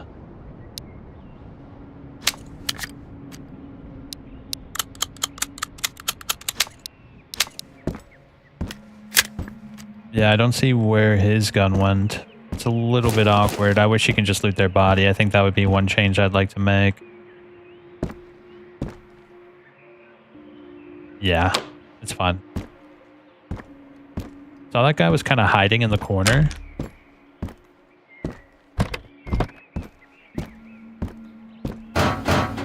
Alright, we definitely need food and water, bro. This is our biggest problem as it stands right now.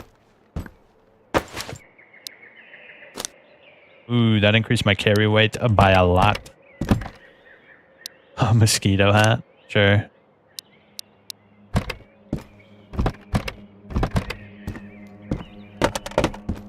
Here we go. Kitchen. Sugar.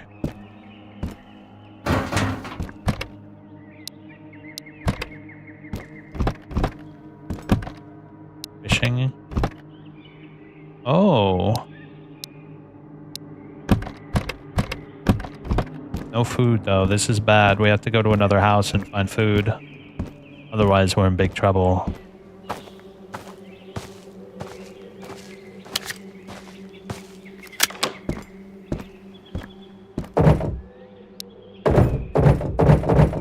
Let's get the duct tape. It might be useful down the line.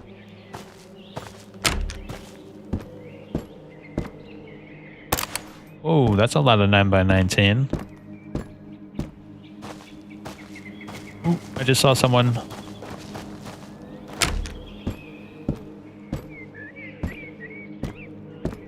I don't know if he saw me though.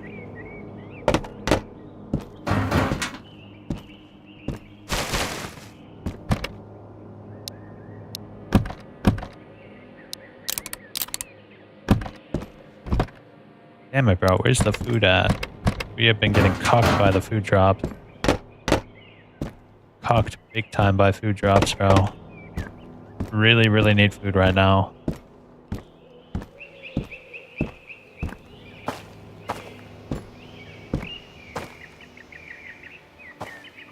Alright, there's definitely someone in there. Let's go check it out.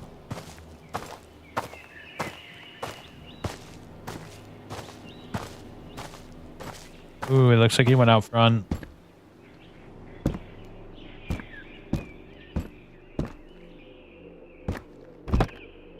Board game.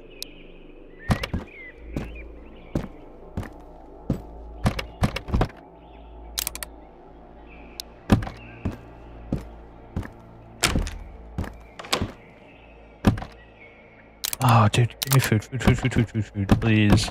We're getting dangerously low here.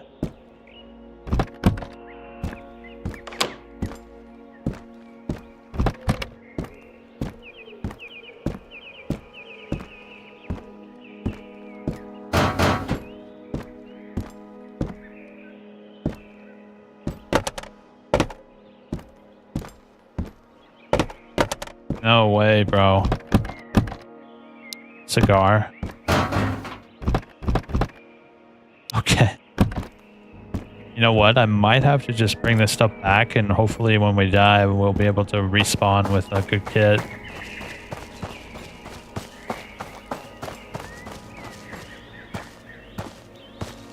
Yeah, I wish there was a free look. I think that would be the only thing I ask in terms of like character movement. It is actually good because when we come back through, we'll be able to check these houses again.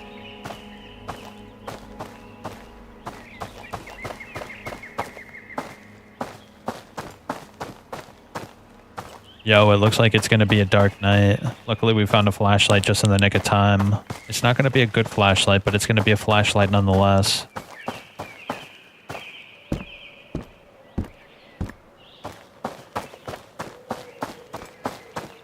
It also would be cool to have low ready. Like being able to lower your handgun, ready your handgun, or holster your hand. Like you can holster your handgun, but I always loved games that had like a low position for gun and then high position for aiming. I think it's cool, like SWAT or something like that, ready or not. Okay, we have not a lot of space for this shit. How do I get more furniture? Yeah, we're definitely going to need more furniture, bro. This is not enough space.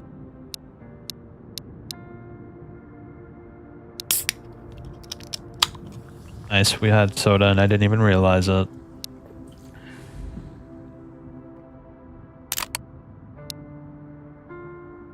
What is that? Battery cables. Oh, we could sleep through the night, but we need food. Damn, I need more containers. Oh, I need that.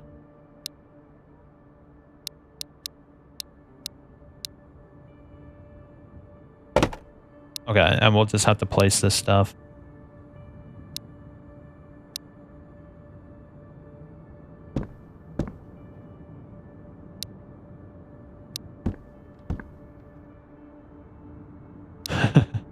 It's very cool. I like being able to just place stuff down. That is very, very cool. The hideout feature is going to be probably one of the things that makes this game really fun to play. Yeah, you'll literally be able to customize your hideout. I love that, dude. That's so cool.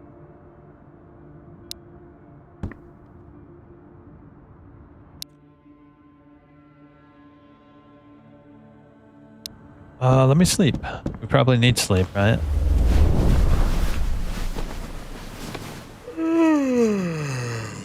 Oof, look how dark it is. My god. Oh, okay, that was just him waking up. It's cool.